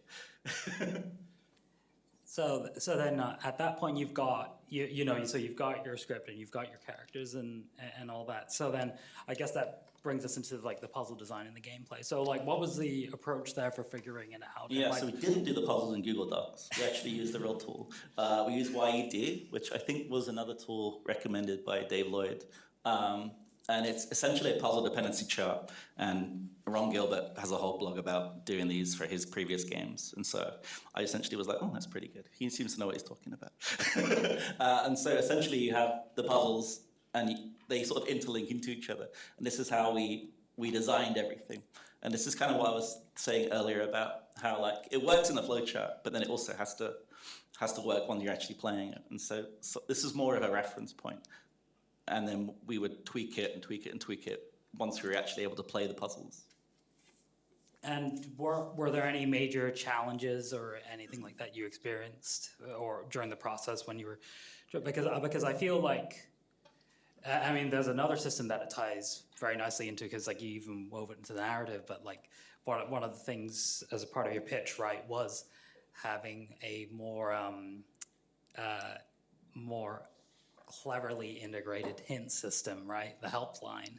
Yeah. So how did you figure that part out? Because obviously, sometimes when you're wanting to have something to be a bit more approachable, right? You want to give players that guidance. But I guess what I'm asking is, where did the helpline come from? And then the second thing was, how did you figure out which puzzles ultimately need to be weaved into that? I think all of the puzzles are weaved into the helpline. We didn't sort of pick and choose like, we think this one people will get stuck on. But we were very smart and left all the hintline stuff till the very end. So like if we changed a puzzle, then you didn't have redundant lines or anything like that. And then when it came to, and I mean, did that cause any headaches from a narrative standpoint or like production standpoint in terms of I mean, with the number of puzzles in the game, right? You would have, if there's just for context in the game, there is a helpline in there, and it's got a lot of good jokes, and it's good fun.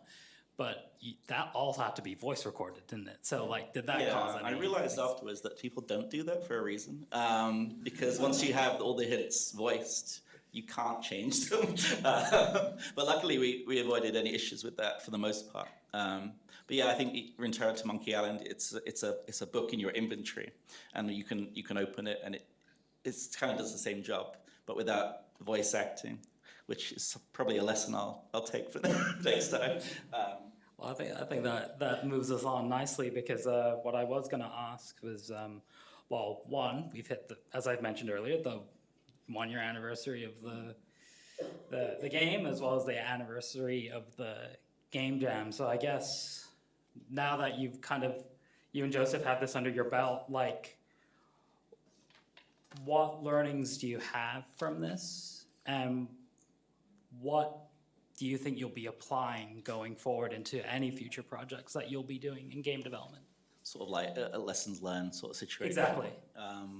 I think I realized that my weaknesses are sort of pacing and estimating how long things will take for a player. Like, I think when we pitched the game, we thought it'd be 5 to 7 hours long, and it ended up being like twice that. And so there's always this thing in the back of my mind was, we could have just made it like half as long and it would have been fine. But then maybe it wouldn't be the same game. And I also think because we came into it very early with this idea of you play as 3 characters and you play through all of their events, and then we did this silly thing where you play as Arthur's storyline, and then Herman's storyline takes place before, so it's also a completely non-linear telling of events. So we had to make sure that everything lined up, and so you got stuff like you're encountering at the beginning of the game that you don't see the setup for when you play as Herman. So it was very overcomplicated, and so it was very hard to tell whether that was actually going to work until right at the end. Like, a lot of games, they come together in the final like couple weeks or months, and that was one of the things I was most worried about, like Act 2, because it was set before everything. Act 1 is fine because you're setting up all the, you're setting up all these issues, and you're like, I'll fix it, and it'll come back in Act 2 and Act 3. So like that's definitely something I'll work on if we do another project like this. Perfect. No, thank you. I think that really covers everything. I guess we technically have a bit of time, right? How much time do we have? You're actually just over. Okay. It's because of the gap between. Do we have time for any questions? A couple of quick questions. You do one. I was going to say, if anyone has questions. Like, does anyone have a question? Or does anyone have any questions? I think they want to go to lunch. Does anybody have any questions, or do you want to go and play games? Sure. Yeah.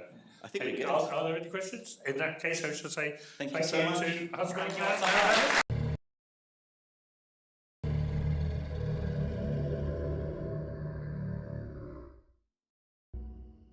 Maria is a village girl with many virtues.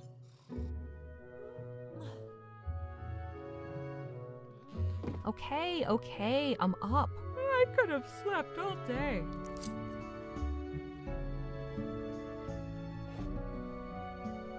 A Spanish girl with a dream. Where are you going so late? I'm heading out to investigate the legends of Castile so I can become a nun. Oh, you wouldn't believe why. Who will embark on a challenging journey across Castile. Hey, do not bite me. I'll give you one more chance to show me some respect, but this is the last time. In a folk point-and-click adventure, requiring all your wit and imagination. Hey, what have you done with the ingredients? We have improved them.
Trans theft horso. Ha-ha! The world is short of hormones, so you travel to the west. The kind of thing that curls your beard or makes you grow a breast. The game is not a musical, the trailer is a song, and if you've heard it all before, you sing along. Trans theft horso. Trans theft horso. All wests are wild, but this one's even more so. You can ride a henny, you can even ride a cow. What else did you come for anyhow? I came for gender glad. Trans theft horso. Trans theft horso. It's a computer game called Trans Theft Horso.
I have decided to retire.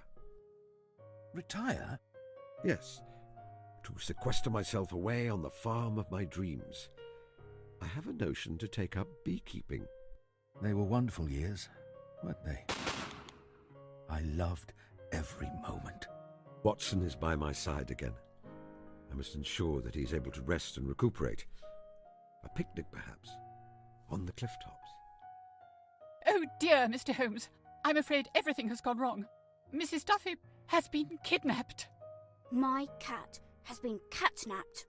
Did you know there has been a heist over at the British Museum? Roll up, roll up, see the 8th wonder of the world, a real-life mermaid. I feel the need to remind you that I am retired. I am a beekeeper. As an ordinary citizen, I should leave investigative matters to the police. Let's have a look, shall we? My dear Sherlock, how can I be of assistance? I am devising a small treat for Watson. A picnic. Each to their own, I suppose. Personally, I shall be dining at a table. I have the scent! View halloo! The hunt is on! Why have you done all this, Holmes? The picnic, I mean. There is something I wanted to tell you.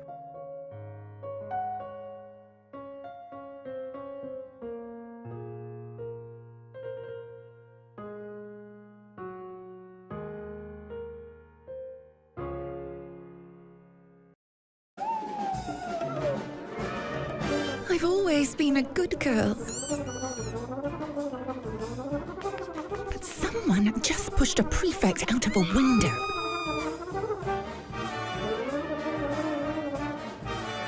And everyone says it was me.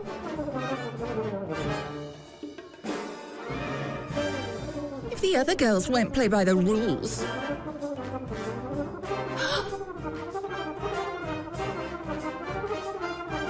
then it's time to break them. Someone has to take the fall.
The city is full of wonders and terrors. It runs on steam and suffering. Each day is a roll of the dice. Survival's about keeping starvation and hurt at bay. Learning the city by day and night. The stress burns people out. A friendship could save your life, or cut it short. So pick your friends and your enemies carefully. The city's a cruel teacher, but you'll learn. I've heard whispers. The Empire's running scared.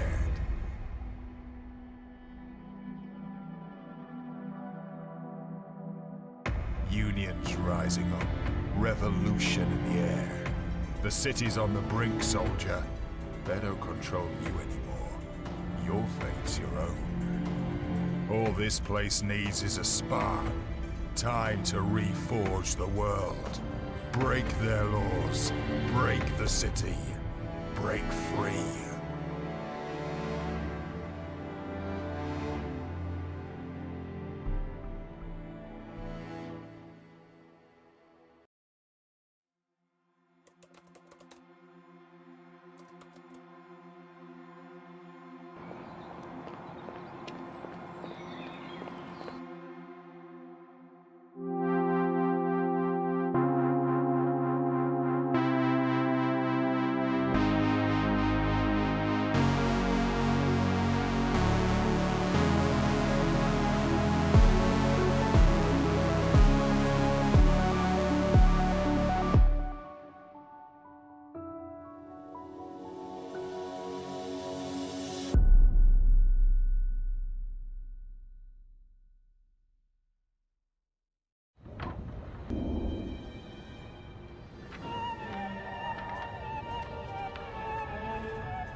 This is the tale of Rufus Stone.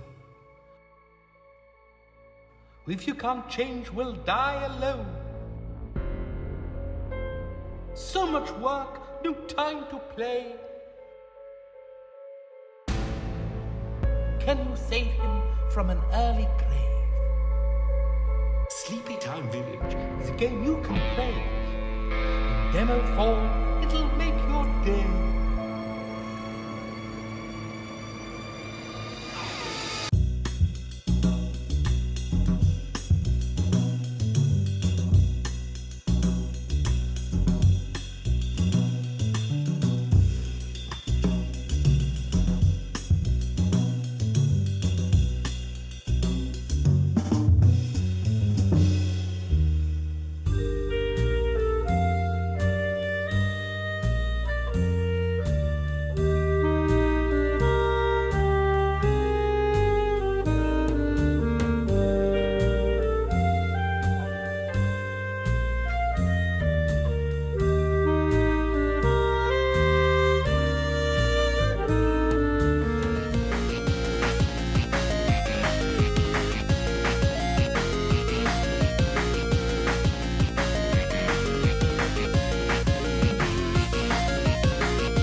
Armato, CEO and co-founder of Dolos Incorporated.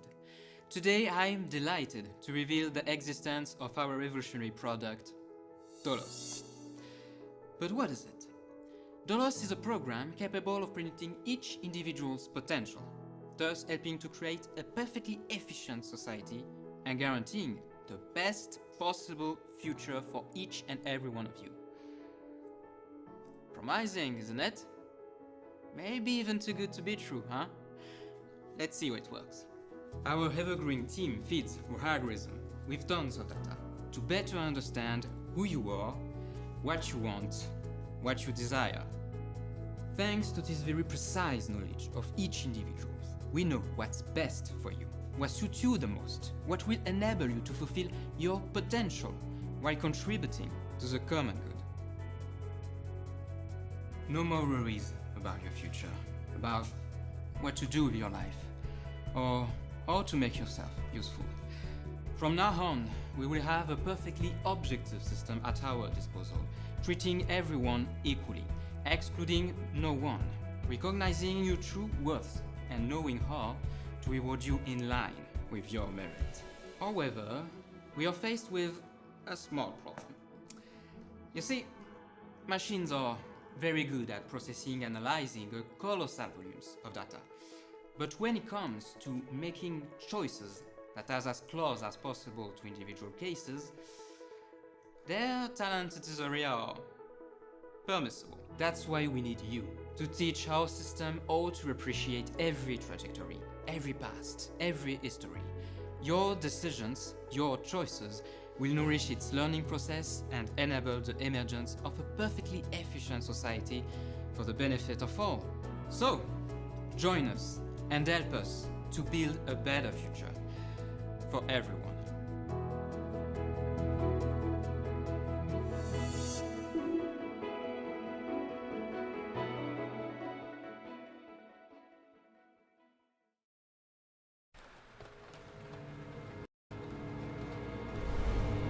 What if death was just the beginning of an extraordinary journey?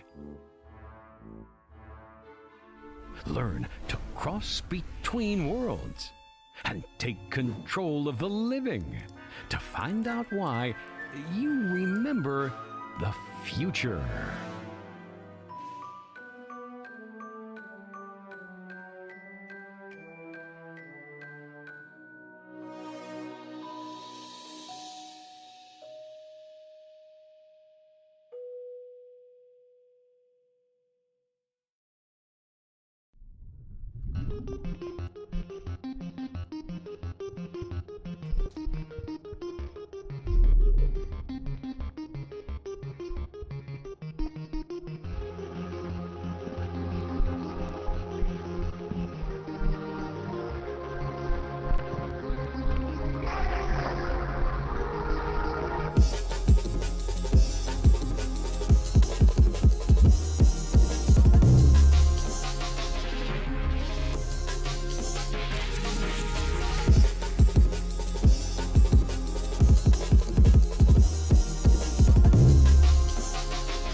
right from Blake Manor in Connemara.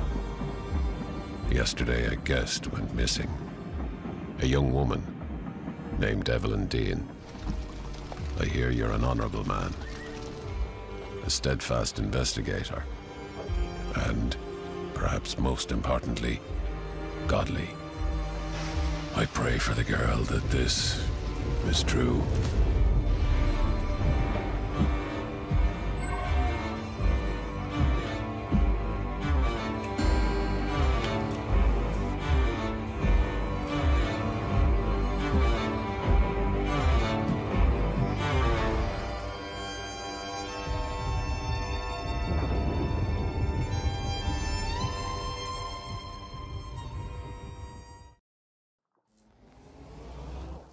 Sebastian, what is going on? I'm not sure. Morning, Diver. We have an urgent case today. This is our subject, Lena Kukunova. She's requested our help with finding her boyfriend.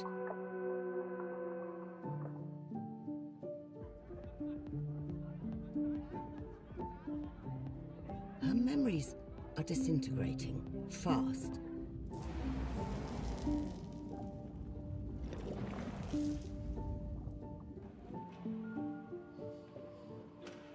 Stop! Watch out!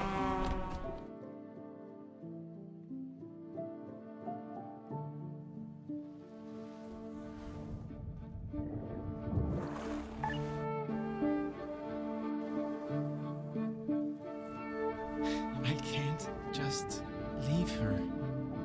I don't know how to live without her. So, Diver, do what you do best. Help Lena remember.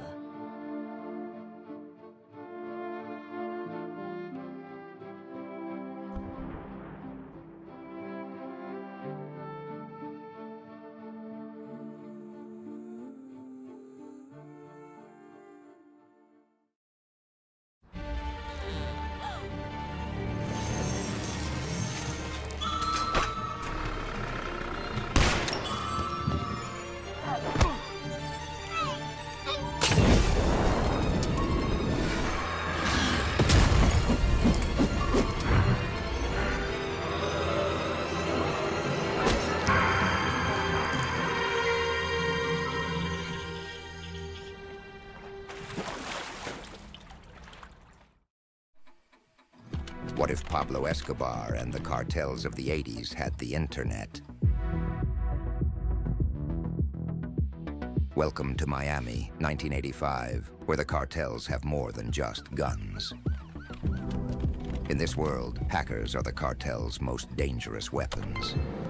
And the biggest cartel's top crew is untouchable. Until now. Okay, Vita, you got 60 minutes before Astra comes back. The electronic crime unit has one chance. 1 hour a day to infiltrate the cartel's supercomputer and take them down from the inside. But the clock is always against you, and one wrong move could blow your cover. In Vice Undercover, no one is who they seem.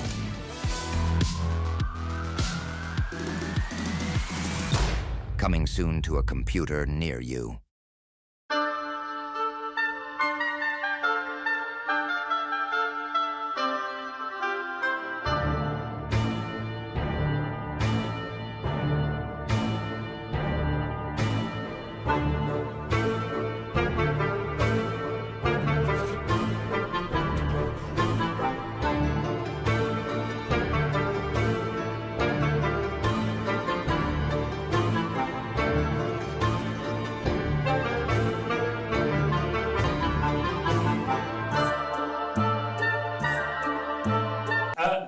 Steph Rennick is a games researcher at the University of Stirling, and Sean Robertson is an evolutionary psycholinguist at the University of Cardiff. Together, they are going to discuss a particular problem: what's wrong with women's dialogue in video games?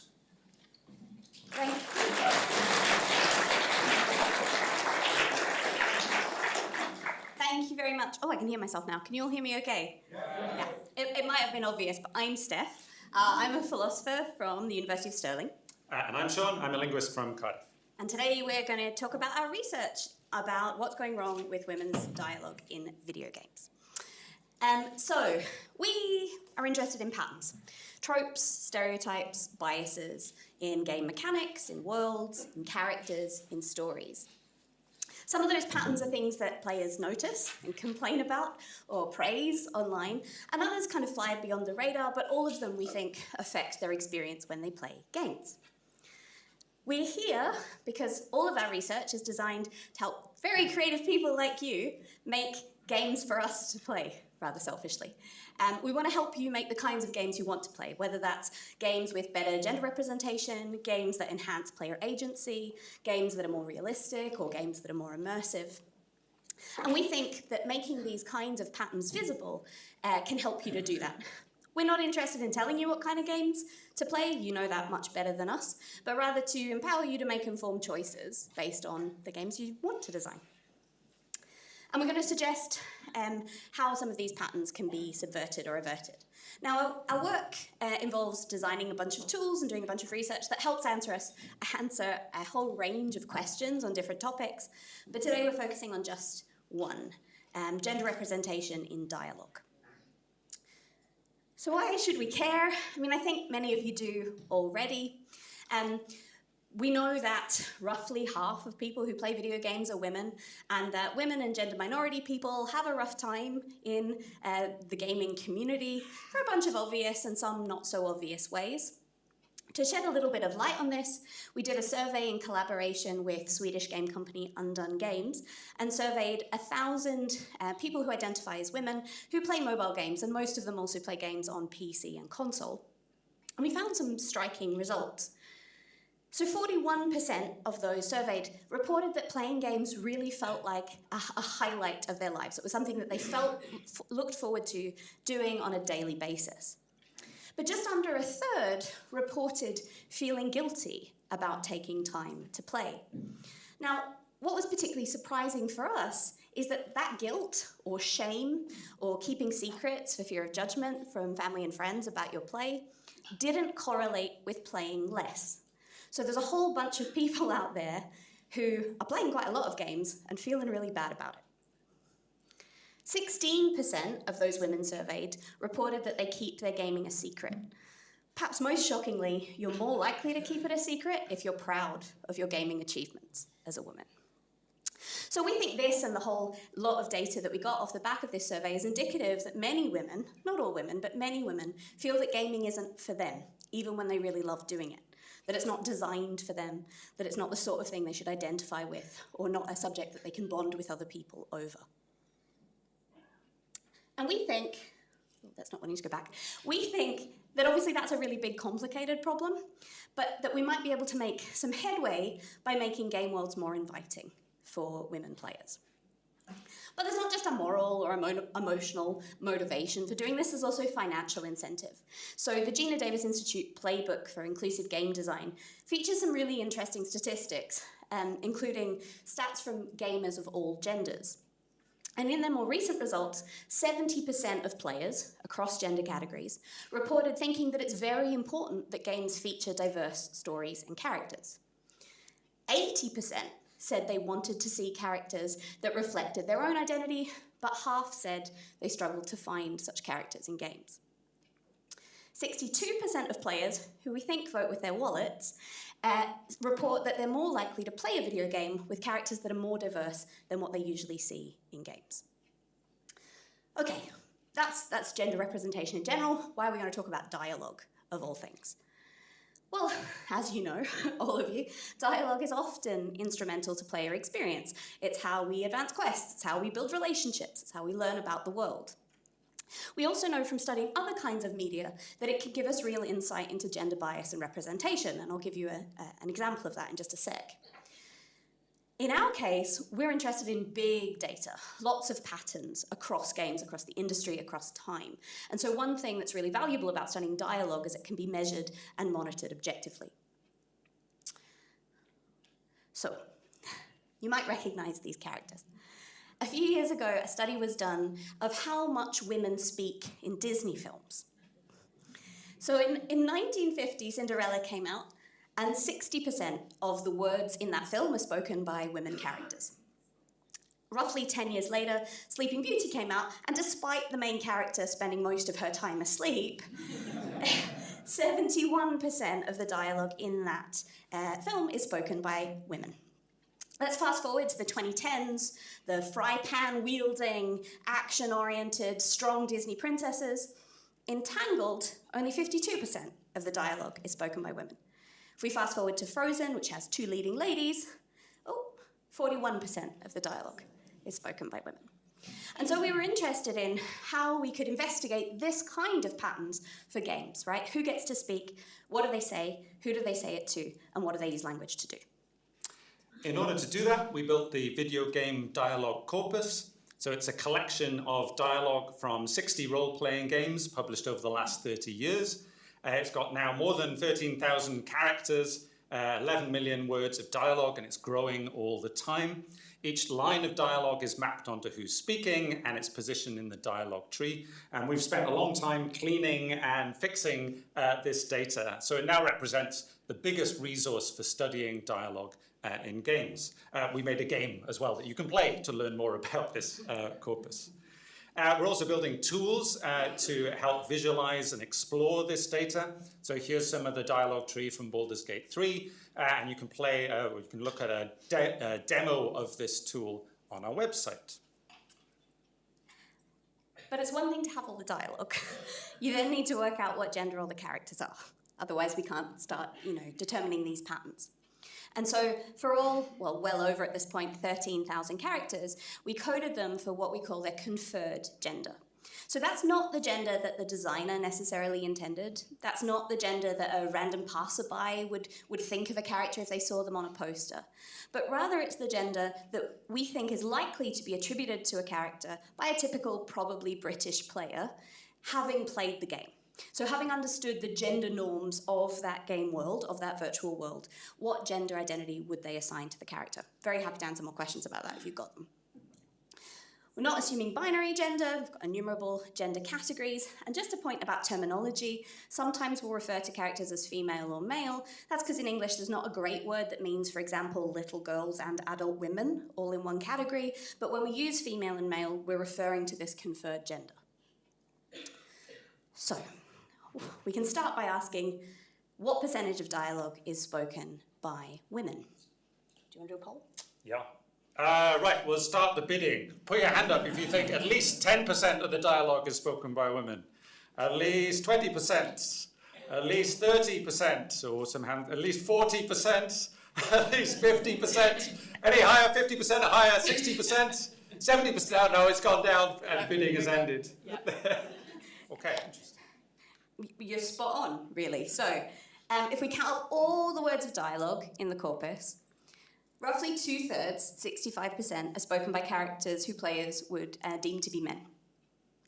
Roughly 30%, and almost every hand was up at either 30 or 40%, is spoken by women. Well under 1% is spoken by non-binary and gender minority characters. That in itself is a representation issue. That in itself is a whole other talk. Today we're focusing on women, and we'll also often compare them to men because obviously we have more data for that. It's worth saying we polled players and they weren't surprised at this. They, like you, guessed that this would be the proportion. Where they were surprised is just how few games are exceptions to the rule. Just how few games have more than 50% of dialogue spoken by women. So if we start by looking at a series, here's Final Fantasy. This is all the main games other than Final Fantasy 16, which we're still working on. A few things to note. The dotted line down the middle of that graph is the 50% mark.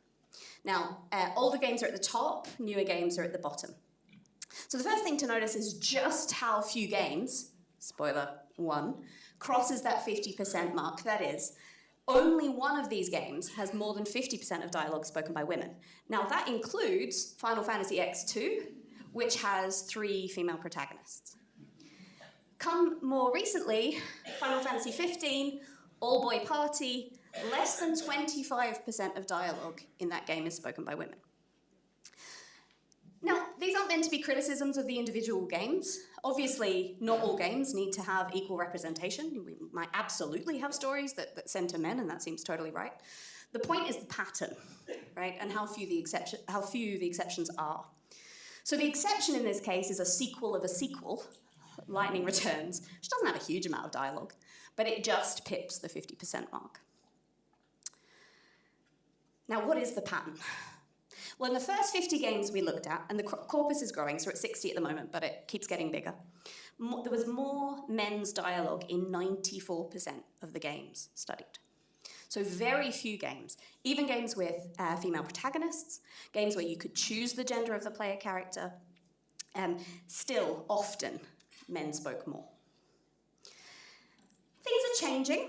So these are provisional results, don't quote us on them, we're still working on Horizon. But you can see here the difference between Horizon Zero Dawn, female-led game, with just under 50% female dialogue, through to Horizon Forbidden West. But at the current rate, it will still take about a decade, if not longer, to get to a point where, on average, we've got gender parity. So why? Well, it's not the case that individual women characters, on average, are speaking less than individual men. It's just there are far fewer of them speaking. Now, I think anecdotally, most of you already know this, but now we can prove it. So even in games that do centre women, that do have many women in the playable characters, for example, or in the party, generally speaking, there will be a bunch of men doing the talking. So, what's the first thing that's going wrong with women's dialogue in video games? There's not very much of it. And there's not very much of it because there's not many women doing the talking. Another pattern that we can see, another bias, is who talks to who. So there are many games that have really interesting female characters, but nevertheless don't pass the Bechdel test. So for example, some of the Monkey Island games, so here are some of the women that speak in it, none of them actually speak to each other. And it's really disappointing for me, because it's one of my favorite games. There's lots of wonderful things in here. But it's interesting to notice this. Now, obviously, the Bechdel test is not really nuanced enough to look at patterns across all games, because most games have so much dialogue that most of them pass it. But here's our approach to sort of make a statistical version of the Bechdel test. So what you're looking at here is, imagine we take all the lines of dialogue and we keep who speaks them fixed. And then on the left-hand side, you've got a column of male dialogue and female dialogue. There's more male dialogue than female. Then we take all the lines and put them in a random order and work out who's speaking next. And it turns out in our data, if you were to do this, then a man speaking is followed by a man about 51% of the time, and is followed by a woman about 49% of the time. So that's what happens if the things are in a random order. And we can compare that to what we actually see in the real data. And it turns out that men are 22% more likely to talk to men than you would expect from the random distribution. And women are less likely to talk to other women. So it's the same kind of pattern that we see in the Bechdel test. So what's going wrong with women's dialogue? There's a bias for male characters to talk to other male characters. Now, as good game designers, you might be thinking, am I carrying on? Yes. Oh, yes, here we go. Can players avoid this bias by making choices during the dialogue tree? So for example, here's a dialogue tree from Final Fantasy VII. If you were to take the left-hand path, then you would end up with 16 words of female dialogue and 7 words of male dialogue. If you were to take the right-hand path, you'd end up with slightly more words of male dialogue. So what's the pattern over all of the games? I think we'll just skip on to the next one. So we imagine this as a dialogue challenge. We created a little computational agent that knows the whole dialogue tree structure and asked it to make choices to maximize the dialogue so that there's more female dialogue than male dialogue. It turns out it can succeed in about half of the conversations, and it gains about 2.4 words on average. But if we flip this round and ask it to make more male dialogue than female dialogue, then it succeeds most of the conversations and it gains about 25 words on average. So to see more female dialogue, players have to do more work for sort of less pay. And the sort of bias is that there's a bias for male dialogue. This can't be avoided by the player. Yeah, that's where I stop talking, isn't it? Yes, it is. We're a double act. We're still deciding who's the straight man. So can we just fix this by giving women more lines? Well, I think probably if I asked this to any one of you out in the demo hall, you'd go, no. And you're right. And here's a really vivid example of why that alone doesn't fix the problem. So this is Jessie from the original Final Fantasy VII. In the original game, she's given 32 lines of dialogue, and we can split up what her dialogue's doing. So about a quarter of it is her showing off her technical expertise as an explosives expert. About a quarter of it is her teaching the player how to play the game. And about half is her revealing her personality. Now, in the remake, the first Final Fantasy VII installment of the remake, she's given almost 10 times as many lines of dialogue. That sounds like a great thing, right? But now here's the split. So she now spends only 10% of her available words showing off her expertise, and 82% of her dialogue revealing her personality, much of which consists of her flirting with Cloud. Now, flirting is not a bad thing, right? But when this becomes a pattern, when it's reflective of the narrow range of roles that women characters are allowed to play, we might think that there's some work to be done. But I'm going to show you some other examples now of other kinds of gender differences in terms of what characters say and what is said to them. So let's start with Stardew Valley. Now, in terms of just sheer balance, this game's pretty even, right? Just over half of the dialogue is spoken by men, just under half is spoken by women. But there are some differences in the dialogue that would be very hard to notice just by playing the game, because there are some NPCs that say different things to you depending on the gender of the player character. So for example, if you're a man, you're offered ale, and if you're a woman, it's wine. If you're a man, it's creamy pasta. If you're a woman, it's salad. If you're a man, you're described as full of energy. You actually get quite a lot of different compliments if you're a man in the game. If you're a woman, you're always beautiful. If you're a man, people show concern that you spent too much time in the sun. If you're a woman, you've got a lovely tan. And here's my favorite example. If you're a man, you seem to really know your way around a joystick, huh? I guess that makes sense. If you're a woman, I didn't think you'd know how to work a joystick so well, but it seems you're experienced. So, but it's not just about what players say to you in this kind of idle way, but also the motivations that NPCs have for sending you on quests is gendered too. So if we look at the Elder Scrolls Daggerfall just as an example, when women send you on quests, they tend to speak to family relationships. My son was murdered, my daughter needs an escort, my husband's lost his scarf, right, that kind of thing. Now, men get to do that too, but they also get to give you a whole bunch of reasons you should go on their quests. Revenge, honor, greed, religious piety. We also looked at what sort of ambient dialogue NPCs are making in the Mass Effect trilogy. We coded it into the kinds of things they're talking about, from more public stuff like current events to more private stuff like romance. Just like in Daggerfall, when two women are talking to each other, they're quite likely to talk about family and romance. But when two men are talking to each other, they're mainly talking about current events, military and work. These things are sort of coded as more masculine. So there's a bias in the way that people are presenting their gender through the topics that they're talking about. Interestingly, women are also more polite, and like Tally here, they're more likely to display gratitude, they apologize more, they use more hedging and uncertain language, and they swear less. And these are all things, the way we think about people actually behaving, that aren't really true in the real world. So game dialogue is amplifying the stereotypes that we have about gendered dialogue. If you haven't been able to tell that from me and how I'm behaving. Now, digging around in the corpus can be really interesting because sometimes we find patterns that don't have to do with dialogue and that really surprise us.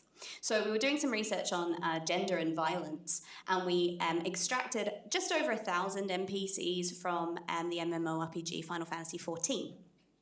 So 1,000 NPCs related to main scenario quests. And what we found is that men were statistically significantly more likely to carry weapons than women. There was an even more striking finding. And that's there's a variable in the game data that controls bust size and hip size of characters. And to give you the really short version, the bigger your boobs, the less likely you are to carry a weapon.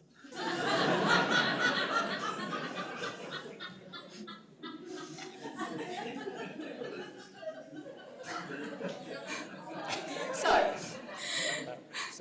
yeah, let that sink in for a minute. No one's giving me a sword. So, what's going wrong with women's dialogue? Well, there are systematic biases in the content of the dialogue spoken by and spoken to women, and we think this reflects and restricts their narrative roles.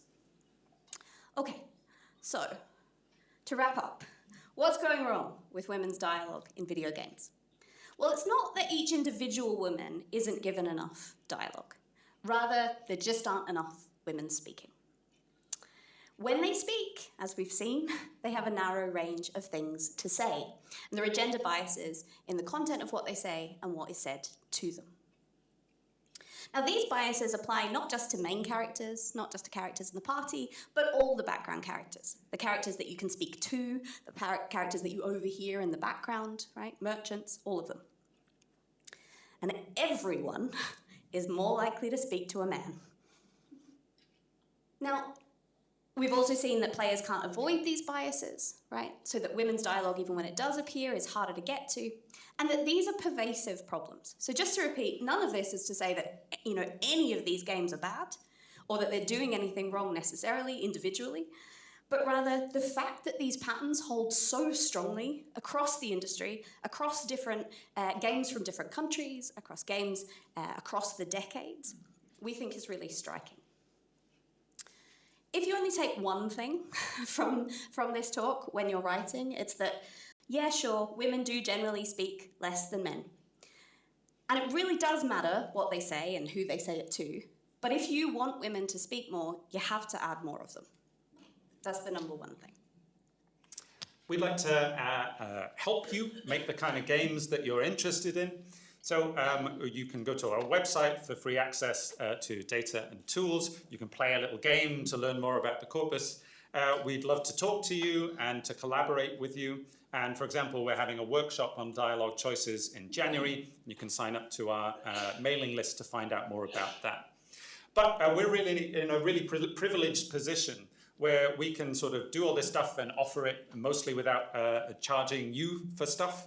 But one of the things that we really need to keep doing this kind of thing, to keep coming back here, is evidence that our research is valuable to you. So please, please, please, it would mean a lot to us if you could fill out this survey about our research and feed back to us your thoughts so that we might be able to come here next year and tell you more stuff that's relevant to what you want to know.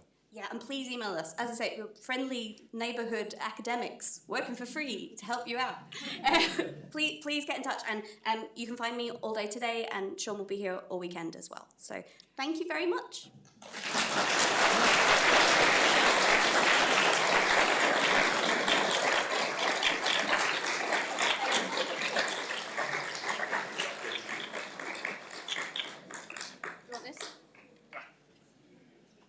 So we do have a panel talk to set up for next, but while we're here, does anybody have any questions they'd like to come up with? Someone over there? It's really cruel to make people run.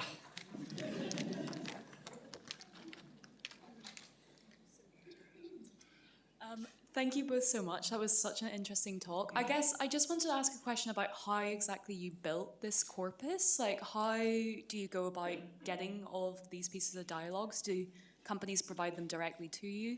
And then also, like, in terms of processing the data, like, do you get any help in terms of, like, tags already attached to the dialogue already, or are you trying to, like, figure this out from what you're provided? Yeah, thank you. That's a great question. And so we've been working together. Some of the data comes from game data that we sort of hacked out. Some of the data comes from fan transcripts or wherever we can sort of get this. And sometimes that has really interesting metadata, like on bust size, for example. So there's an awful lot of stuff in the data. And if you have questions about the data, we'd really like to be interested in the kinds of things that we can learn about it. You can see all our code and all the data online on GitHub to see how it works. We should just say we don't share game data. So the corpus contains all of the scripts that we use for parsing the game data. And if you own those games, you can reinflate the corpus to be able to see them. Or if it's fan transcripts, you can go to the URLs. But we don't, if you were ever to share proprietary data with us, obviously we're not going to put that on the internet. We've only really got time for a couple of questions. I saw this gentleman on the end of the row first, and then the lady in green, so I'll do those two. That old sorry lady with the big hair, do catch up with them, I think. Thank you. The answer to this might be depressing, but in your research, have you come across, creators or studios or genres even, which do this well? Where there are varied topics of conversation, where men and women get equal billing, where there is a good balance of male and female characters, and maybe also some non-binary representation as well. Are there good outliers that you've encountered? It's a good question. There are games that do each of these things well. I'm yet to find, but that doesn't mean it doesn't exist. And if you think you have that game, tell me. I think we've yet to find a game that we feel like does all of those things.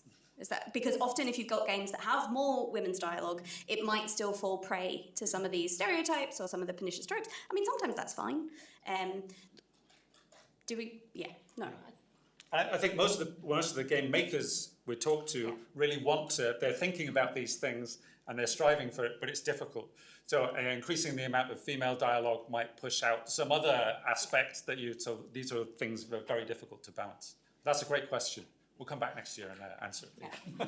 We're going to be talking about sexuality next. That's our next project.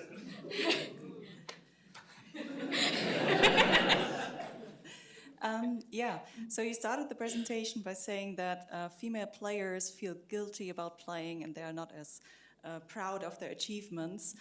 So how does this relate to their underrepresentation in dialogue?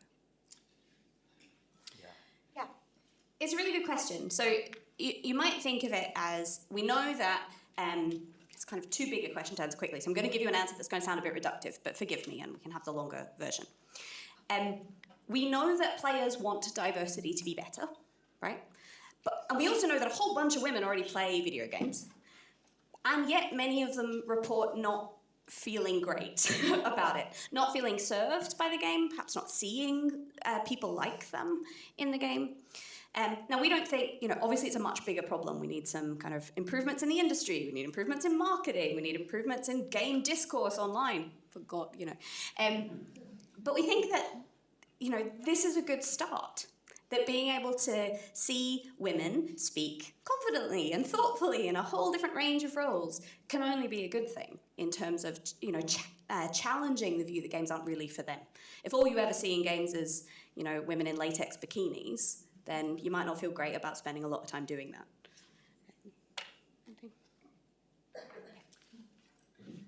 Yeah. Okay, so thank you for that. There were obviously further questions, so do please try and answer.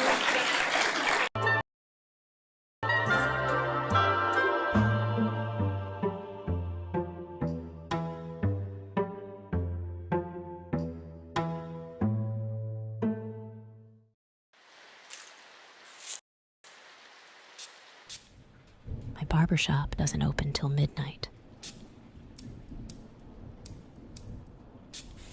I don't have many clients. The enchanted, those who hide their nature, that look for a place to belong.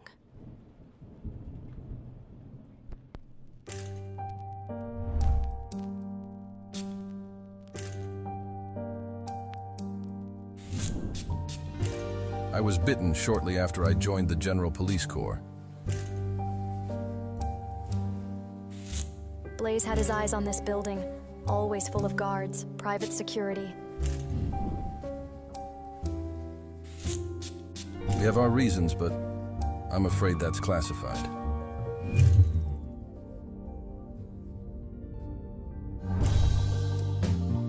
We're looking for a young delinquent.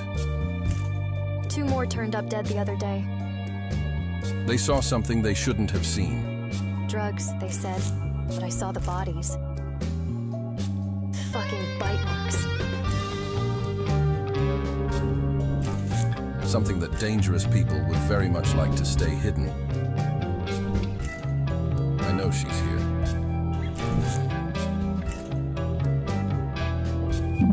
And yet, I'm the one holding a blade to your throat.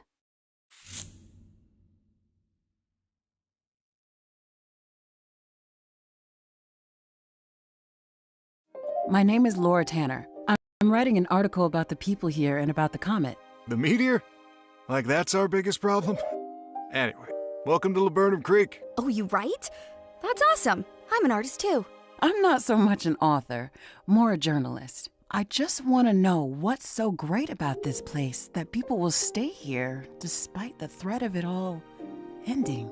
You shouldn't be asking why Laburnum Creek is so nice and why everyone wants to stay. The question is, why did you come here? I don't know if it's the altitude or the way the wind shudders through the pines. Maybe it's cosmic rays. I couldn't tell you, but Laburnum Creek does something to people. I get the feeling you're not talking about the comet, but I don't understand. Sometimes this old place seems unfamiliar. I see things and then they're gone. Everything around here is a little strange sometimes. There is more to Laburnum Creek than meets the eye. Visitors to the resort often take a day or two to get in tune with the vibrations. You can feel them? I know I'm not the only one, but no one talks about it. Feels like this place is pulling me apart.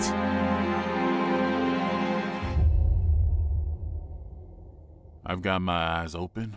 I see what's coming. Do you, Miss Tanner?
Okay, now we are going to have a music panel. So there are 4 composers. There's Mark Benis, Thomas Regin, Paul Zimmermann, and Jade Leamcharaskul. I promised I remembered how to pronounce her surname. Was that right? Yes, correct. Yay! And now I'm going to hand over. I'm going to hand over to Seoirse Dunbar of the Adventure Games podcast to do full introductions. Thank you, Stephen. Thank you, everyone, for joining us for this panel, which, as you can see, is called Storytelling Through Audio, the Hidden Narrative. And so, as Stephen said, I'm Seoirse Dunbar, the host of the Adventure Games podcast. And well, I was wondering if you guys wanted to introduce yourselves very quickly and just mention the last game that you worked on, which we can't see up here, but just introduce yourselves very, very quickly. So, Thomas, do you want to start with you? Sure, thank you. My name is Thomas Regin, and I'm a composer for primarily Jade at the moment. Hi, Dave. And the last game I've worked on is All Skies, and I'm currently working on a game called Guilt, which is a newcomer from Jade. So, very nice. Hi, I am Mark Benis. I am the composer for Rosewater and Lamplight City by Francisco Gonzalez of Grunstav Games. There he is. Hello. And I'm also a developer, and I've worked on a recent game called Once Upon a Jester, which is also an adventure game. Yes. Very good. Hogging the mic. Hello, my name's Jade. I'm what you call a generalist composer. So I've done a bit in games, film, but I'm actually mostly in theatre now, surprisingly enough. Big up Asian Pirate Musical. I actually started off here at AdventureX showcasing my game like 11, 12 years ago, so that's what I've been up to. So yeah, kind of a composer in games, but also not quite at this moment in time. Yeah, I've done a little bit of production work for Tales of Kenzera and a bit of consultation work for Assassin's Creed Shadows, so yeah, not quite the composer for those 2 games though, fortunately. Thank you. Hi everyone, I'm Paul Zimmermann, or you can also call me Paul, whatever you prefer. I'm a composer for games, not only adventure games, all kinds of games. What you specific people might know me most for would be Locomotive. Other games have been Wild Frost, which is a roguelike deck builder, and Space Haven, which is ambient kind of space simulation game. So wide range of things. Thank you for that, guys. So the first question, I know we probably spoke a little bit about it with Jade, but curious, how did you get started in doing music and audio for the games? And I suppose then the second part of that question is, how do you get involved in your most recent games? So Mark, we'll start with you this time. Started with Thomas last time, to give him a bit of a break. How do you get started in doing audio for, did you mention Lamplight City? Yeah, exactly. So Lamplight City was actually, I would say, the first big commercial game I worked on.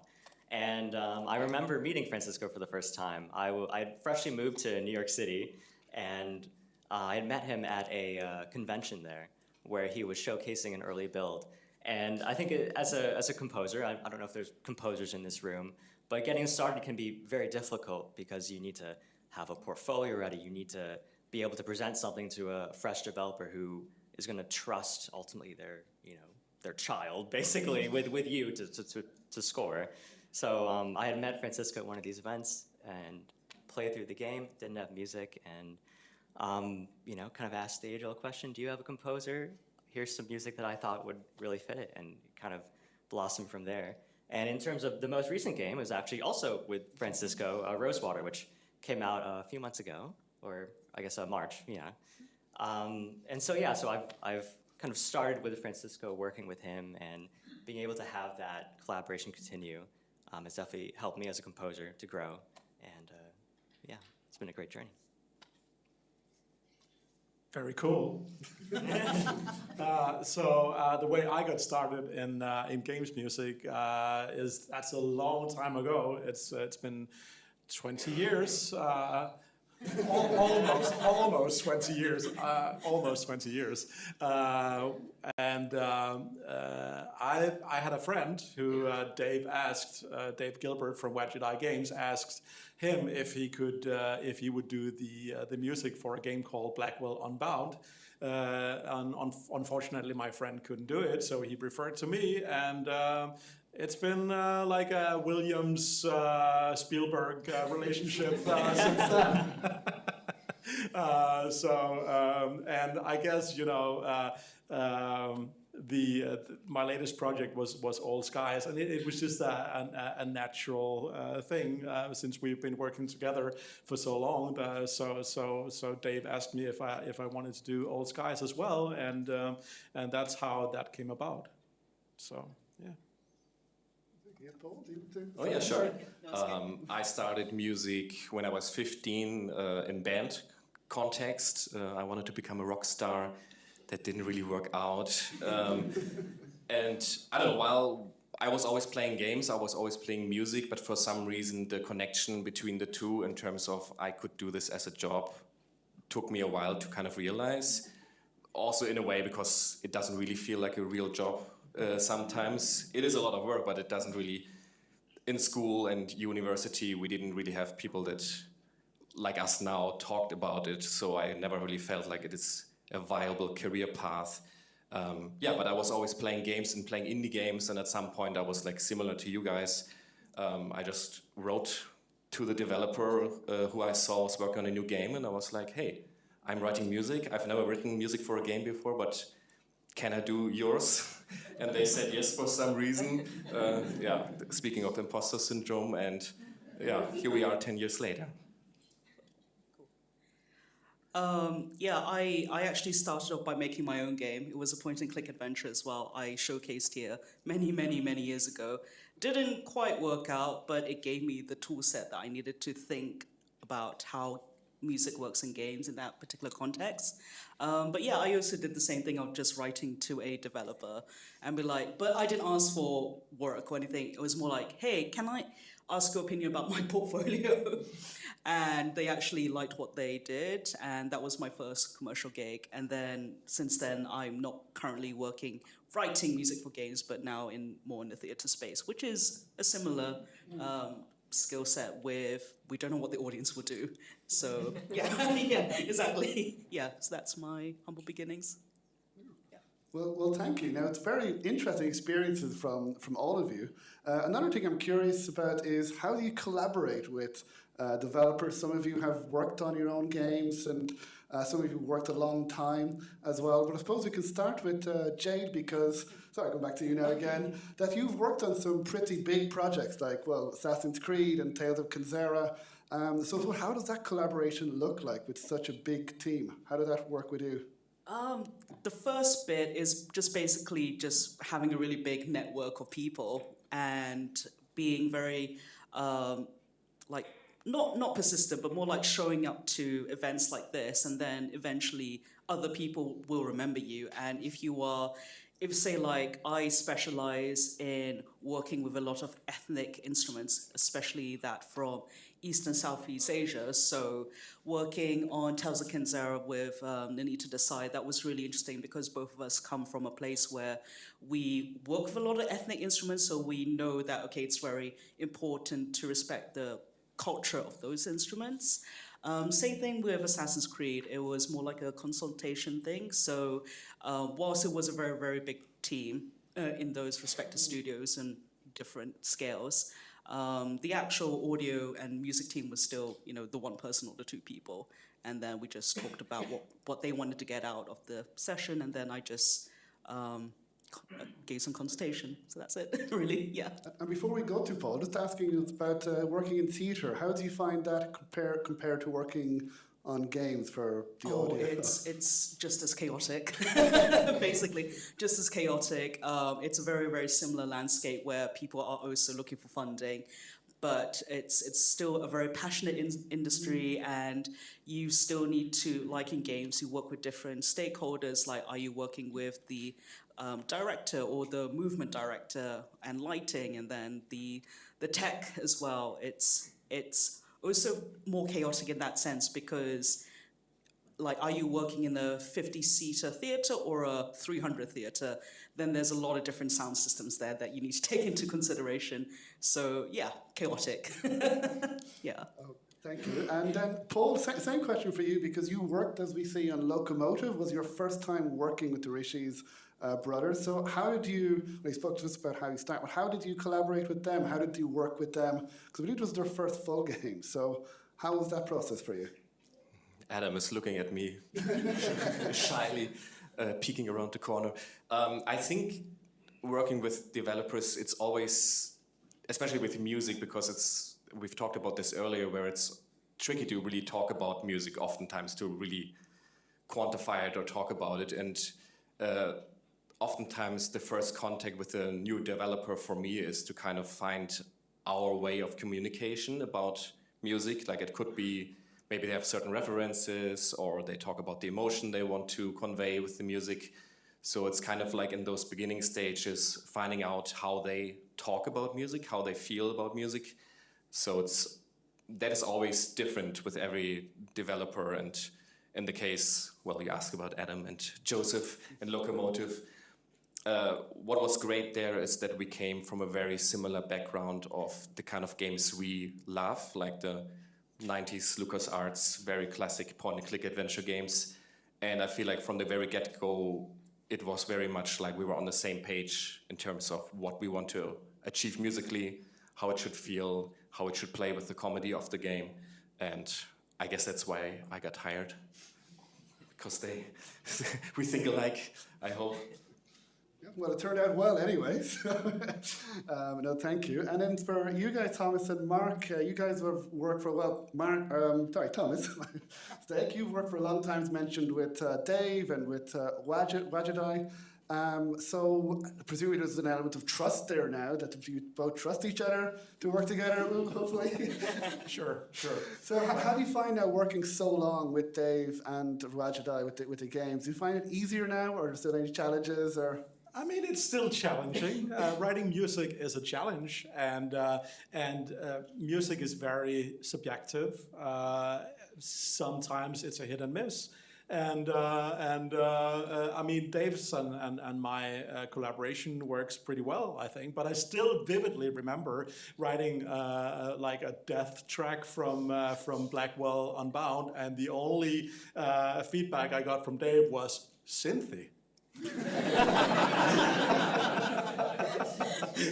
So, and I mean, that's a good thing. I mean, it's something that you learn over the years to you know, if Dave hadn't liked it, he would have said, I don't like this, and I would have remade it, and so on. So it's kind of a work in progress. You know, the whole writing music is not just a single person job. It's something that you work together on. It's a two-way communication, and that's it's a process. So and it's a process that I really like, and yeah, it's been working out so far, I think. Yeah, you can say that. 20 odd years with Wajidai games. They're okay, aren't they? Yeah, they're very good. But and then Mark, similar again, he worked, you know, with Francisco Gonzalez on his 2 games now. And, you know, Francisco was a very experienced developer before he started working with you. So how was it again collaborating, you know, with him? And I believe you collaborated with other musicians for Rosewater. So how has that process been like? Yeah, definitely. I think to touch on what my other panelists have mentioned, you know, the process of working with a developer as a composer really involves a lot of trust. And when you first start working together, I think something Paul has mentioned just in our personal talks that can feel very much like a first date, where you're kind of testing like, oh, you know, how do I communicate with this person? Or, you know, do I need to make my music all polished and finalized, or are they more okay if I just send a sketch over?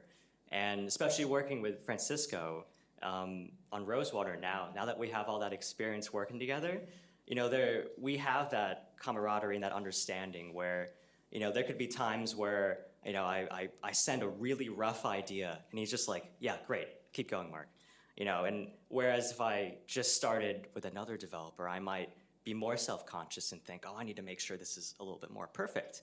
But now that we have that understanding, that working relationship, whenever he sends me like a one-word response, like good, I'm like, oh, great, thank you. So yeah, I think tie into that. Also, something we've started doing more is bringing in live musicians. So that throws another piece in the puzzle where you want to record with people. And similarly, when you're recording with musicians, you want to find people that you trust as the composer, because it can be challenging where, and this is something we've also talked about personally, where sometimes if you record with someone and you don't get the end result you imagine, that can be a bit difficult, because then you're thinking, do I need to re-record with a different musician, or could I have planned it a bit better? Could I have redone my sheet music so that I was more prepared when I actually recorded with them? So there's a lot of factors when you actually do end up recording with live musicians, but I have to say, when you do record with them, it adds so much more to the soundtrack, and it was worth that extra effort. Can I quickly add a really funny story? Yes, go ahead. I think the collaboration process is definitely more based on that first date. I'm going to go with that. The first date communication, yeah. Especially when the client or the developer may not know a lot of music terminology, and they can often use it quite wrong. But an open question to my fellow panelists: have you ever had the feedback of, like, can you make your music sound more blue? So yeah, that's what I mean by, I think the collaboration process is basically on the foundation of a really good communication system. However that may look like, because when I first got that feedback, I'm like, I have no idea how to approach this. But through a lot of backwards and forwards and a little bit of workshopping here and there, we finally managed to get it. So it was just like a very instrumental palette that they wanted, but they couldn't articulate it in a way that makes sense to me. So that was basically a process. So yeah, that's my funny story. Yeah. No, that's a good point, and it's good to you, Mark, there. Yeah, how do you work with someone who mightn't know as much, because it's a specialist topic? Sorry, go ahead. Yeah, no, sorry. Because I think that's a really great point that you bring up. And just to jump in on that, I think a universal language that every human can speak is emotion. So really, when people are trying to use the word blue or things, they really mean maybe something like sad or morose. And I think if you can, if there are, again, composers in this room who are trying to work with developers, every developer can speak in emotion. It's the easiest thing that all humans can speak in. So shifting the conversation in that direction, I think, will help you and the developer get on the same page. Okay, well, thank you. Thank you for that. So, and then another question, I think it's the business side of working, with composing and doing audio for games is, I suppose and you don't want to go into details about the money or anything, but I suppose the question is, how do you know how much you're worth, and then putting that forward to developers you're working with, and then, with contracts and negotiations. So how do you guys approach that? Because I'm sure, I don't know if people have heard, we'll pay you with exposure. But then you're like, well, I need money to live. So I suppose, how do you approach that, the business side, to know how much you're worth then, and with negotiations with developers, especially the first time. So I don't know if, Paul, if you wanted to speak. Again, you don't need to go into detail. But Sure, I have no idea. For me, it's been 10 years, and I feel like it's been such a long process in a way, because the business side of it came much later. I was much more obviously interested in the music part, but at some point I decided I want to make a living with this. And then suddenly you're like, okay, I have to do business as well. Like, I have to charge for this. I have to calculate my expenses, blah, blah, blah. And I think it was a learning process just as much as learning to write music. It was a learning process just as much to do business, basically, to find out about contracts, to find out how much I can charge or should charge. And I still don't know if I'm doing that right, because sometimes I have conversation with other composers, and suddenly they charge way more, and I'm like, oh, okay, could I have done that? I didn't know there was an option. And there's also many different models, like we talked earlier with Thomas, like there's revenue share models where you get maybe a certain cut from the game itself, or you have revenue share on the soundtrack. because after you release the game, the soundtrack itself can be a product in a way where the soundtrack is on streaming, Spotify, etc. You can sell it on Steam. And I think one of the most important parts I kind of found was I need to kind of have an insurances in place for all kinds of possibilities. And what I mean by that is contractually, you need to think about what could happen. You don't know, maybe it's going to be a small game, but maybe it's going to be a big hit. Do you want to give away the rights to your music?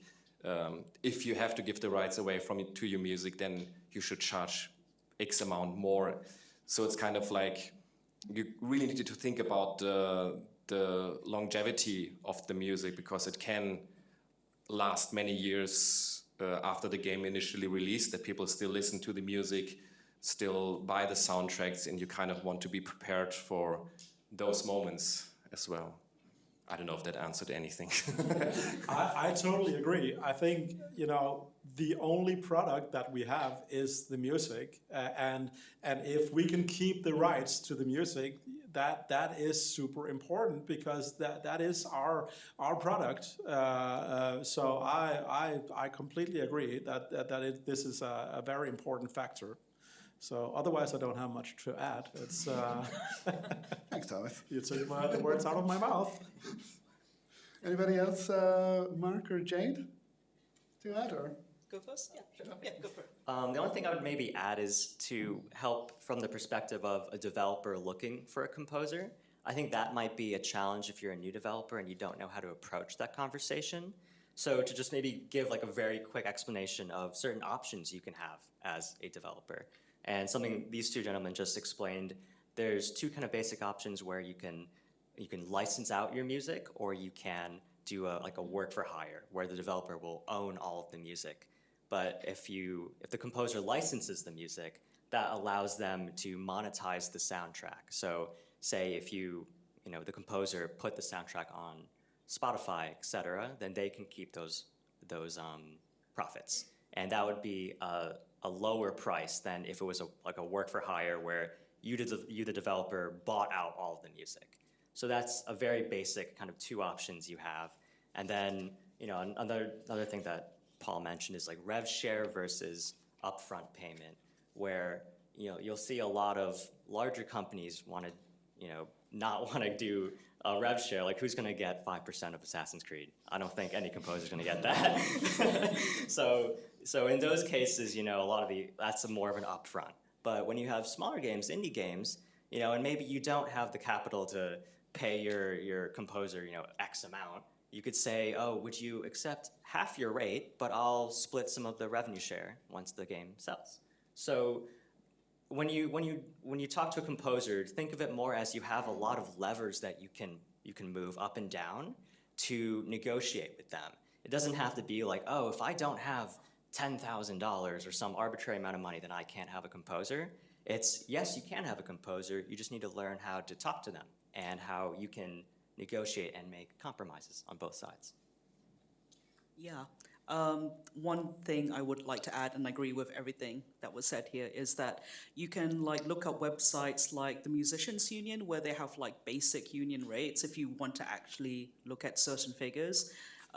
It's still a little bit behind compared to game rates, whatever that may look like, because the games industry is a little bit Wild West. There's no a catch-all system to help monetize that for everyone, then that would make everyone happy. So if you are looking at concrete numbers, that's a good resource to look at just to get an idea.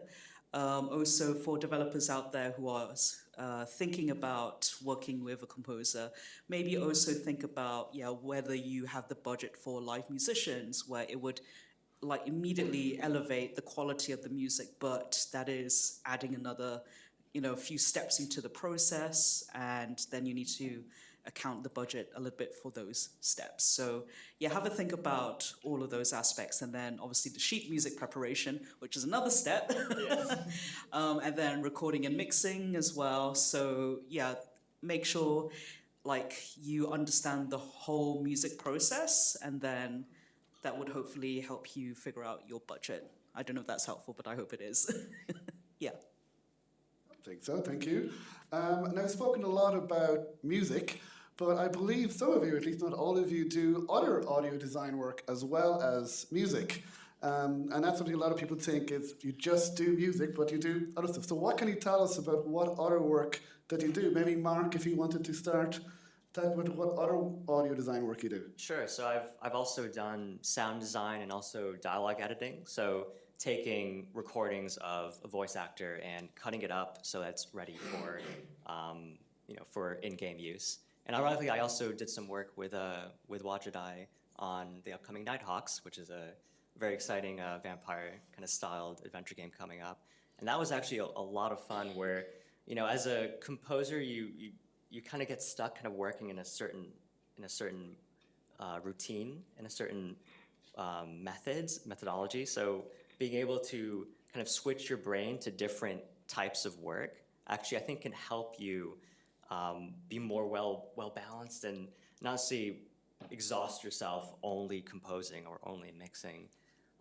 So I do think it's useful to build up those other skills so that you can kind of shift gears in some ways. And also, sometimes you're not always going to have composition work, at your door. So it does give you a more well-rounded options. So, yeah. Do you want to talk about that, Jade? Oh, yeah. Now this is where I've really spread myself thin in lots of different areas of audio. So I've done arrangement work where I've taken someone else's composition and I arranged it for a live music performance, for example. There's always teaching, consultation, and I also do audio production stuff. So that's basically like asset management. You're going to be dealing with hundreds or thousands of audio assets, and you need to do version control with that, and that's just the files. But then there's also like maybe budgeting for the audio team as well, just because they're like, hey, we need to buy some new software. The software needs to update its license or some new equipment or instruments. There's that element. And I also perform as well. Drums are my main instrument, Japanese taiko drums. They're really fun. So yeah, that's what I do. Yeah, so a little bit of everything that I do. Yeah. Yeah, multi-talented, we can say. So, Paul, do you do anything else as well? Well, I only write music, but I do implement the music in audio middleware. So in my case, it would be mostly Fmod.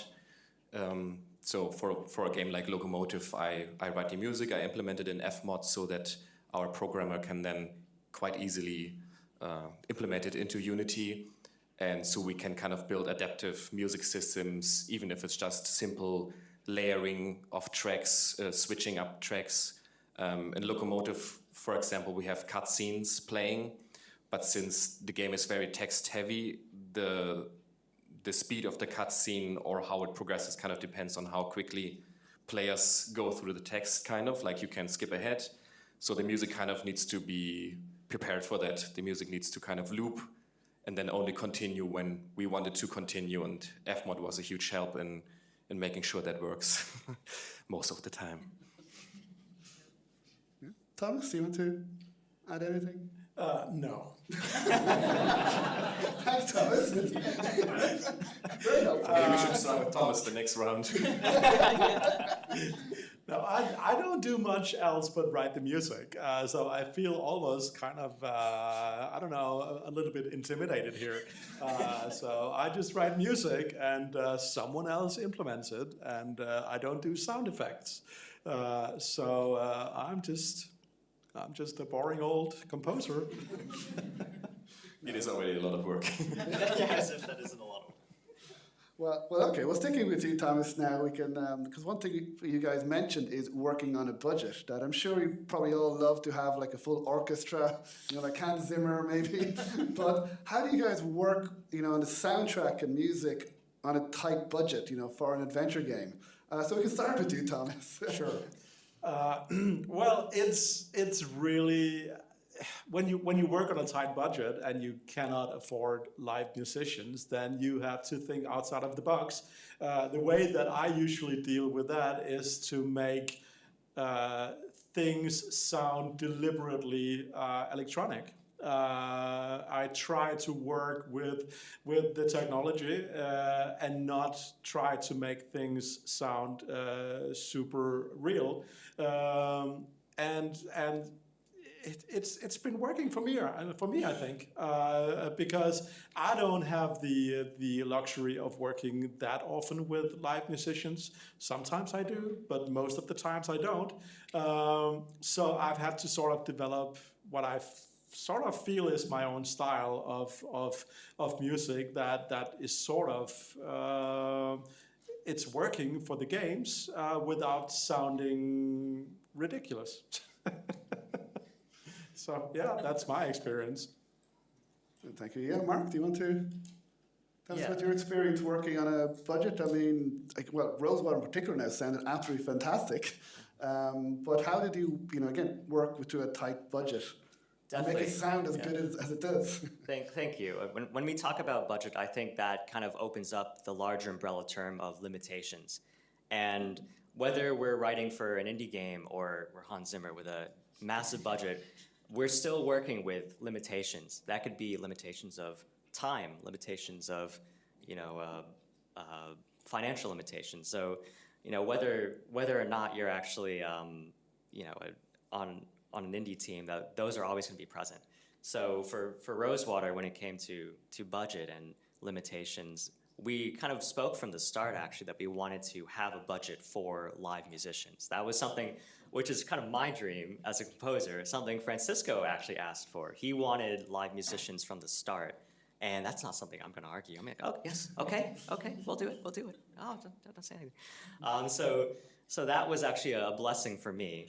But definitely when you're considering, okay, now we have a budget for live musicians, now you have to decide what tracks are going to have live musicians, what players are you going to bring on? Are you, does it make sense to bring on someone who can play both violin and viola, so you can get both instruments?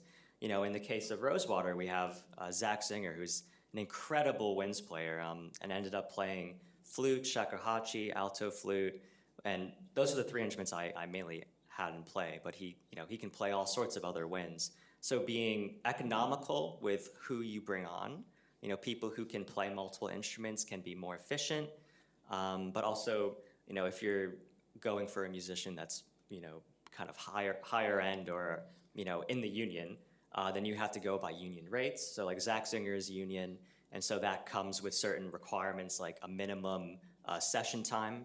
I don't remember the exacts, but you have to factor that in. And then if they double on multiple instruments, so if they're playing multiple instruments in the same session, that actually adds on a percentage multiplier. So, if he plays 3 instruments, that's a certain amount, but if he plays 4 instruments on the session, that'll increase. So those are certain factors you do need to take into account. But obviously, for Rosewater, I found a way to make that work and also bring on a couple other players, Clark Abood on guitar. He's a fantastic composer in his own right. You might know him for Slay the Spire, incredible musician. And then I also had a violinist there playing. So I think finding that middle ground between what instruments are the most important for each track, obviously you can't have the whole thing be live unless you have a massive budget. So it's really finding a compromise between all those factors I just mentioned. Thank you. And then you guys, Paul? Sure. I guess 2 things. I really like Thomas' approach, where it's kind of like, it's not necessarily a question of good or bad always, it's a question about aesthetics as well. Like, I'm always a big sucker for like sampled orchestral tracks, because I kind of grew up on that aesthetic, like 16-bit, like RPG music and stuff like that. And at the same time, I think if you want to bring live elements into your tracks and do it on a very tight budget, even a little shaker egg can do a lot. Like, this is what I kind of did on Locomotive and other soundtracks, where I can play bass, guitar. I'm not a percussionist, but I can play a shaker, or even some voices. I think I have some kazoos in Locomotive as well. It's kind of like just one kind of human element that is a bit more imperfect than the samples already does a lot. And obviously, if you then continue to add on more and you get an amazing developer who has the budget for live musicians, then even better. But yeah, you can really do a lot, I guess, with very little as well. Maybe another thing that I can possibly add is also having a smart music system design, which would allow everyone to reuse the audio assets. You can make the audio assets a little bit more granular. Like, for example, let's say this music track has 8 different instruments playing.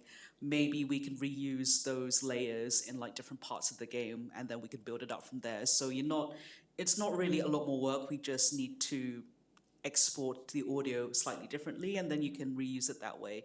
So it's also just being maybe a little bit more smarter with your approach to what's happening in the actual system underneath the hood.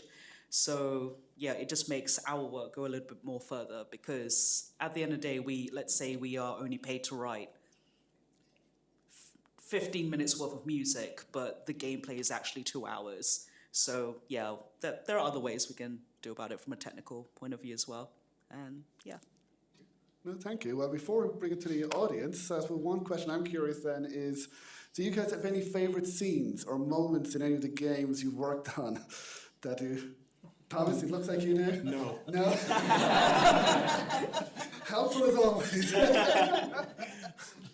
No, I mean, I have many favorite scenes.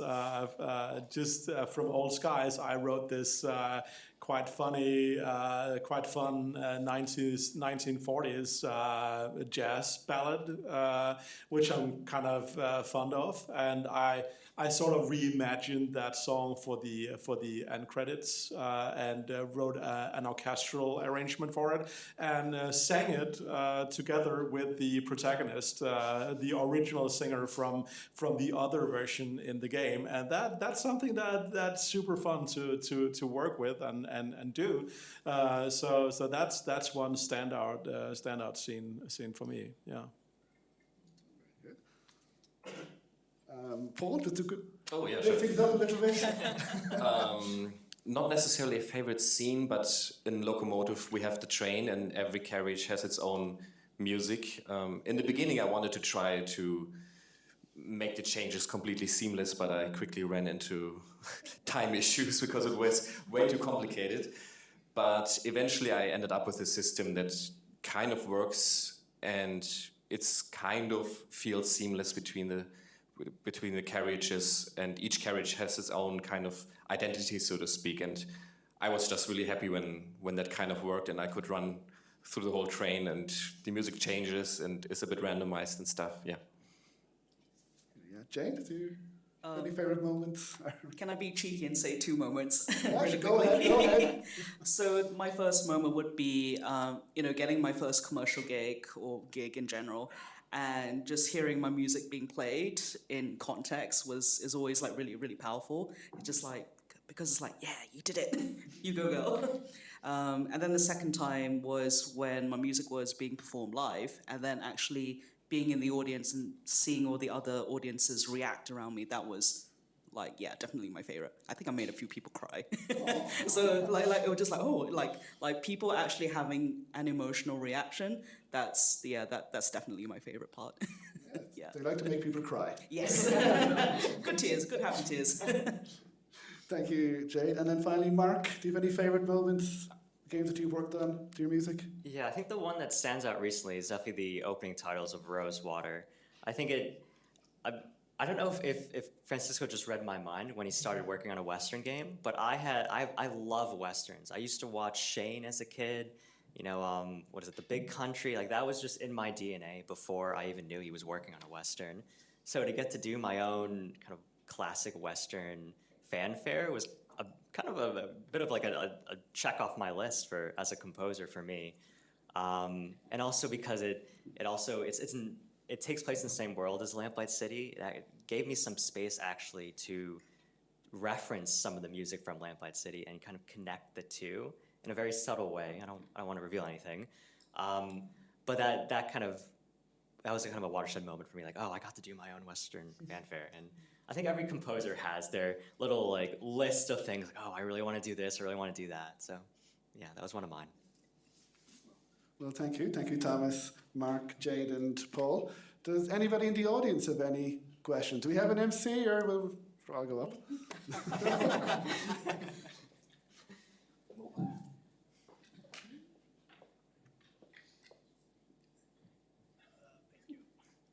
Thank you very much. I appreciate the discussion, very useful and intuitive. You talked a lot about the relation between the developers and the musicians and the audio engineers. I would like to go a little bit more in depth, specifically when talking to the creator of the game who has a good understanding of the characters and the story. But what happens when, to what extent information do you expect from him? When is it too small information, or when is it too much of information where you feel like, oh, he's actually telling me what to do? And so what is the perfect balance? And maybe what happens if this first date doesn't work? And how do you cope with that to move forward? Thank you very much. That is a really good question. And every developer is different. I've worked with a ton of different developers over the years, and some developers are very specific. They will send you like an Excel chart with different tracks they want to have written, and they will state exactly what kind of emotion they would like to obtain, and then they will link some kind of music to you, like a YouTube video or what we call a temp track, which is some already existing track that they would like to get this type of music. And that, for some people, can be super helpful because, then you can just write whatever sounds like the temporary track. But then there are other developers who are not as rigid in terms of giving you instructions. And that is actually a lot harder, but also gives you more freedom to write, because then you have to use your own imagination to come up with a feeling for a specific situation. So you get to sort of decide what the player should feel in that particular situation.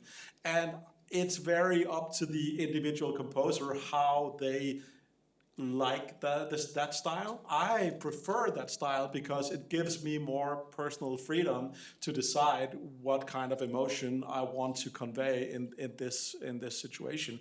And then I will send it off to Dave Gilbert, and he will say, to Cynthia. And I'll be like, oh, maybe you should have given me a list. No, I mean everyone's different, right? And I think as a developer, at least at the beginning of a relationship with a composer, you should do as much as you can to help him or her by writing a list of tracks that you want to have in the game and what kind of feeling you want them to convey. So that's usually very helpful in the beginning, and then gradually you can stop writing very detailed lists, maybe. I'm actually a really big fan of mood boards. So just character artwork, colors. Yeah, that's really, really helpful for me, as well as like a Spotify mood playlist kind of thing. That's always really helpful because then it immediately tells me what kind of music or instrumental palette you're trying to get at.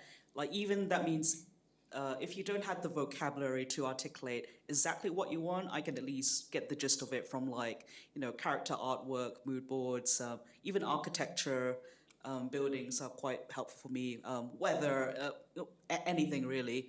I like color and movement as an inspiration, but that's just me personally. But maybe just ask the composer, what kind of material is helpful.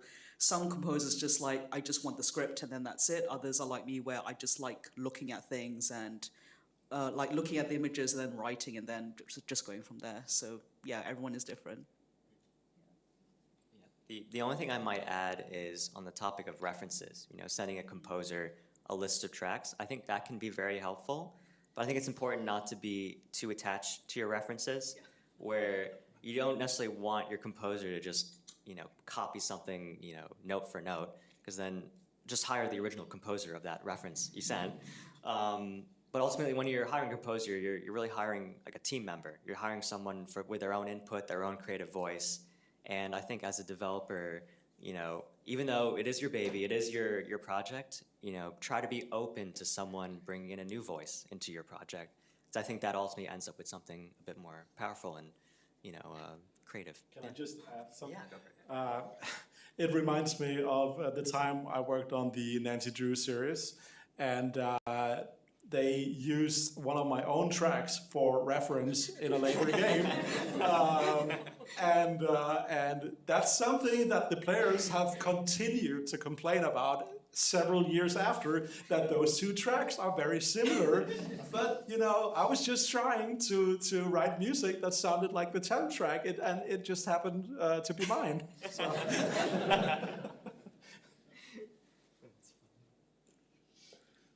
Is there anybody else who has any questions? Or yeah?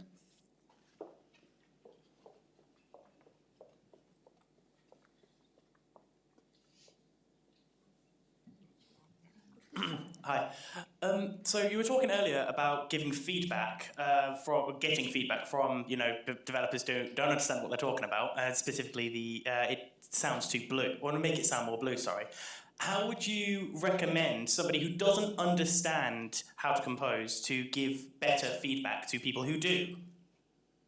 Right. Yeah, I think we're coming back to the emotion essentially. Like, if you don't know the name of a certain instrument, if you don't know how to musically accurately describe it, it's much better for us, or at least for me, if you talk in emotion, if you talk in feeling. How should the players feel in this moment, or how should the music make you feel? Is the scene suspenseful? Is the music playing into that? Is it contrasting what is happening?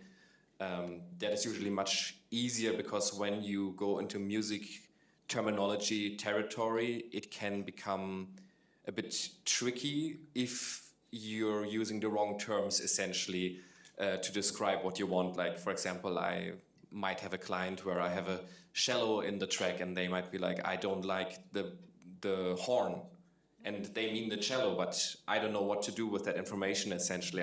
I kind of have to try to translate that, and it would be much easier maybe if they say the main line or whatever that is makes me feel a certain way, or I think it's a bit too scratchy. These kind of things for me usually really work. Yes, going back to the emotional chart, it's like this track needs to make me feel angry, and then I'll be like, okay, but what kind of anger? Is it like explosive table flipping anger and thrashing the place about, or is it like the kind of, I'm just going to be like standing in the corner and seethe kind of anger and rage? So that's one point. The second point is I actually did a workshop with this particular client, and we basically listened to the same music track, and then we wrote word association clouds. And then after like listening for a minute, we just circled the words that appeared in both my word cloud and the client's word cloud. And then from there, we can have a shared language of like, okay, this particular track made me feel in a certain way. It brought up these very specific imagery of like walking in the forest in the rain at night, moonlight or something. So like, okay, this is the audio palette for that particular scenery. So that's what that answer was like. Can you make it feel more blue? It's just like, oh, you want it to be a bit more vibey actually based on this process that I did with the client. So maybe that's a hot tip. If you don't have the words to articulate that, do this kind of word association exercise by listening to other music tracks together, and then try to figure out what is the shared language between yourself and the other person. Yeah, I cracked it. I might try that, thank you. Welcome. And I'm back. I think that's all we have time for, I think. Well, thank you to the audience members for the questions, and thank you to Thomas, Mark, Jade, and Paul. I hope everyone enjoyed that panel. I hope it was beneficial and helpful to everybody. And thank you everyone for coming, and thank you to AdventureX for hosting us. Thank you.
From the icy depths of the Cold War, a hero arises.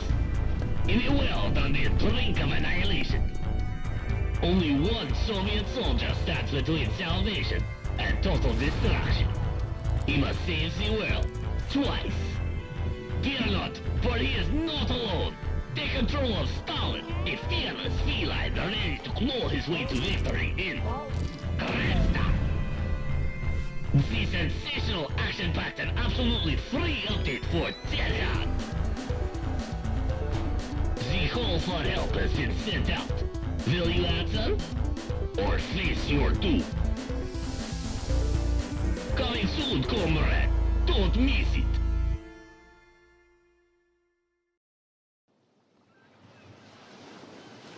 But wait, it's becoming clear. Theodora Green, you shameless grifter.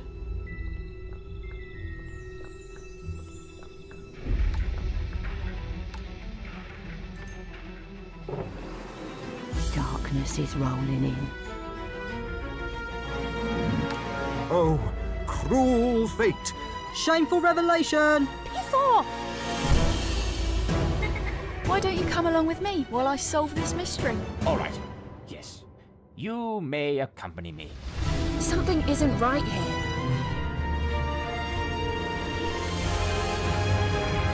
Under this moon where magic entwines, grant me the power to decipher minds. Did it work?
Maria is a village girl with many virtues.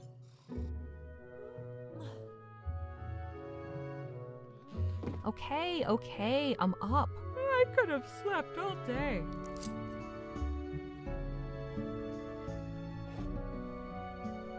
A Spanish girl with a dream. Where are you going so late? I'm heading out to investigate the legends of Castile so I can become a nun. Oh, you wouldn't believe why. Who will embark on a challenging journey across Castile. Hey, do not bite me. I'll give you one more chance to show me some respect. But this is the last time. In a folk point-and-click adventure, requiring all your wit and imagination. Hey, what have you done with the ingredients? We have improved them.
Trans theft horso.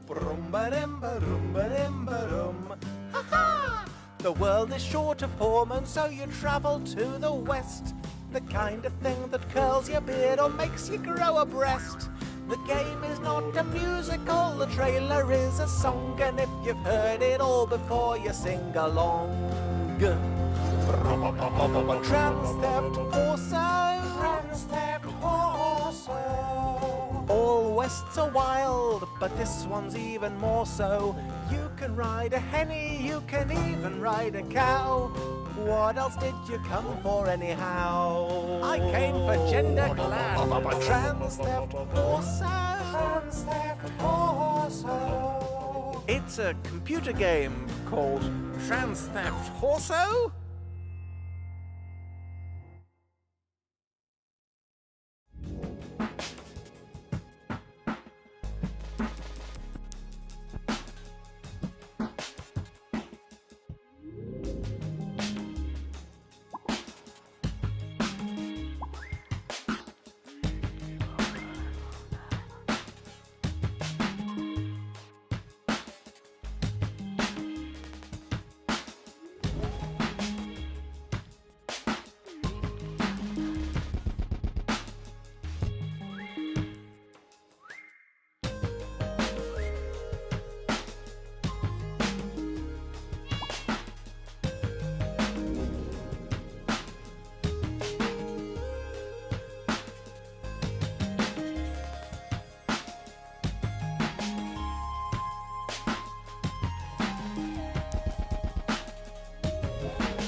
I have decided to retire.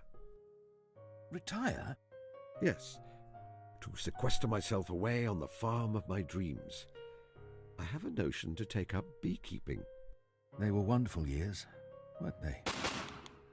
I loved every moment. Watson is by my side again.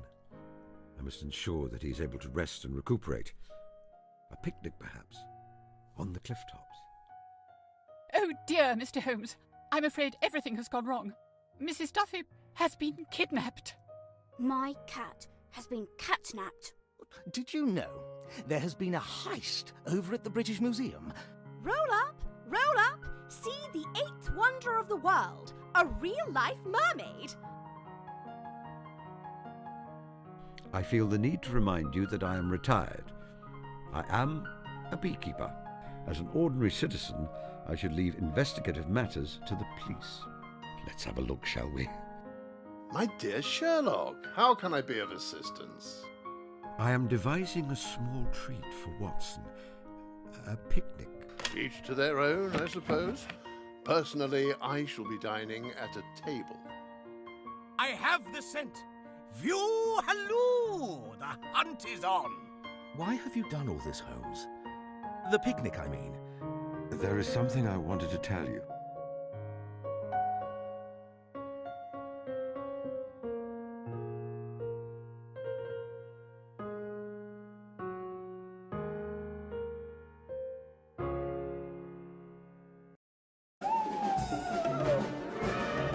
I've always been a good girl. But someone just pushed a prefect out of a window.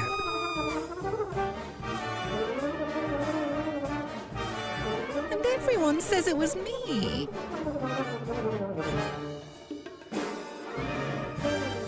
If the other girls won't play by the rules,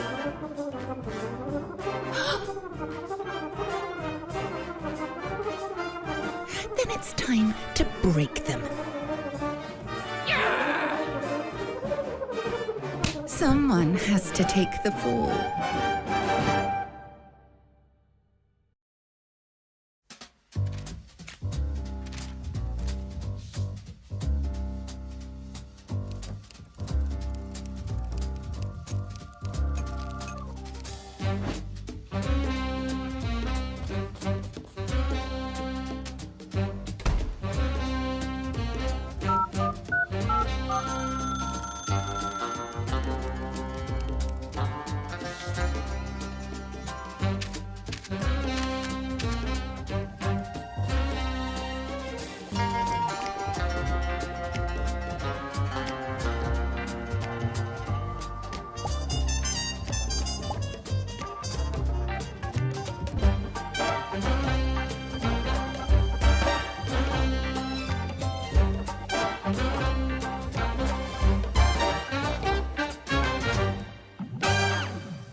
The city is full of wonders and terrors.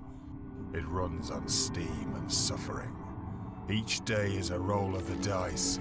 Survival's about keeping starvation and hurt at bay. Learning the city by day and night. The stress burns people out. A friendship could save your life or cut it short. So pick your friends and your enemies carefully. The city's a cruel teacher, but you'll learn. I've heard whispers. The Empire's running scared.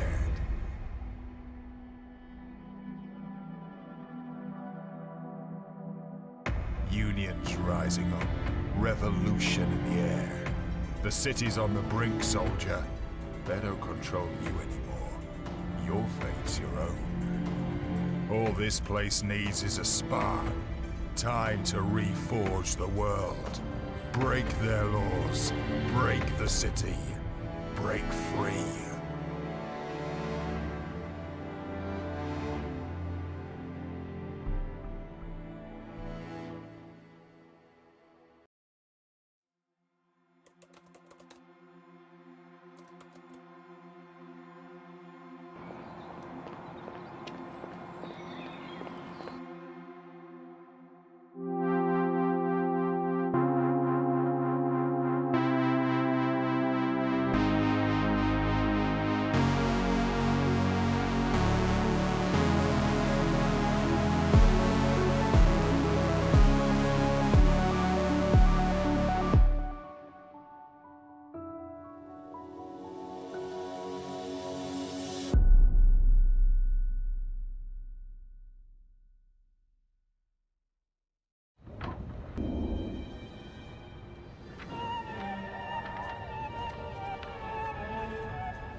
This is the tale of Rufus Stone. If you can't change, we'll die alone. So much work, no time to play. Can you save him from an early grave? Sleepy Town Village is a game you can play. In demo form, it'll make your day.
event of the first day of AdventureX 2025, I want to say.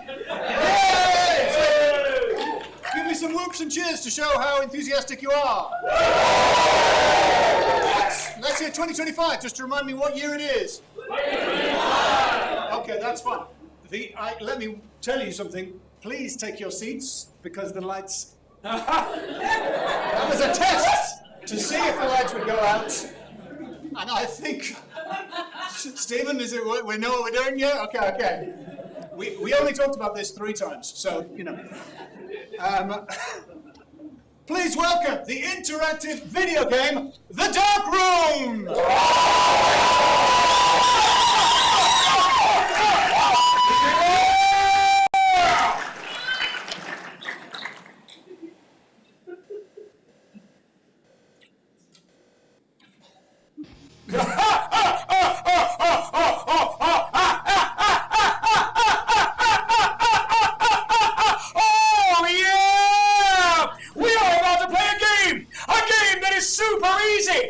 Like your mum! The rules are simple. Rule 1, find the light switch. Rule 2, find your family. Rule 3, escape the dark room! That's a bullshit. If you fail, you die! And now, clap your hands and we're going to save the dark room!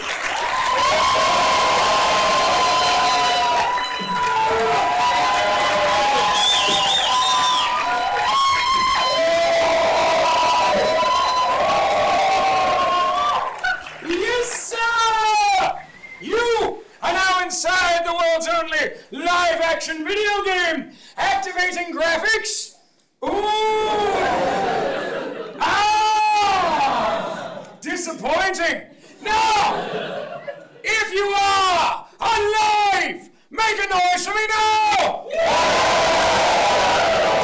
Congratulations, you have survived 5 years of the entire planet playing itself on hard fucking mode. You have survived the COVID main story. Ooh. Eluded the monkeypox DLC. Avoided weird expansion. What is that Chinese balloon? Made it through the miracle of, hey, maybe leave the Titanic the fuck alone. And survived the highlight of last year. It doesn't matter how many video games Gen Z plays, they still can't aim a fucking rifle. And yet, Elon Musk exists, so I say this with love, why not try a second time?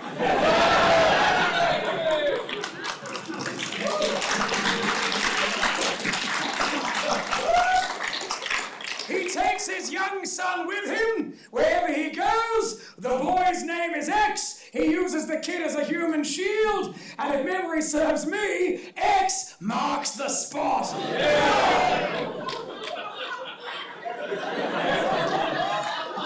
Look, I'm not going to lie. Once Elon Musk took over Twitter, I thought, what will happen to London's narrative game convention? AdventureX, I'm not coming to this shit. Now, gang, I will also say, congratulations everyone who has survived a visit to the male toilets next to this theatre.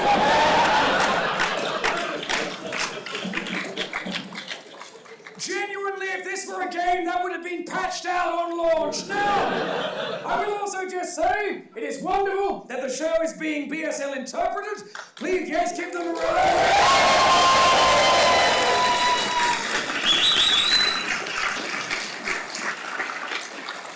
I do apologize to the front row for the intimacy of the performance. It is very hard for the BSL interpreter to interpret what is currently happening. It's surprisingly more penetrative than you'd expect.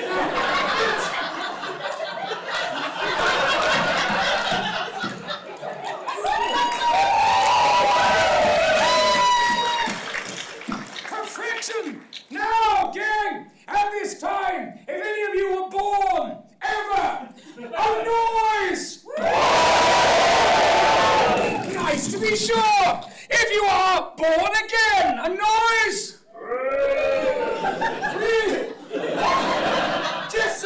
nice evangelical Christian game devs? Out for a top day of feeling uncomfortable and unwelcome? No! Is there anyone here born, I don't know, in the 1940s? No!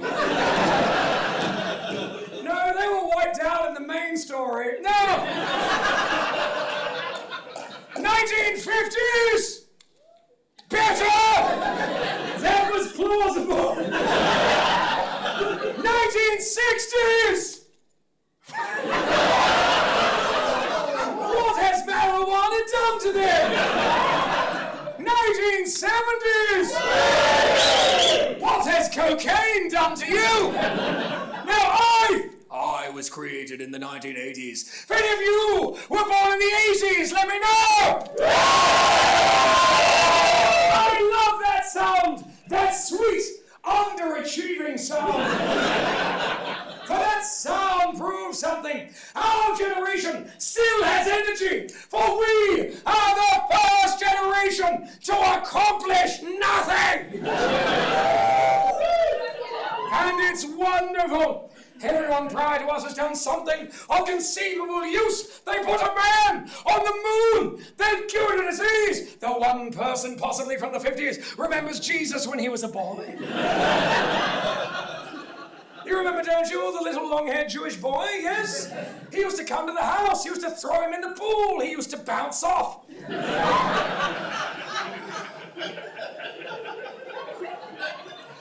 Is there anyone here born in the 90s? I need you to understand something. Back in the day, I would have made fun of you for being young.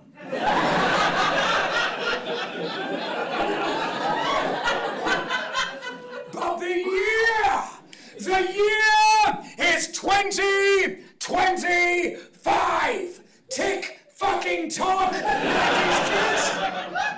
Each of you now has a prostate and it can't buy a house. Is there anyone here born in the 2000s? Outstanding! Understand this, you sad little sacks of puberty. I have personal problems older than you. I have Tamagotchis older than you. And I like them better, and they're dead.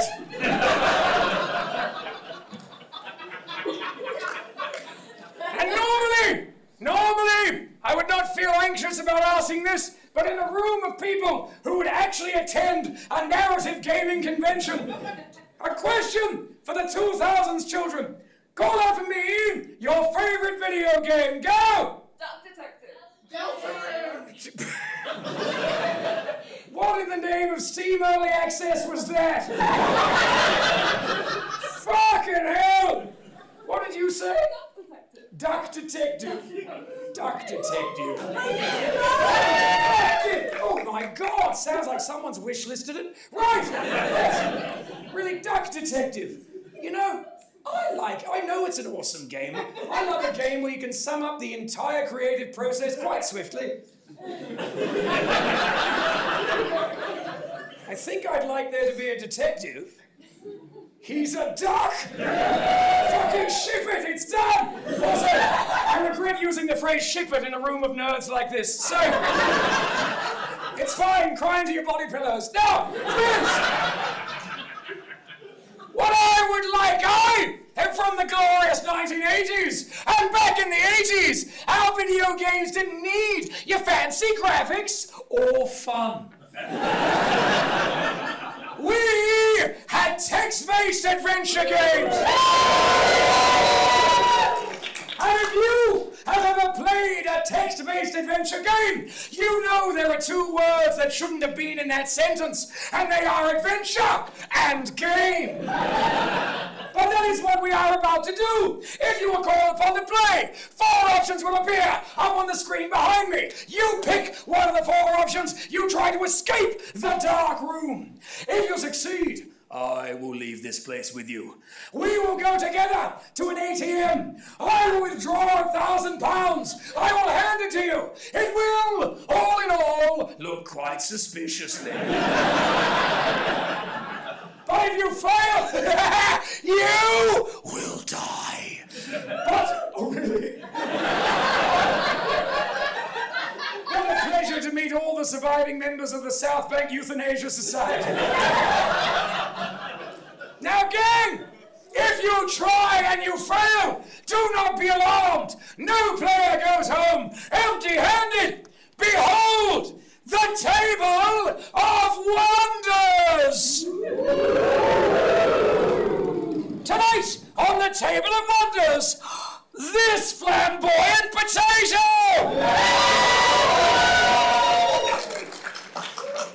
And some other shit. And at this time, beautiful people, I will have a player, and I wish for someone who has never been to the dark room before. Show me such a person. Oh. Now, friends, I see beautiful and polite raising their hands, and I don't know if it's the screaming or the sweating, but I need you to know that is not the vibe, friends.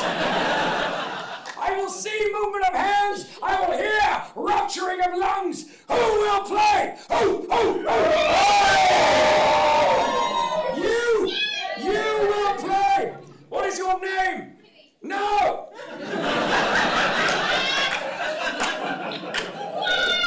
I do not like this name. You'll be called Darren.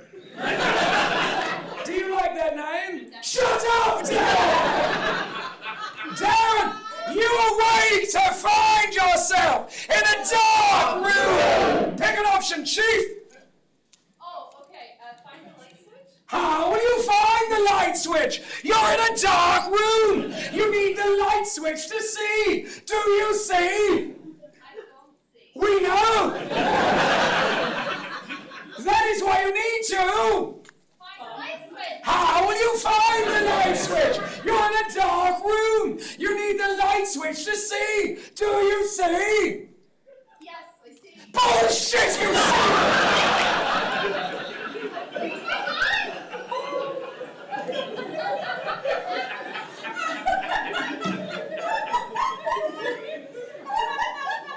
You're in a dark room! Go! Oh fuck, it's a different one! Go! You caress the wall! It's indifferent to you. Well, now the first wall is jealous! They don't care, they're walls! Yes! This is you! Shh. Oh! I'm in a dark room!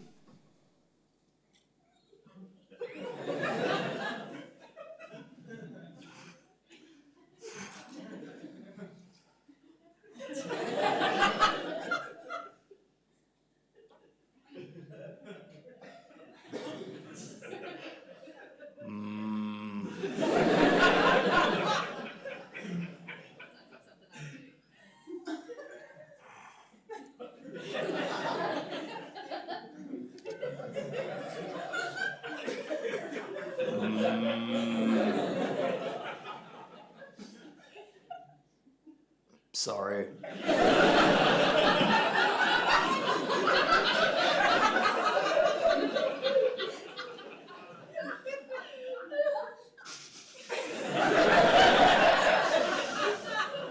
The dark room! Smell of roomy darkness!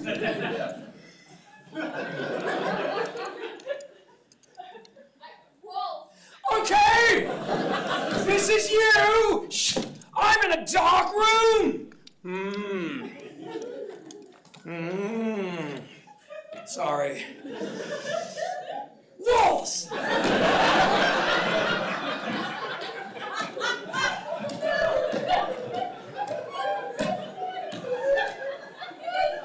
You have identified that the walls are there, but you have given the walls too much attention. The ceiling has become jealous. It collapses upon you. You die! You die! You die! You die! You die! Clap your hands for them.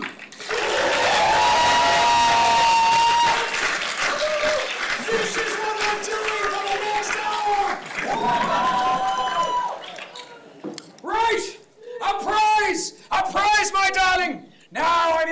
understand. I stream on Twitch, which means occasionally, not recently, viewership figures real down. Occasionally, game studios send me swag. Now, from Wire Productions, you have won a packet of playing cards with art from their retro-style beat-em-up Final Vendetta. This comes from a pack that included the soundtrack and the game, both of which I'm keeping. Give us something!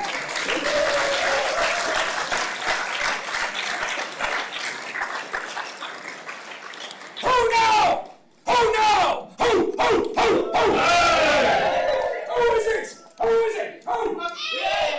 You! Yes! You who has come dressed for a different event. You!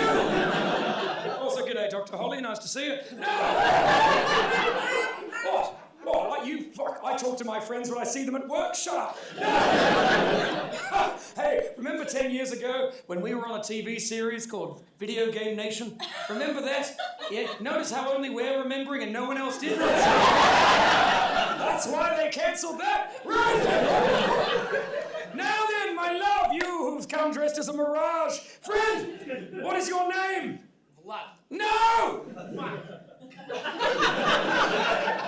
Is that the translation?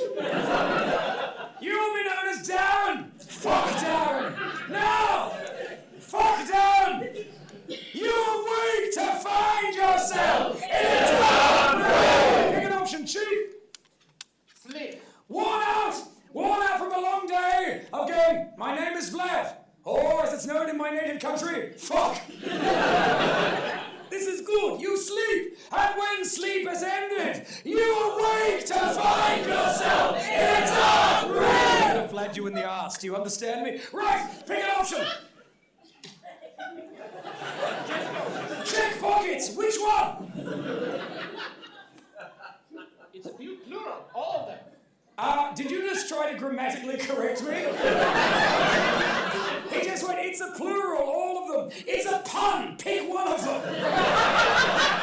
Left, congratulations. Your pockets were made in the former Czech Republic. It doesn't help you escape, but it's lovely to know. Read it.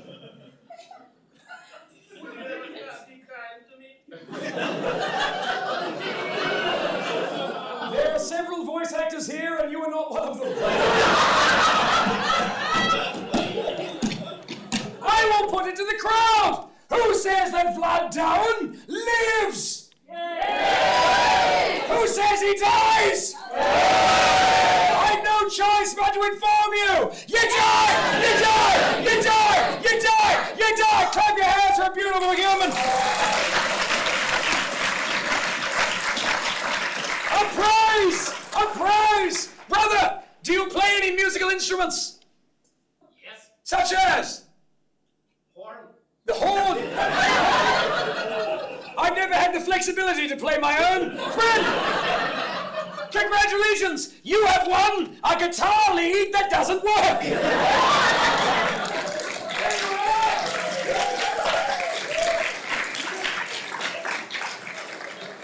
Think of it as a butt plug for people who like rhythm and power. No!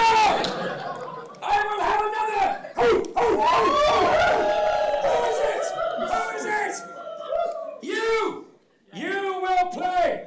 What is your name? Robin. Darren! Friend, what has brought you to this event? What do you do? Write for games. You write for games? Any that have sold? Yeah. Yeah? You want to name the most successful one?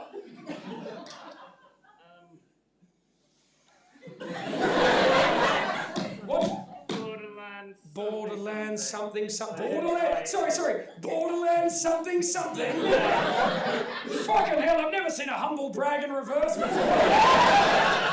That was fucking, you Borderlands something. Oh, who gives a shit? One of the most well-known gaming franchises in the fucking world. Fine. And then, did you get paid? Yeah. You'll be known as, that's the reality of writing down. The reality of writing down. You awake to find yourself in a dark room with the new options.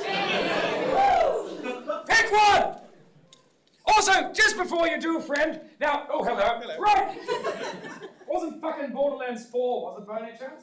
Oh, good, because it's shit.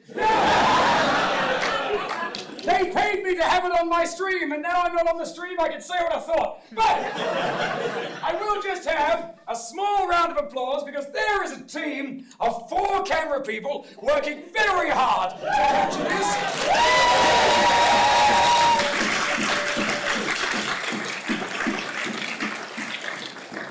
I have seen some of the shots they're getting. They're doing what they can, but they're fucking unusable, friends.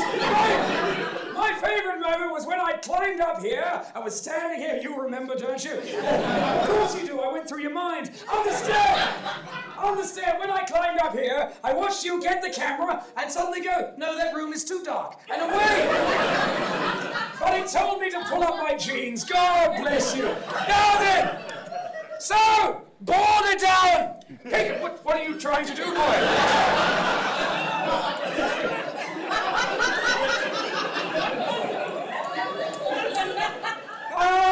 Very few OnlyFans performances do it live. No! Pick an option, Borderlands down! Play different games. Fuck you! No! Fine then. What game would you enjoy? I like mining and sweeping. You like mining and sweeping? Congratulations! You find a broom. You sweep. It hits a mine. Boom! You die! You die! You die! You die! You die! Clap your hands for him!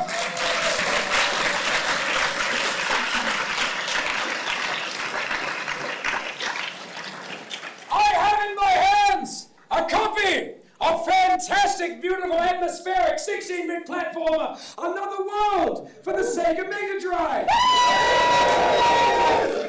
And I still have it. No! Play a different game. Right! You know what? I'm coming up the middle, friends. I'm coming along the tables. Who is it? Who's coming?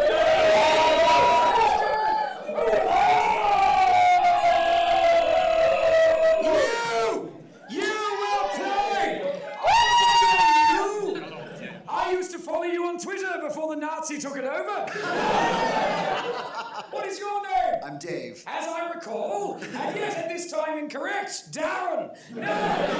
What is it you do? I'm a game developer. Yes, you are. Now, let's see. The game writer can't do anything for my career. Got a studio? Got any money? I have the first.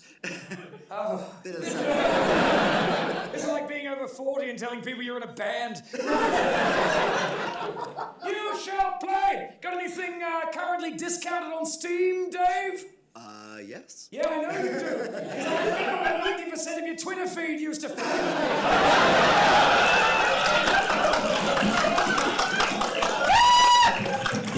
You won't believe this, but the retro-style point-and-click adventure game set in New York is 25% off this weekend and every weekend.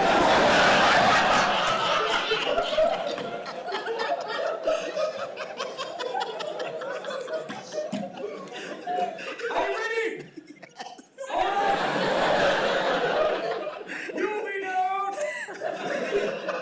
You'll be known as Black Friday, Darren.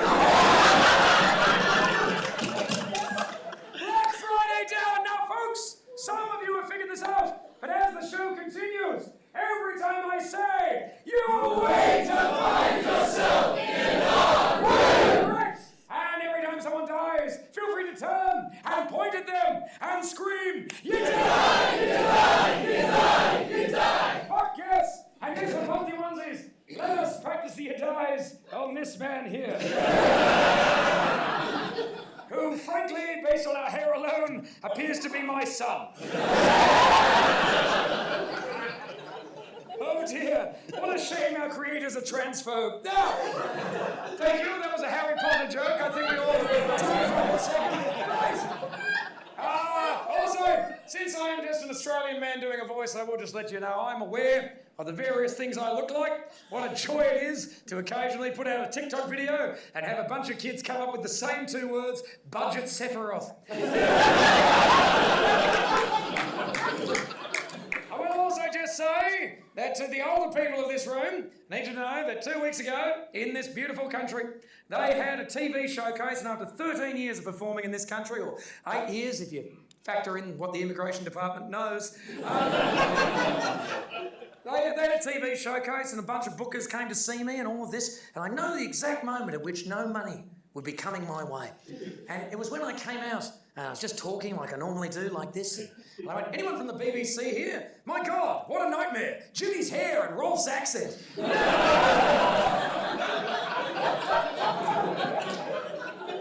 There's a bit of local comedy, don't Google it. No! Black Friday, Dad! Oh, we were going to kill you. Oh! Look at me forgetting to kill my son. Who am I, Zeus? Right! Here we go, gang! 1, 2, 3! You died! You died! You died! You died! Oh, God, he died! Excellent work! Here we go, friend! All together, gang! You wait to find yourself in a dark room! Pick an option, Chief! Feet! Feet! Get a bit lonely at the desk, does it? You selected feet! Wouldn't you in fact prefer any of these 4 rhyming options? Yeet. Excellent! Excellent! You have selected yeet. I, however, have selected a thing. Gang, it was very easy to get up here.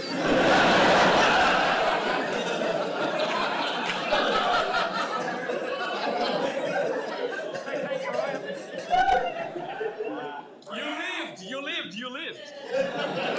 Thank you. You will play next. Thank you again. Oh, hang on, here we go. Yeah! Yeah! Oh, this feels familiar. Now!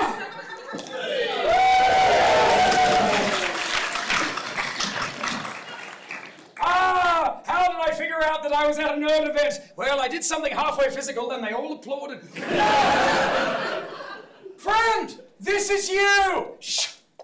Oh! I'm in a dark room! Oh! Oh! Oh, I hope! Oh, I hope! Oh, I hope I've got feet!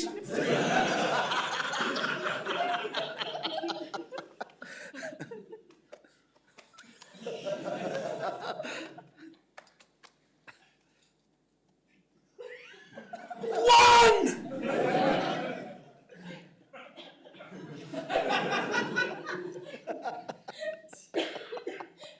Two! Well, that's enough of that. Yeet! Foot! You have torn off your legs! As the blood oozes out of you, you sleep, and when sleep has ended, you awake to find yourself in a dark room with no feet. Go! Go north, crawl north. That's not the verb I've used. You attempt to proceed in the direction you believe to be north. How can you be sure? You're in a dark room and you don't have feet. Go! Use power up. Oh! What power up will you use? Remake Final Fantasy VII. Remake Final Fantasy VII? Fine!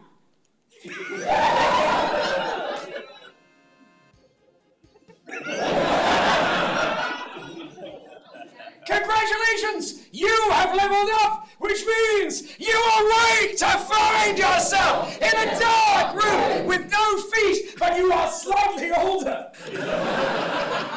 Go! Christmas. Oh! Do you mean Christmas? Yeah, Christmas. Okie dokie! Christmas time!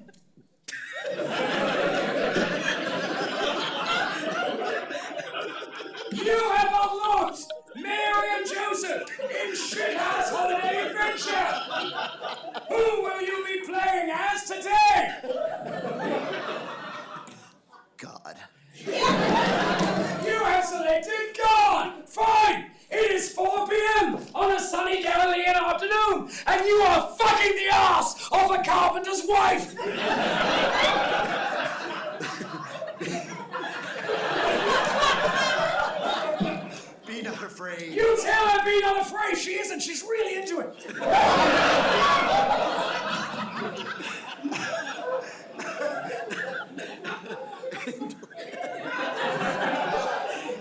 child.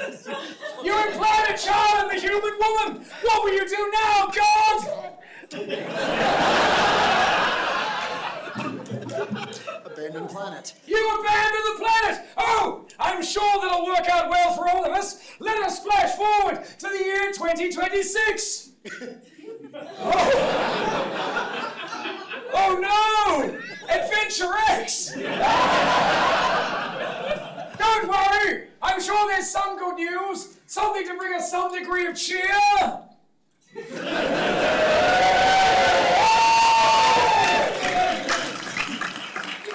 Friend, you are a talented game developer, and I would recommend that anyone play your game. But your time in my game is at an end. You die! You die! You die! You die! You die! Clap your hands for Dave!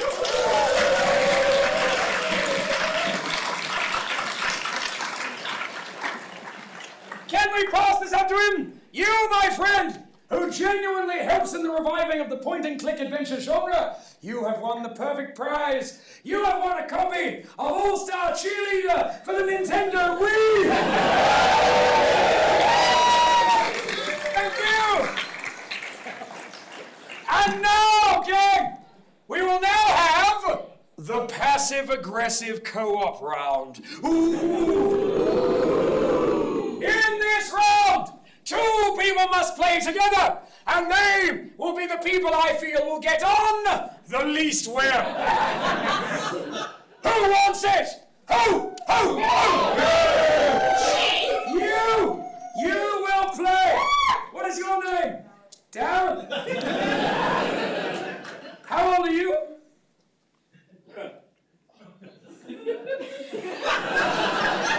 It's not a nightclub. 14! My God! You've got your whole life ahead of you, and fucking will end soon. Right!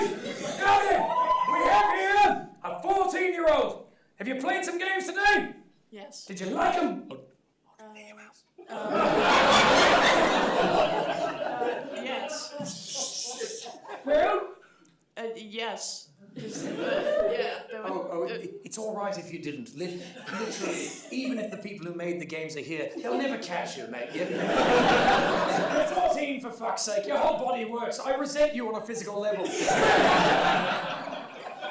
So I have here a 14-year-old, and also, may I say, a surprisingly well-socialized one, because when I said, did you like the games, I watched you go, now, what does the social prompt say I should say?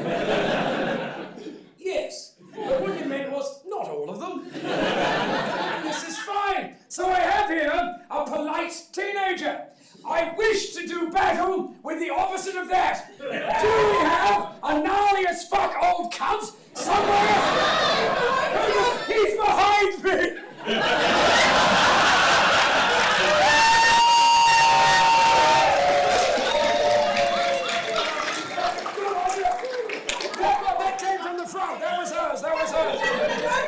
That's fucking outstanding. Also, I've just realized you're giving players microphones. I thought you were lost. There was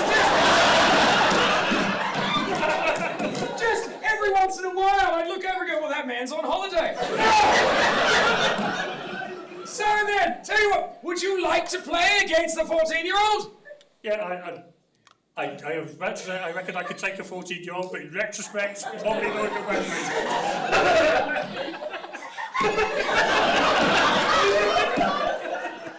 Anyone else? Anyone else? This one here! Please bring the microphone to this goth person here. My God, Amy Winehouse! No! Friend! What, too soon? Yes, kind of. No! What is your name? Amy Darren. Amy Darren? Really? Yeah, first name, surname. First name, surname? Yeah. Really? Amy Darren? Yes, really. Really, of the South Bank Darrens? Yeah, the well-known heroin addicts. Yes, that's right. Yeah. I'm continuing on the family tradition. Yes. Well, this will not last long. Right. And yes, how addictive. Friend, congratulations. You will be known as Gotta Get Back on the Horse, Darren. Now, thank you. Fine, you'll be known as Should Have Gone to Rehab, Darren. And you will be known as What Are These References? I haven't been alive this long. Here we go! Yeah, okay, so, you all go first, and then the child, and back and forth, until one of you is dead, and the rest of us are happy. Here we go! Satisfying cover of a Zooton song, Darren. Thank you, that's right. That landed for all three of the people interested in that bit. That's fine. Here we go. All together, gang. You are waiting to find yourself in a dark room. Pick an option, Amy Down. Also, it will help if you move away from the options, journalists. Go. Tutorial. This is the fucking tutorial. Teenage Down, go. Help. No.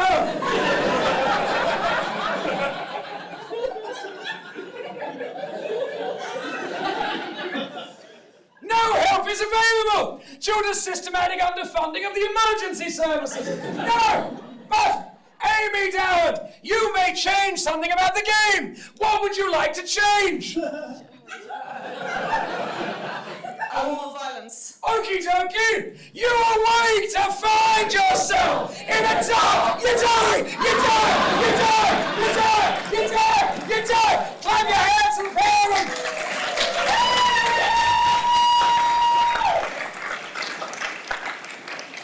Amy Down, you have won a biodegradable ghost.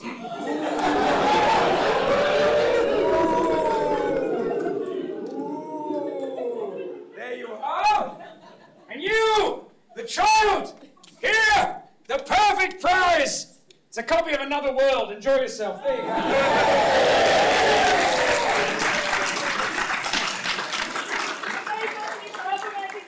What's that?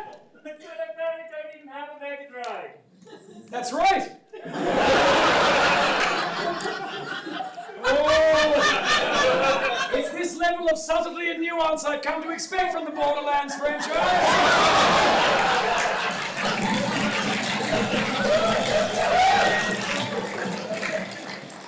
Right. This is what you pricks get for not casting me when you had the chance. Right. You still have the chance. Right. At this juncture, gang, we will have 2 more solo players, one after the other, and then the Darkroom Democracy round. Ooh.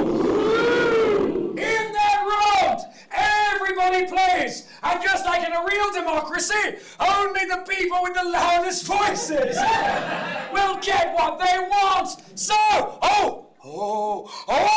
but friends, our next player will not be picked by me. Ooh. They will instead be selected by my friend and constant companion, the God of Shadows.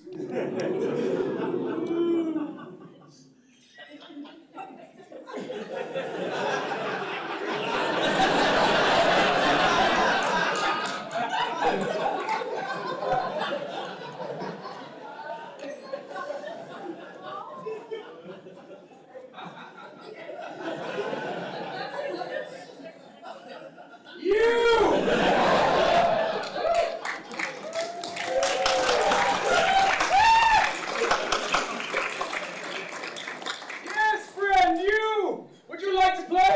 Yes. Excellent! Now, friend, do not be alarmed. You have not just been selected by the God of Shadows. Look now upon his friends. The Duck of Destiny. The Rabbit of Disappointment. The Stingray of Surprisingly Easy to Do. The Goose of Fisting.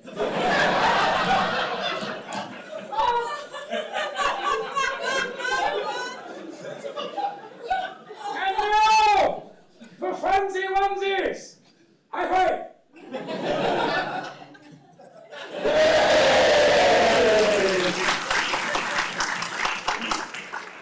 Fist bump.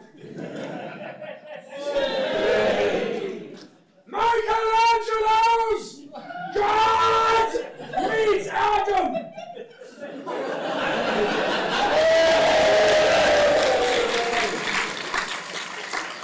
Now, friend, are you also a game developer? I'm a game music composer. A game music composer? You, friend, are like a normal music composer, just not appreciated. Bless your heart, friend. You'll be known as Streets of Rage 2 banger soundtrack, Darren. Are you ready, mate? Yes. I like you and the quiet charisma you bring. Here we go, gang! All together! You wait to find yourself in a dark room! Pick an option, buddy! We had all these options. You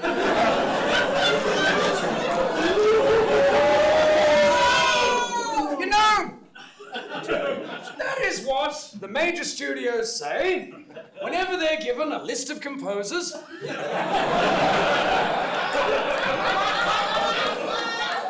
And they see your name. No! Just for that, you will have to play a different game. What game would you enjoy? I'd like to be on the watch list. Tough shit, you're getting the lighthouse!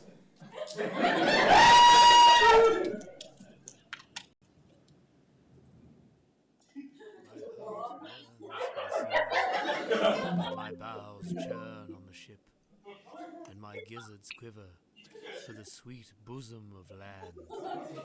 I wish to be breastfed by prawns. H.B. Samson Cunt. The dark lighthouse. Impoverished and of variable accent, you leave your family to seek your fortune on the sea. You reach a lighthouse, which is, at least, near the sea. Your only duties are keeping the light and not contracting smallpox. But there is a ship coming, and its name is the USS Smallpox. It carries a cargo of smallpox. You have 3 weeks. Oh. Oh. Oh. Oh, it is I. A similar looking and sounding and yet different character. The island isn't normally tropical.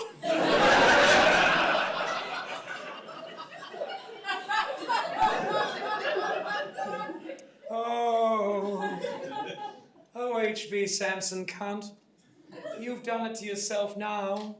This, my first day of keeping a lighthouse, when I have no idea how to keep a lighthouse.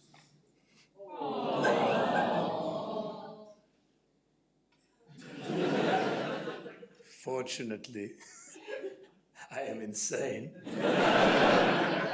And all of my choices are made for me by a game music composer who during the cutscene with the narration must have thought, oh, a bit of piano would really liven this up.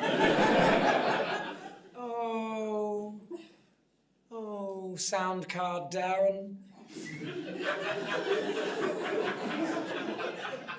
What will we do? A soggy Bob. You have selected Soggy Bob. Yes, the time has come to speak with my appalling lighthouse-keeping companion, Soggy Bob.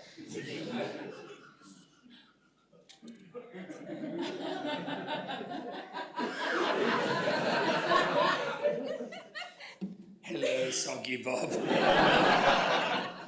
How did you know? Oh, Soggy Bob, with your wacky pranks. You know you only speak in the words Soggy and Bob.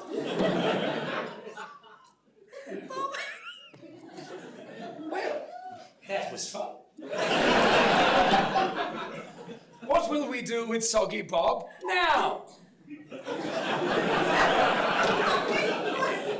Explore Soggy Bob.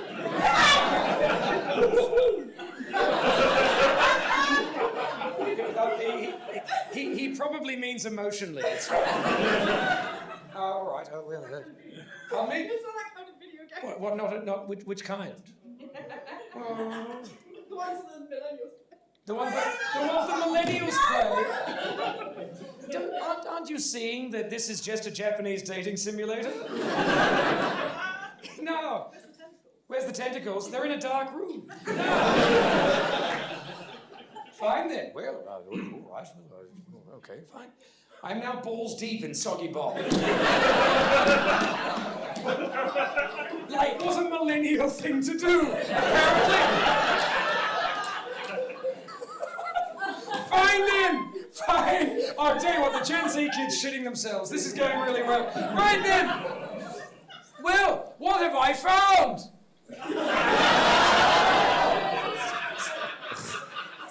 Wet things. What? Wet things. Yes! You tiny fool! The wet things had smallpox! I've no choice but to inform you! You die! You die! You die! You die! You die! Clap your hands for both of them!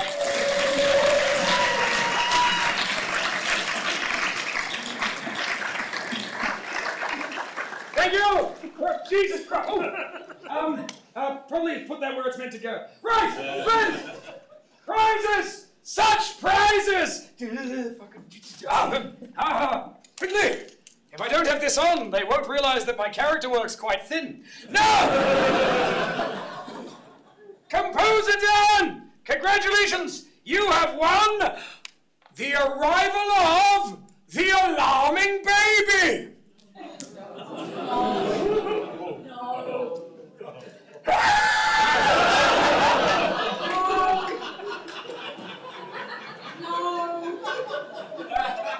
And Soggy Bob! Christ, you've been tolerant! You have won a copy of Speedball 2 on the Mega Drive and Japanese shoot 'em up Jinukji on the Mega Drive!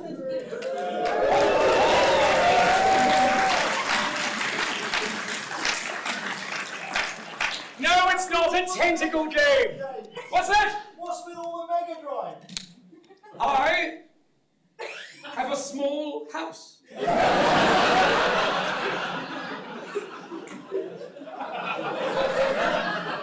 I have a small house. I don't own a Mega Drive.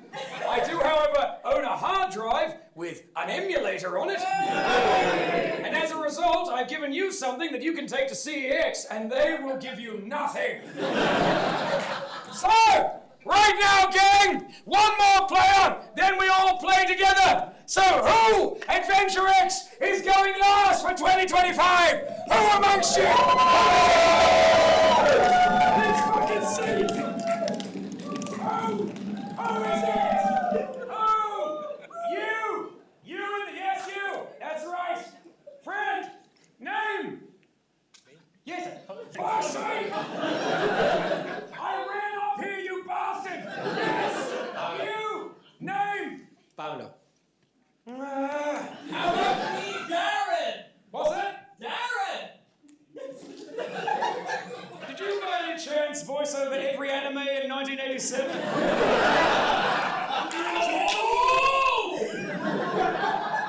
Well, sounds like someone just Dragon Ball shat themselves, so. This one up here will play. Now, friend, what is it you do? I am a designer. Yes. Of games, yes? Yes. Yes. And are they successful? Some.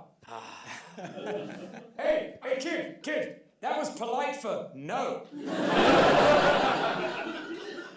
Here we go. You'll be known as limited PR budget down. Here we go, gang. You wait to find yourself in a dark room. Take an option, Chief. Do it fast. Find the light switch. How will you find the light switch? You're in a dark room. You need the light switch to see. Do you see? We know you don't see. Also, speak a little louder. You're in a dark room. Go. How will you find the light switch? You're in a dark room. You need the light switch to see. Do you see?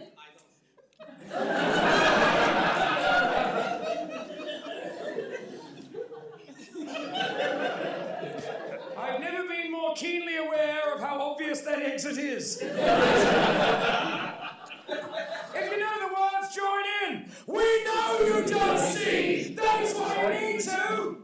How will you find the light switch? You're in a dark room. You need the light switch to see. Do you see?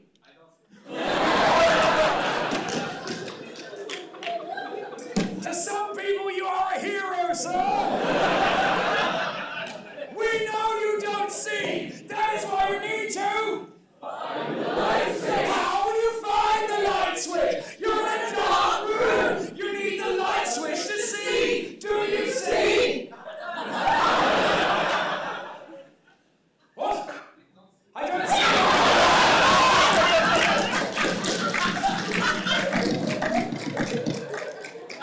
Completely immune to self-reflection, are you, you bastard? We know you don't see. That is why you need to. How will you find the light switch? You're in a dark room. You need the light switch to see. Do you see?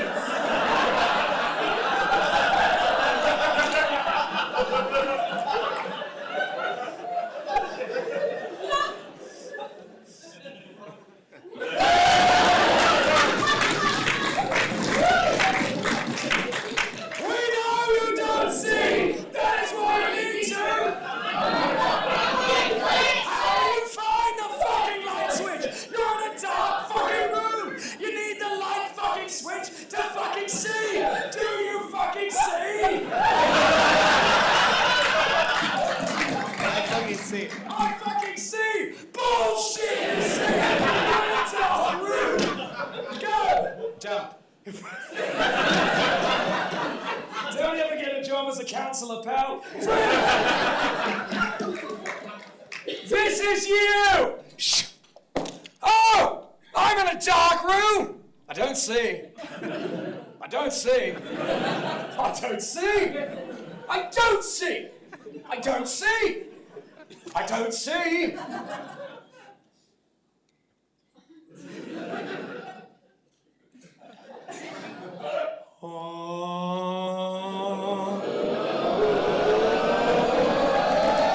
Hey! You jump! And congratulations! You have found something! Oh! There's a 10-inch meat spike in the ceiling! It impales you through the skull! I've no choice but to inform you! You die! You die! You die! You die! You die! Clap your hands to the man!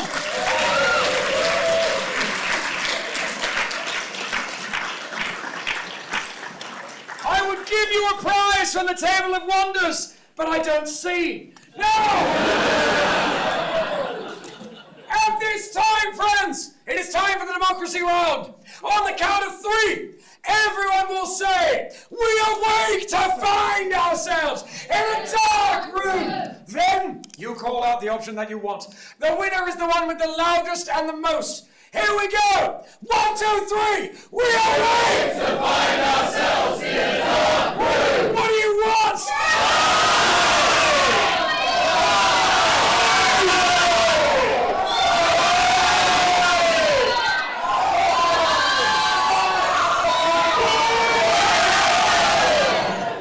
It's dark, Downs! You're in a room, Downs! And you're awakening, Downs! Go!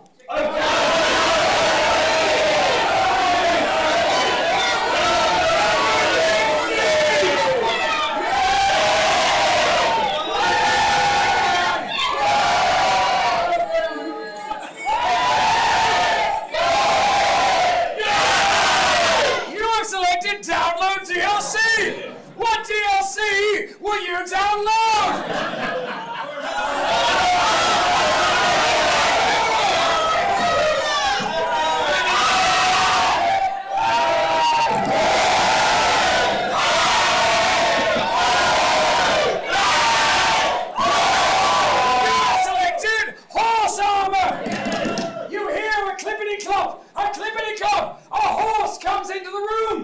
Kicks you in the brains! You normally wouldn't have died, but it was wearing armor!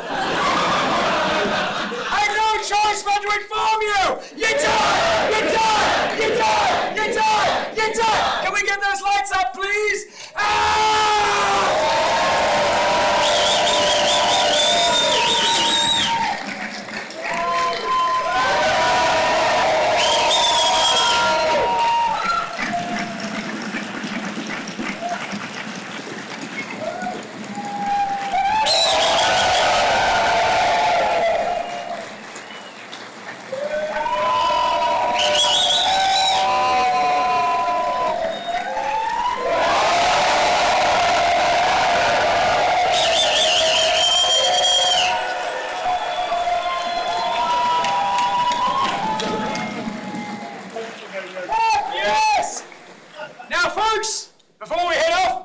couple of things. One, you have been a splendid bloody crowd to play with. Thank you very much. Two, my extreme thanks to the organisers of this event. This is a wonderful idea, and to have this many people come to such a thing is bloody beautiful. Long may all of your games reign, may it go successfully, and unlike my game, may they get out of Steam Early Access in under 7 years. Now, I have 2 shows on tour until the end of the year. The Dark Room, we're pretty much wrapping up with that now. The next session is at Birmingham MCM next weekend. If anyone is there, that'll be there on the Friday. Other than that, there's 1 gig in Manchester which is sold out. My other show, John Robertson Plays with the Audience, which is just, you know, weird, kinky, perverse improv. Yep, that covered most of you. Right. With electric ukulele, that is on tour too. It also finishes up in Manchester on the 7th of December. That's all of my social details there. If you want to get on the mailing list, know where I'm going to be. That's all that. What exit are we all going through, gentlemen? There are 3 exits. There's God. There and here. Is that well, enough? because if anyone wants a photo with me, I'm going to go up there. I'm going to stand in whatever I find that's got the most space in it. So, if you see me... John, actually, there's the info table just out there. Would be I'll be over at the info table. That's where I'll be. Don't leave me alone at the info table. Without the context of the show, I look surprisingly vulnerable. Are you joining us at the after party? Am I joining you at the after party? Yes, I am. I'll be wearing that shirt. Now, what an odd prophecy. Now, before we hand out the flamboyant potato to the audience member who I feel made the finest contribution to the show, by show of hands, are there any questions? Yes? Is there any way to escape the dark room? Yes. There are as many ways to escape the dark room as there are exits to this room. Yes? Have you ever given out the $1,000 prize? Nope.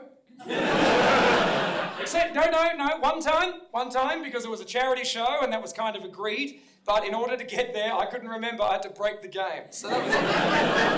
Yes? I am operating the slides, that's why I was running around with, I don't know where it was. Thanks, gang. That's why I'm running around with this Xbox controller, and that's why the options have those colours next to them to let me know what button to press. So, there we go. Good on you. Yes? How long did it take you to make this? This show's been running for 13 years. It was originally a 5-minute routine about how crap games were in the 80s. Then it was a YouTube series, which was a bit of fun. Then some mates of mine, I think they probably spent maybe about a weekend coding the thing that we use on stage, the initial build. And we used that for a long time. Then some other mates spent another weekend and did that. But anytime I want to change the thing up, it probably takes a couple of days to do a complete rebuild of the map if I want to. And I can just fuck with it anytime I feel like it, like before a show. So like, we just did PAX Melbourne, and that was really great. But in the middle of the day at about 2 o'clock, a fire alarm went off. And I came in at about 3, and I went, so what's been happening? And people went, oh, fire alarm went off, so I went back to the hotel. You come in and everyone's like, fuck, a fire alarm, you know. So, in answer to your question, you know, a little bit. So that's the idea. There you go. Yes? Who is the real Darren and Michael There, I used to say there was someone called Darren and I didn't like them, but that's actually a coincidence. No. Darren is just a thing that started and then became a sort of, I don't know, the character that the guy hates, I guess. Yes? What's your all-time favourite game and your current favourite game? My all-time favourite game is Sonic the Hedgehog 2. Is what my... Pardon me? The Master System of the Mega Drive. The Mega Drive. Stop trying to fucking redeem yourself.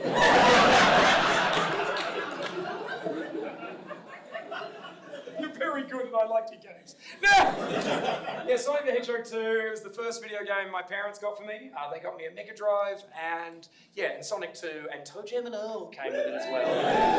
That was a lot of fun. But the game that I'm currently obsessed with is Civilization 5. Civilization 6, not as good. Right, okay. Yes? Will you follow me on Twitch? Oh! Sure.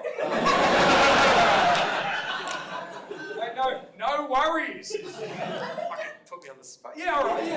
Yeah, that'll be fine. Afterwards, tell me the handle. Yeah, we'll figure it out. Yes. Will you follow me home? No.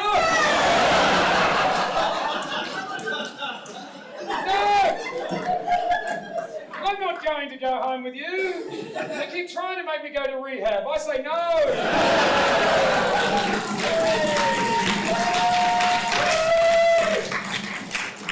And on that note, gang, you have been nothing but beautiful. The flamboyant potato must be given out. I will say the camera crew have done a banger bloody job.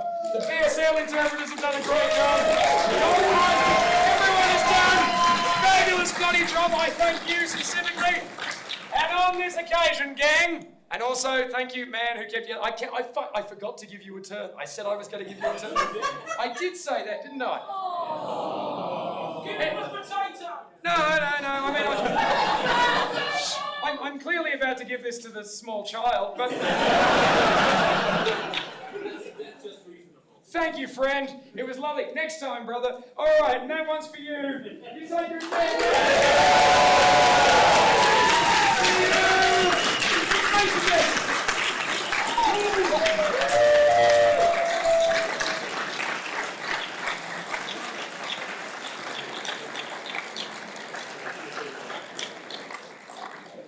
I think that was the dark room. A round of applause for John Robertson.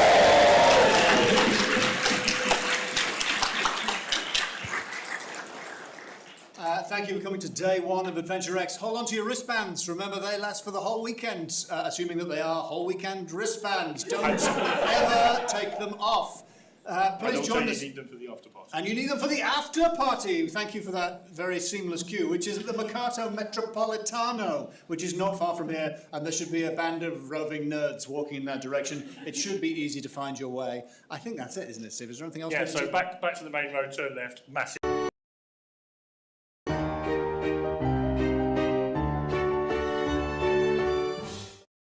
Hello, I'm Matthew Lombard, CEO and co-founder of Dolos Incorporated. Today I am delighted to reveal the existence of our revolutionary product, Dolos. But what is it? Dolos is a program capable of predicting each individual's potential, thus helping to create a perfectly efficient society and guaranteeing the best possible future for each and every one of you. Promising, isn't it? Maybe even too good to be true, huh? Let's see how it works. Our ever-growing team feeds our algorithm with tons of data to better understand who you are, what you want, what you desire. Thanks to this very precise knowledge of each individual, we know what's best for you, what suits you the most, what will enable you to fulfill your potential while contributing to the common good. No more worries about your future, about what to do with your life, or how to make yourself useful. From now on, we will have a perfectly objective system at our disposal, treating everyone equally, excluding no one, recognizing your true worth and knowing how to reward you in line with your merit. However, we are faced with a small problem. You see, machines are very good at processing and analyzing a colossal volumes of data. But when it comes to making choices that are as close as possible to individual cases, their talents in this area are permissible. That's why we need you to teach our system how to appreciate every trajectory, every past, every history. Your decisions, your choices will nourish its learning process and enable the emergence of a perfectly efficient society for the benefit of all. So, join us and help us to build a better future for everyone.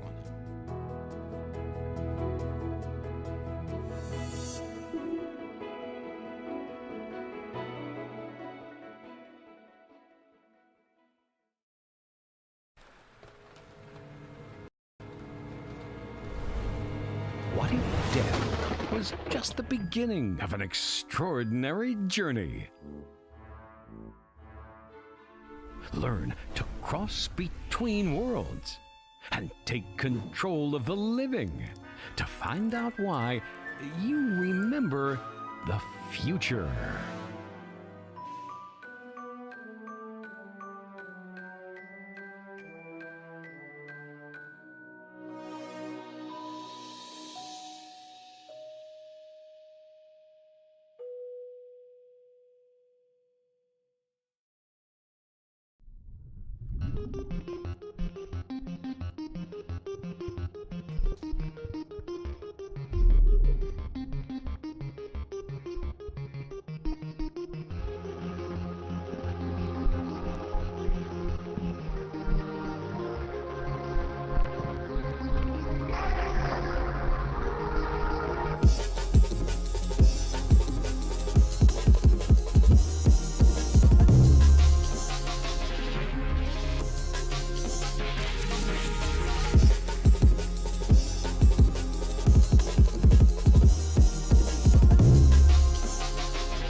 I write from Blake Manor in Connemara.